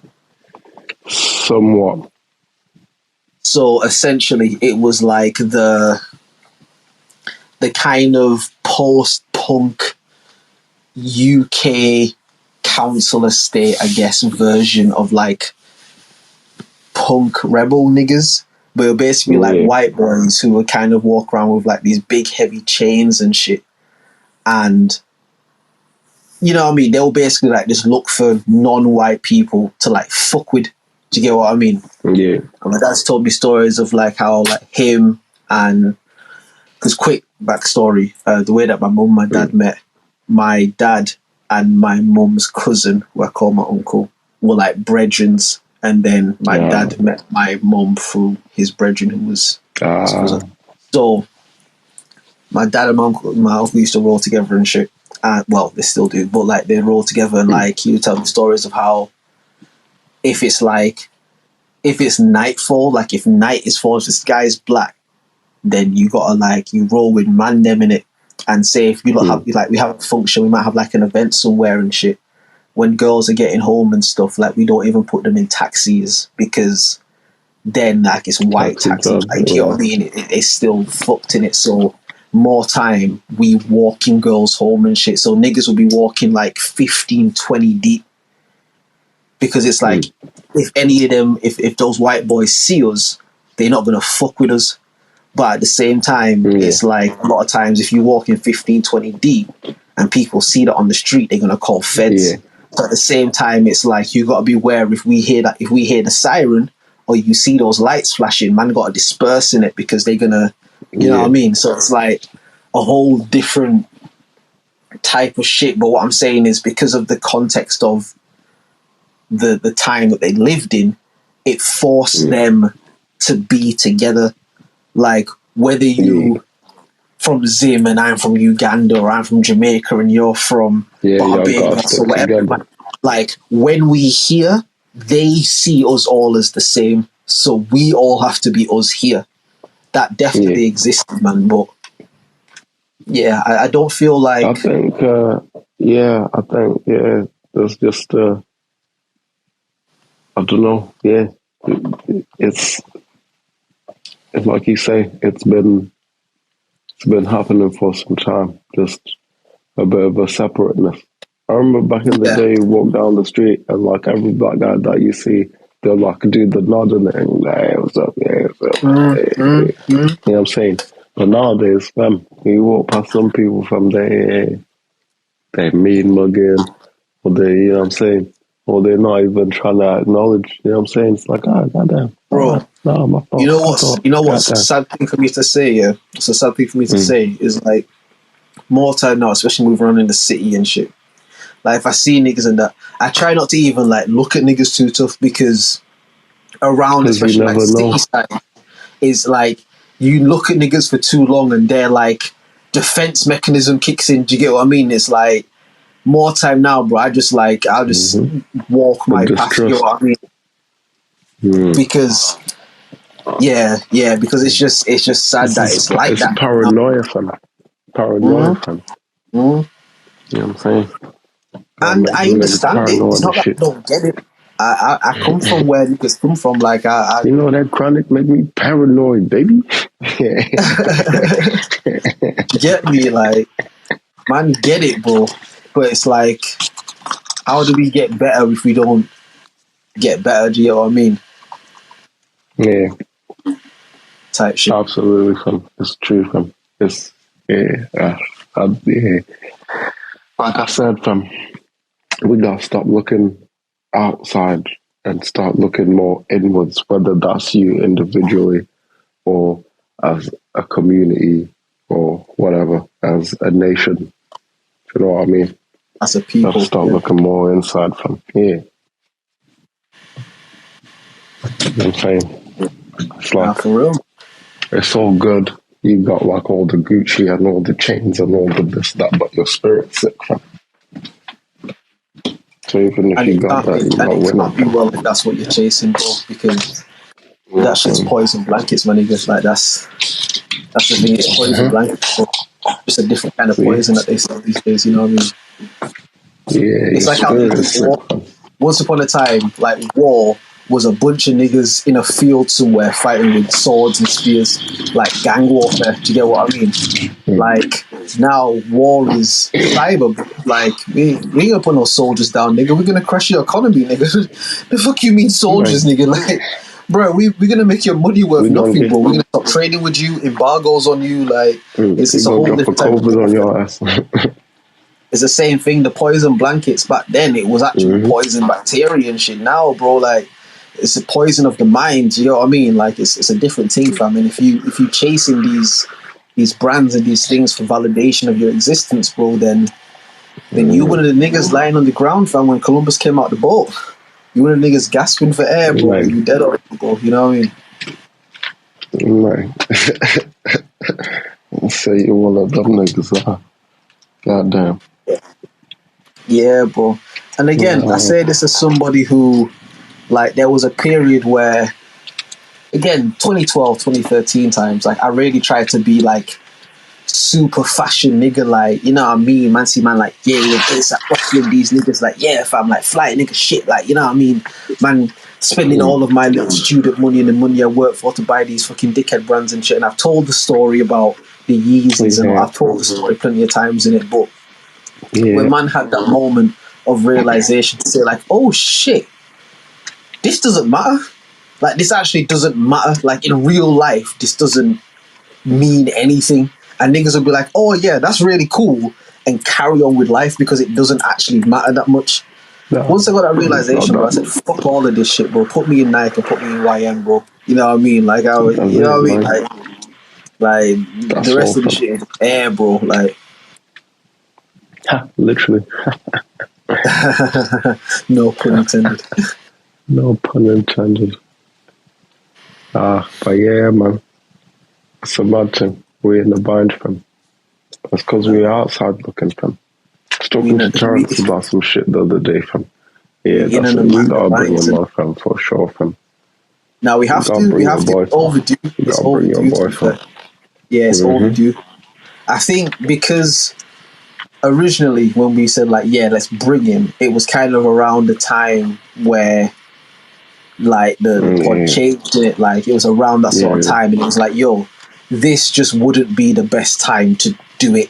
You know what I mean? Like, although it has nothing to do with that whole shit, timing wise and optic wise, like that, it looks a certain way and it comes across a certain way. Do you get what I mean? And like, do you know what I mean? So it's like, I think because of that, we kind of shelved it and just never got back to it. We kind of just got in our own stride and shit. But yeah, we need to get. But now's as good a time as any now, fam. Trust me, fam. I had a conversation with Daggy yesterday, fam.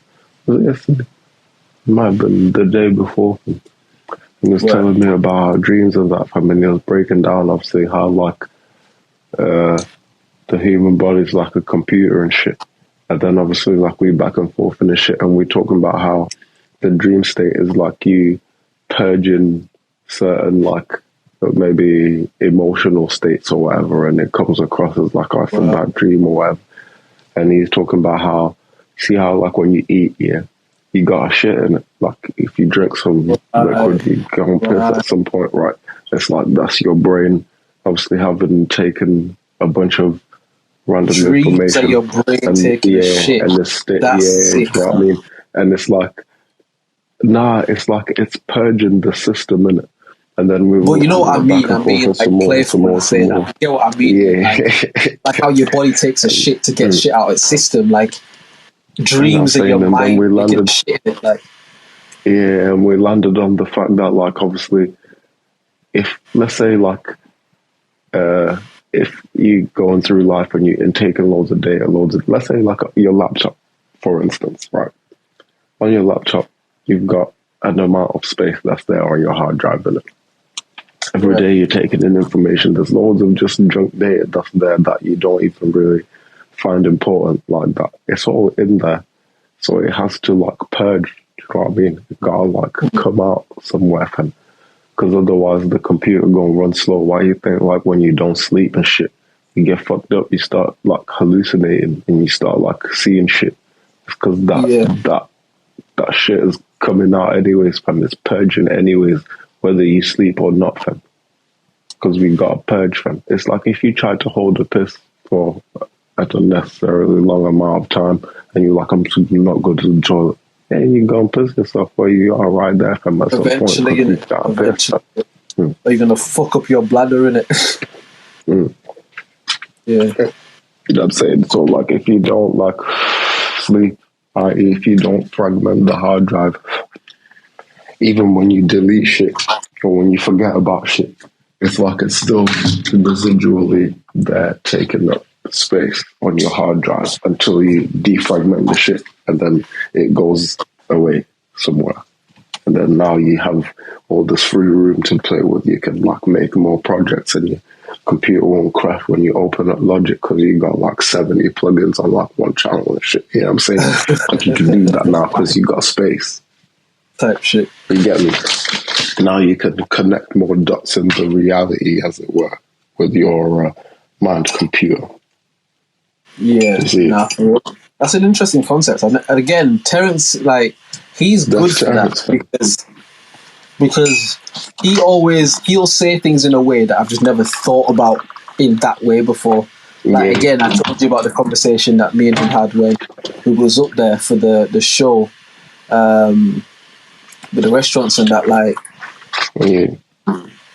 the way, like, we had a conversation just about, like, religion and just technology and all sort of shit, and, like, the way, like, the basic concept was, like, Jesus Christ is an algorithm, like, and just the way he explained it was like, wow, bro, like, that makes so much sense, but I've just never thought about it like that. Like, he's good for shit like that. Like, he's good for just saying things in a way that your mind has connected dots around it already, but he'll just say in a way like, oh shit, like dreams of your mind taking a shit, like, that makes so much sense, you know what I mean? Like, we need to get him on, fam. That would be an interesting one. Yeah, for real. And just let him talk in it, and just let him go in it. Man, just let him go, fam. Just set him up a couple times, fam. Yeah, Ozil playing it. Trust me, fam. Man are talking, like, Silva, De Bruyne and Haaland in it, like. Mate.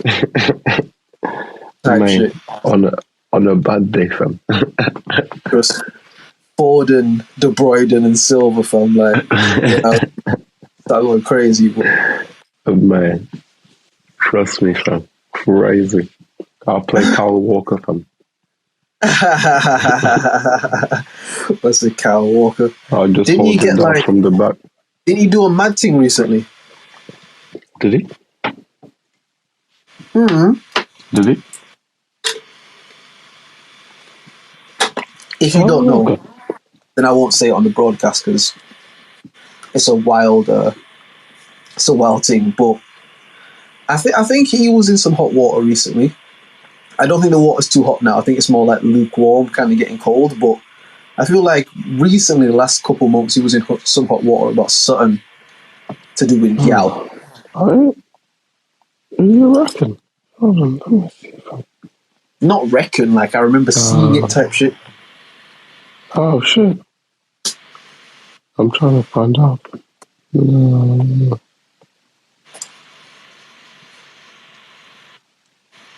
Nah, I'm not even gonna Google it. Yeah, allow it in it. I just typed in his name, but it didn't come up. Yeah, just allow it in it because you have to start Googling some crazy shit.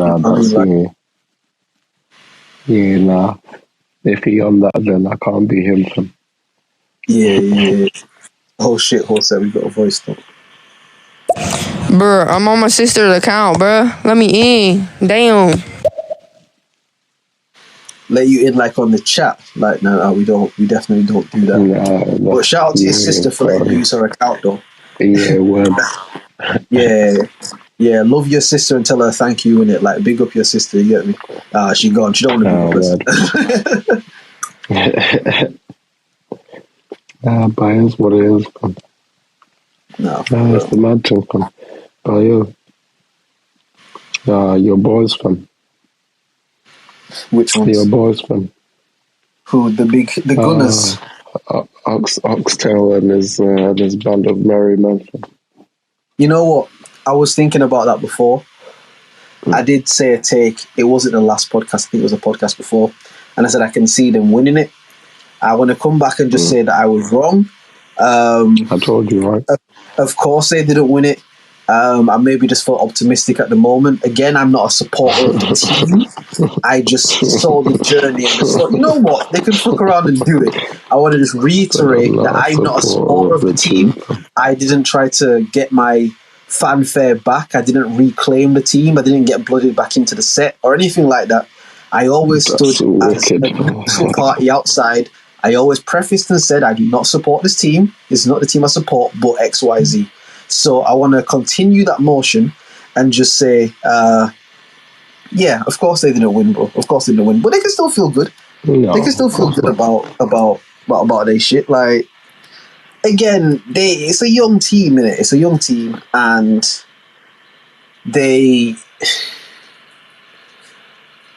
if they won the league this year, it would either have been an amazing thing for their team or a really bad thing. It would have been a bad thing. You know what I mean? I think this is a good outcome for them. I think it's going to keep them on a second place behind Manchester City in the Premier League is not bad, bro. It's not bad at all, fam. And I don't think that they have anything to feel bad about. Like, when they played City and City broke them again, that was definitely when the heads were gone in it. It's like that because that was the pinnacle match, and that was like, yo, if you lot win this, you've practically won the league, and if you lot lose this, you've practically lost the league. And when City spanked them, like, you could see the head win, because after that they lost to Brighton. They lost a couple games after that. Like, you could see the heads were gone in it because they started to believe. You know what I mean? They started to think like, oh shit, we can. And you understand that as a nigga that played football. I understand that. Do you get what I mean? Like, because now you're panicking and shit. You're not making good decisions. Do you know what I mean? Because they've never been there before. They've never been at that point before. You know what I mean? To them, Arsenal have always been like 4th, 5th, whatever the fuck. You know what I mean? So to kind of be in real contention like that, it's new to them. It's new ground, and you can't. I'm not judging them for bottling it. They're young. They're talented, and they've never been under those bright lights before. Manchester City, how many have they on the bounce? Like, City do this. This is what they do. Do you get what I mean? So I'm not surprised. The best thing Arteta can do now is regroup his team. Obviously, like, from now up to summer, just regroup the team and just remind them, like, yo, you man, bro, like, City is a different thing in it. Like, fuck City in it. Like, don't even include them in the league. Take City out the league. Because when you look at the Premier League right now, what team can you compare to Manchester City, really? There isn't really one. That. Everyone else is like 10 points behind from the closest. Do you get what I mean? It's like, if I'm Arteta, I'm going in there and I'm saying, like, yo, you man, City is a FIFA cheat team.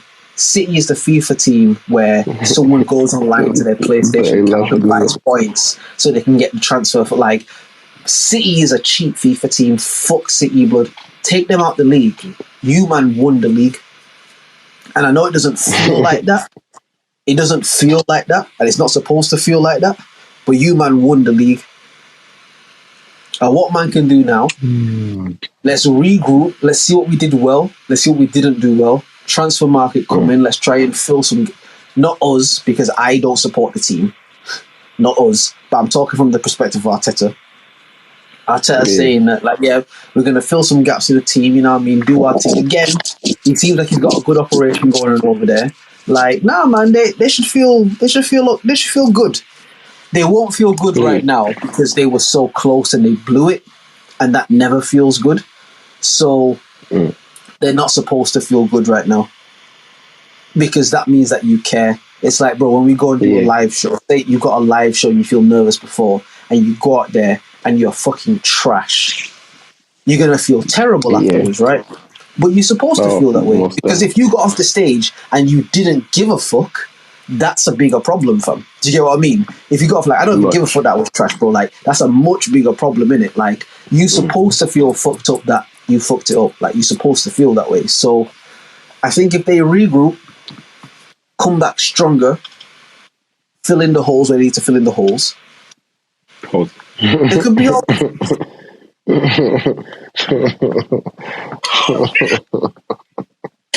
nigga! Pause, man! Did you hear what he just said? Yeah, I heard that. Hey, man! Pause, man! Nah, man, no, man! Pause, man! Hey, yo, man! What the fuck was that?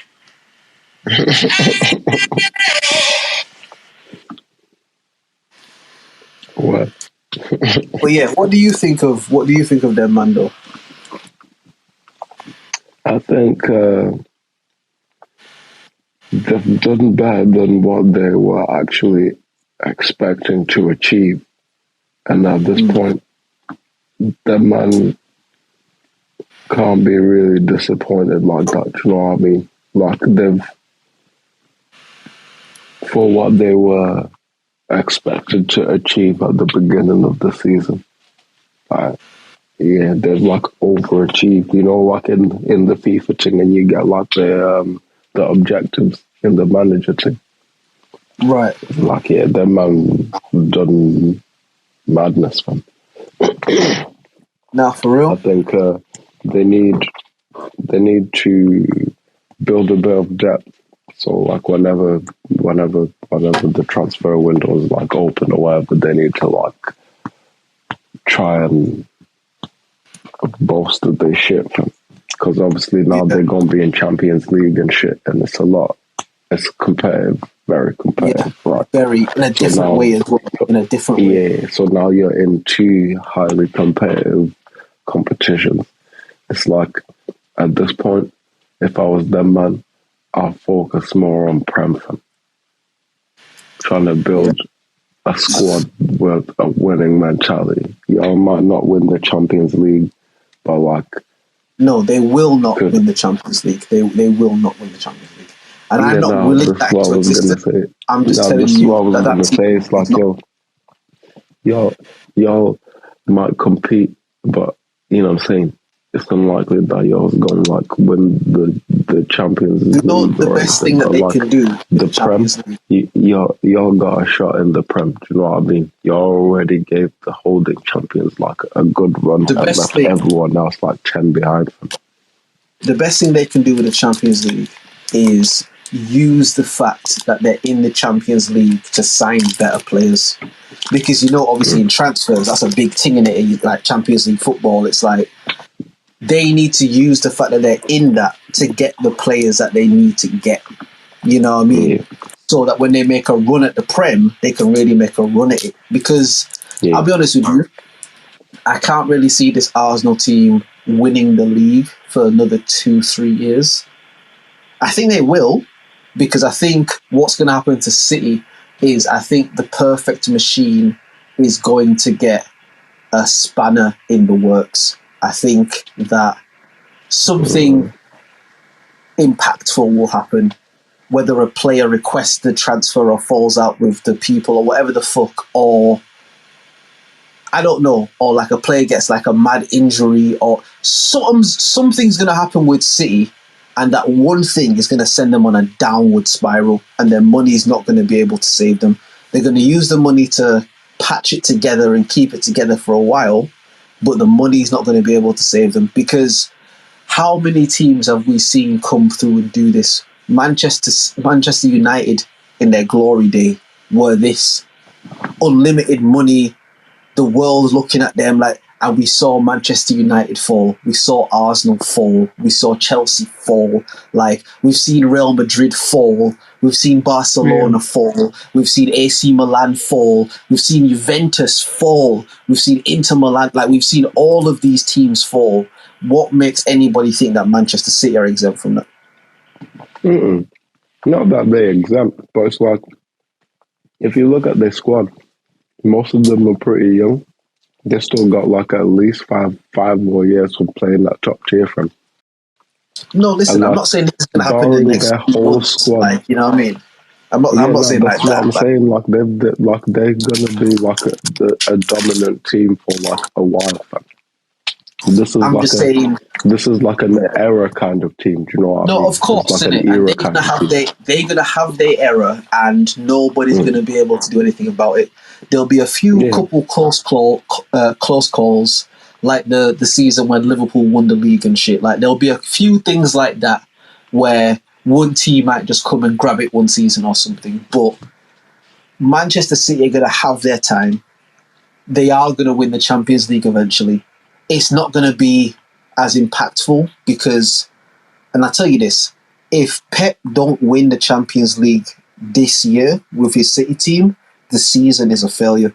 I don't give a fuck about no Premiership. I give a fuck about nothing else the niggas in. If those niggas don't win the Champions League this year, the season's a failure. And his board, if they're honest with him, they have to tell him that. Because you niggas have won the Premiership already, bro. You man are doing FIFA career mode on the Premiership, bro. You man have won this bare times. Win a Champions League, my nigga. Look how much money we've spent, bro. Win the fucking Champions League. So, like, that's why I'm saying again, back to the Arsenal thing. It's like, if I'm Arteta, I'm saying to them, man, like, yo, Manchester City are a whole different entity onto themselves. Like, the Premier League doesn't even mean the same thing to them as it means to us. Like, they have enough money to win the Premier League. Remember something called Fergie time? Remember Fergie time, right?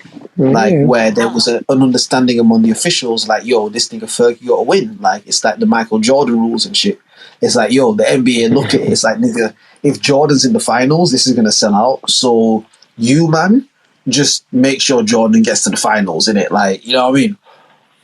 Similar shit with City, bro. It's like, they're in an echelon now where when push comes to shove, they can hit the button, the same button that record labels hit, that makes the difference between 70k per first week and 180k first week. You know, when the record label hits the button, same thing. City can hit the button to be like, all right, you, man, we need some calls in these games, in it. Like, we need, like, the squad is strong enough and shit. Just give a few calls so we can do what we do in it. Like, you know what I mean? We're not going to lose the shit. You know what I mean? So, yeah, if I'm Arteta, I'm saying to them, man, take City out this shit. You beat every other team in this league. You man competed and you were a better team than all of these other teams. We need to build on what we've got. We need to build on this core. We need to strengthen it, and let's go again. We go in Champions League. You man are gonna start playing football you've never played before. Like, you have to treat them niggas like they've just put out their first album, and it's time to go back to work. That's how you got to treat Arsenal team right now. Like, yo, I know you just put out your first album. Listen, you might be disappointed, but it sold a lot, bro. You did what you needed to do. You fulfilled your contractual obligations. You sold the records and shit. You might not feel the best about it because that superstar nigga outsold you the week that you came out because you thought you were going to outsell him and you bought into the Instagram games and shit. But when push comes to shove, that's Drake or that's Hove or that's Beyonce or that's whoever. Like, they're going to sell what they sell in it. Like, but you sold solid, bro. And now we need to get back to work, bro. We need to hit the road. We need to hit the studio. Like, this is where the work starts, in it. And that's where I think Arteta needs to come at the guys from, like that. Yeah, no, for sure. But I wouldn't tell them to take City out from. I'll be like, yo, our objective, next season, come what may, we're finishing above them niggas, fam. That's our target, fam. We've already proven that we can even give them a run for their shit, fam. So like, next season, fam, that's our target, fam. So all the things that we've done well this year, we're gonna continue that and even boost that, fam. And then all the things that we could have improved on, we're gonna drill that like double, fam. And you know what? I'm not mad at that. I'm definitely not mad at that. Like, I think that's a winning mentality, and that's how you're supposed to drive your team in it. The reason I say to take the City thing out is like the same way I try to approach the music type shit. It's like, yo, fuck what anybody else is doing. You go out and be the best you. Don't watch them niggas. Who gives a fuck what they did? Fuck what they did. You go out and be the best you, fam. And as long as you the best you on the right day, fam, you'll beat anybody, fam. But what I'm saying is, what we're saying is aligned in the same way. We're just approaching it through different avenues. Do you get what I mean? Because you're saying like, yo, we better than them niggas. And I'm saying, you better than them niggas, so don't focus on them. But you saying, focus on them niggas because you better than them. Do you know what I mean? It's the same. Not even focus on them niggas. Just focus on the shit that we need to do to get our shit right, so that we don't give them another chance to take it from under our feet again. I think with football, man, like, and you know what? What I'll say is that it definitely goes in like ebbs and flows. Like, it definitely goes back and forth in the sense where I think there are certain points where you, as a manager, you got to say to your team, like, yo, we can't concentrate on anything else right now. We have to stay in our rhythm because there's so much pressure with competition and shit right now. There's so many things go on that if you buy into that for a second, we're going to lose focus and we need to just be tunnel visioned. But then in another sense, I absolutely think it's valid where the manager's like, yo, listen, we almost at the finish line, my nigga. Watch these niggas, watch how they play, see what they do. We need to figure out how to get these man, fam. So we need to but that's not what I'm saying, though, fam. That's not what I'm saying. I'm sorry, then, bro. I'm saying all we need to do is not make the mistakes that we made this time around. And we. And when you say we, what do you mean? Sorry. When you say we, what do you mean? Sorry? This is our chat talking to the team, right? It's not you. No, it's not me, fam. This is our chat talking to the team, fam. He's the coach, right? I'm not the coach. That's true. That's true. I'm just a pundit, fam. That's very true. That's very true. But you know what I mean? I feel like in saying that they should focus more on improving the shit that they need to improve this season and keep locked into the things that we have been doing well this season. It's not really like, we gotta concentrate on them niggas. Do you know what I mean? Right. It's more like we gotta concentrate on our actions, because our actions, or lack thereof, was the only reason why their man beat us, fam. And if you look at it, fam, it was because when we pulled away and we were like 15 points ahead or whatever, it's like the shit is us for the losing. Fam. I think it was like 5. I don't think it was 50. Oh, okay, yeah. I mean, there was a time when it was like a good 10, 12 points ahead, fam. Swear down. Same games played, it was like 10, 12 points ahead, fam. They must have games in hand or something like that then. Now, if it was like one game in hand or something like that. Never like more than one game in hand, fam. Trust me. There was a point where it was like 10, 12 points ahead, fam. And Niggs was already singing the celebrations and talking about, put the name on the trophy. All of that. You know how your boy Terrence get, fam. And Arsenal fans are so toxic, man. That's why I couldn't do that shit no more. Like, Arsenal fans are so toxic, bro. Like, they definitely one of the worst group of fans, fam, because the level of delusion and like ignorant delusion as well. Like, fuck what you say, fuck any logic or reason. It don't matter, bro. Arsenal, nigga, like, Arsenal fans are disgraceful, bro. Like, and honestly, Arsenal fans do not even deserve the team that Arsenal have right now. Arsenal don't deserve Saka, bro. as a fan base, bro, and I was a part of the fuck shit, bro. I'm holding myself accountable, bro. As a fan base, bro, what that football team fan base did to Arsene Wenger was a fucking disgrace, bro. Was a fucking disgrace, bro. I was And absolutely imagine. Arsenal football team will be cursed forever until they make that right with Wenger. Until they make that right, bro, because what Wenger gave to that team, the fucking, like, everything Wenger did for that team, bro, for them niggas to chant, like, Wenger out towards the end of his shit. And I was a part of it, bro. I'm not doing that. I was a part of it. I'm not gonna lie, fam. I never was, fam, and that's no cap, fam. I always wanted that nigga to retire there, fam. But my thing wasn't, like, get him out because he's shit. My thing was, like, bro, he's older, the game has changed, and he's still operating like it's like 2006. You know what I mean? And like the game is different. Like we need to move forward. That was my whole thing. It was like, because I always said Wenger would be an amazing assistant manager.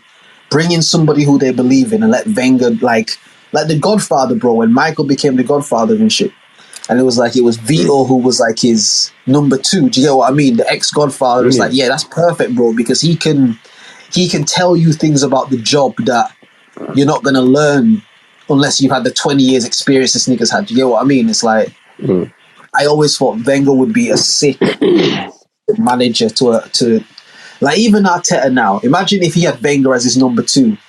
You know what I mean? His consigliere, fam. And just while the team's going through this whole shit right now and people feel fortunate to put that, like, a nigga who's done this shit for 20 years, who's won, who's lost, who's been through it all, bro. Like, you can come in and be like, yo, you, man, listen, yeah. Do you know what I mean? Like, how invaluable that would be. So my thing was never fuck Arsene Wenger, because I was of the age when I first started following football and shit. I thought Arsene Wenger was the manager of Arsenal because his name was the same. Like, that was an entry point for me. I thought, oh yeah, because his name is Arsene, so he has to manage Arsenal, innit? Like, but look how God work. Do you know what I mean? Like, look how God work, bro. Your parents give you that name, and then you grow up to have that legacy, bro. Like, that's the universe working. So it's like, yeah, like I definitely like, I was like, we have to move forward. Like, he can't be the guy leading the ship anymore because he's served his tenure. Do you get what I mean? Like, he's served his sentence, bro. Like, he can't move us forward. Do you get what I mean? Like, and he's trying to recreate the glory days, but those days are gone. And what was great about Arteta is that he came in, and like the thing we said on the pod, bro, he came in and told the team, look, you man are not title contenders. You man are a mid-table team, and let's build from there. Like, Wenger would never have done that because Wenger's a winner. Like, Wenger would have never come in and said, like, yeah, bro, we fighting for 6th or 5th, bro. Like, you know, let's get that and we good. Whenever niggas finish 4th, Arsenal fans always complain, like, what the fuck, 4th again, bro? 4th again. How many years went by when Arsenal would pray to finish 4th, fam? Do you get what I mean? Like, because whenever Wenger finished 4th, it wasn't because he was shit. It was because the game was moving forward and he was still playing 2006, 2007, 2008 ball. You know what I mean? Like, and it's that worked for then, but you have to. Nothing lasts forever. Like you were saying before about Rome and all these, like, you know what I mean, civilizations. Like, nothing lasts forever, and that's how I felt about Wenger. It's like it's time for us to move forward. You know what I mean? I feel like it should have just. I don't know. Yeah. I guess people get attached to it. What were you gonna say? People get very attached. What were you gonna say? I was just gonna say they should have just let man retire, fam. Normally, fam. Like United did with Ferguson. Well, he kind of did. Like, I think the board went to him under duress, fam. I think that was like under duress, fam. It wasn't okay, now I'm stepping down, fam. It was like, you gotta get the fuck out of here. But like, it was basically like retire or we're gonna fire you in it. Like, that's what it basically was. Let you go out with dignity, but you gotta go, fam. Type shit. Like, they should have just let man retire, fam. Just for the fact that he is who he is and he did what he did for that club, he built them up. Fam. It was like, Yeah. do you know what I He mean? made them, bro. Like He built that. he He made them a built that winning team. legacy. Fam. Yeah. Like So it's like Arsenal fans wouldn't be what they were if it wasn't for Arsene Wenger, bro. They wouldn't be as entitled to winning as they are if it wasn't for what Arsene Wenger did, because Arsenal were not a winning team before Wenger got there. Like again, and a lot of niggas are too young to remember that. But like, and I wasn't even born them times, so let me not even front. But like, Arsenal were not like a winning team. It was Wenger who came, and he was the nigga who brought in all these foreigners, these French players that no one heard of, and this guy's a winger, but I'm going to play him striker, and this guy's a defender, but I'm going to play him midfield. Like, it was him that came in and did that and revolutionized like the game. Do you know what I mean? Like, but once everybody caught on to that, you know what I mean? It's like you have to move forward with time. I just think Wenger was just too set in his own shit. Because Wenger was an old man as well. You remember, bro, like he's not like 30, bro. Like he was an old man, bro. Like he's setting and listen, a nigga who's won in the times that he won, bro, he beat Fergie at Fergie's peak, bro. When Fergie was the himmest of Himothy's, bro, like he beat Fergie, fam. You know what I mean? And it's like a nigga who's won in high stakes like that, who's old and tenured and respected and shit. Like, you can't come in and tell that nigga, like, nah, bro, you're not getting it, fam. Because he's like, bro, I've done this for 20 years, fam. You can't tell me nothing. Bro, how long you done music, bro? A nigga who come into the music game for 2 years, bro, couldn't tell, like, nah, bro, you're doing it wrong, or like, nah. And you might try and hear him out, but if he come and telling you, like, nah, fam, like, this shit is not it, bro, like, you be like, my nigga, like, you've not done this for as long as I've done this, bro, like, I know that you're into what you're into and like cool, but you can't talk to me a certain way, bro, because I've won at the highest levels of shit. Do you get what I mean? Like I've been there, bro. Like you was using your daddy's nutsacks when I did shit, bro. Like you can't. Do you get what I mean? Like you can't talk to me a certain way. Do you get what I mean? Like, and I think to the point that you're making about letting him retire, it's like I don't know if Wenger would have retired. I feel like if you retired, it would have been under negative circumstances. Like it would have been where he just like, you know what, I'm fucking sick of this. Like I'm done with it. I don't think he would have been like, oh, this is a great place to retire and I'm done. Like, because again, the game was already passing him by. He's already an old man. He's already set in his ways. It's like, and he is Arsenal, bro. Like he is the identity of the football team. Do you get what I mean? So it's like, if the board were just like, we're not going to fire this nigga, I can't see him just, because I can see him saying like, bro, everybody's saying I'm getting it wrong, but I'm right and they're wrong. Like, I'm right. Like, I know I'm right because I've done this for 20 years. Like, I'm right. And you get what I mean? It's like, you know how... I don't know, man. Because he did adapt and adjust as the shit was like changing. It's not like man was just thing. It's like, if you remember, it'll be a scenario where like they've got a great team, they've got like a player that's like a linchpin, they're holding it down, and then sold. And now they gotta buy some other shit guy and some other like half decent guy to try and like plug the gap, but they're not getting the money that they need to like buy the players that they actually need to fill the gaps. Do you know what I mean? So it looks like he's not trying to adapt with the shit and he's not trying to move with the shit and he's trying to stay with the same bullshit. But it's like, when the board just won't let you buy the motherfuckers, like, what's this you gonna do for him? But they're letting Arteta buy the motherfuckers, though.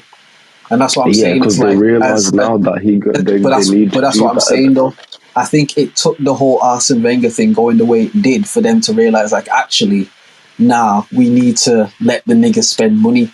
Like, again, you know, it's like being in, like, a relationship, innit? It's like, you might be in the shit and say you guys aren't getting along, you know the shit is fucked up, but because y'all have been in this fucked up thing for so long, you can't really change the dynamic of what's already set because it's been set and it's been in place.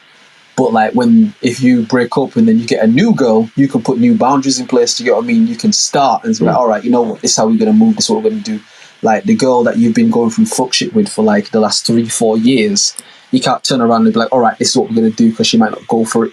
You know what I mean? So I think, again, with the Wenger shit, it's like, I think if it didn't go the way that it went, the ball would have never got to a place where they're like, you know what, actually, let's look at City, let's look at United, let's look at Liverpool, let's look at these teams. Like, actually, they're spending money and we have to spend money to compete. As long as Wenger's there, we've seen Wenger win without having to spend money. So don't worry about it. It's Wenger in it. Like, but now that it's someone else, like, actually, you know what? We have to reset. We have to come again. Like, let's actually compete type shit. You know what I mean?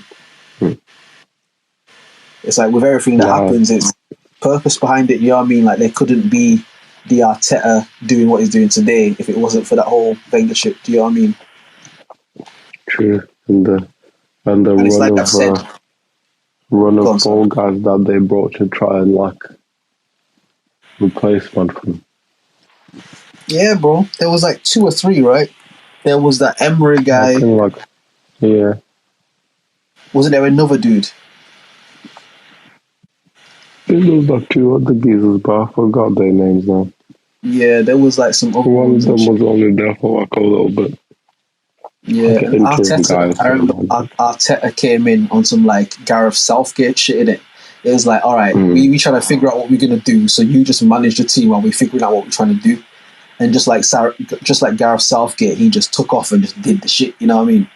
Because again, a lot of people don't remember that, but when Gareth Southgate came in to like be the England manager, that was just because like, all right, bro, like there's matches coming up.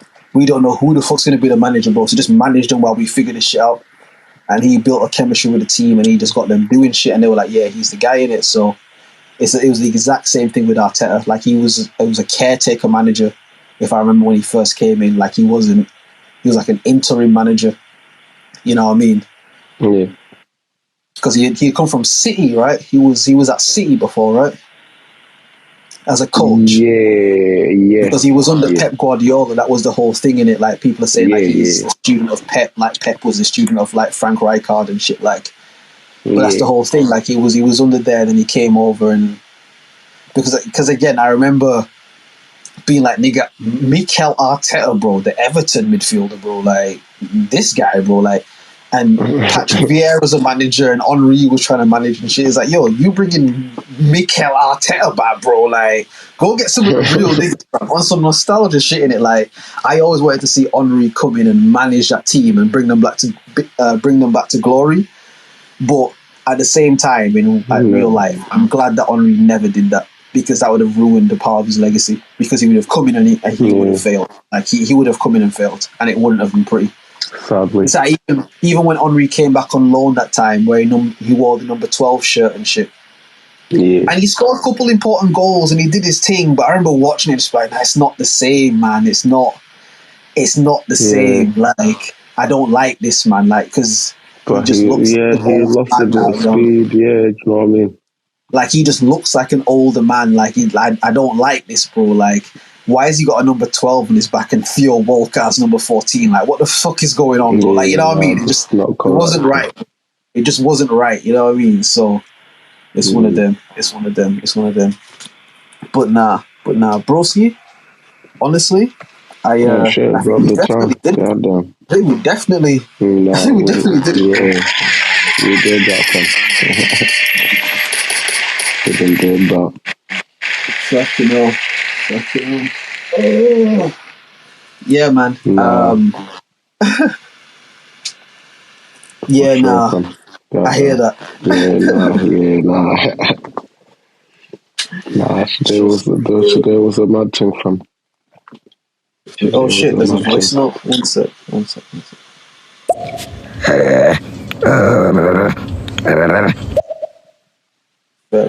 Fair enough, innit? Fair enough. If that's how you feel about it, that's fine. I don't know, bro. Just move past it, innit? Just keep it moving. Now, big up to all the people who tune in each and every week. We appreciate you. Yeah, big up to BNW, BN Wonder. You know what I mean? I said I changed my name back so I could come back from. Because you knew we'd recognize him, is it? You know what I mean? But nah, shout out to everyone that tunes in. Again, the biggest of shout outs to my guy Secret Life of Will. Yeah, make sure you follow him and sell it up. That's slow 1524. You know what I mean? Big up myself too. Yeah, big up myself. Largely, man. Pause. You know what I mean? This has been episode 101, Stunt 101, 101 Dalmatians, you know what I mean? 101 binary code, nigga. You know what I mean? And yeah, man, we appreciate y'all. Make sure y'all hit the link above if you listen on the Stereo app. Go subscribe to the YouTube page. You know what I mean? We appreciate the growth each and every week. Yeah, Pause. You know what I mean? But yeah, man, make sure you subscribe to the YouTube page. Again, like I said, follow Secret Life Will. That's Slow 1524. Follow myself, Drizz. That's Drizz OnlyMans podcast on the Stereo app. Subscribe to the YouTube page. It's the OnlyMans podcast. Unless you've got anything else for them, bro. Like, unless you have anything else, we can hit the mute up and we can get out of here. Goddamn. Nah, just big love again.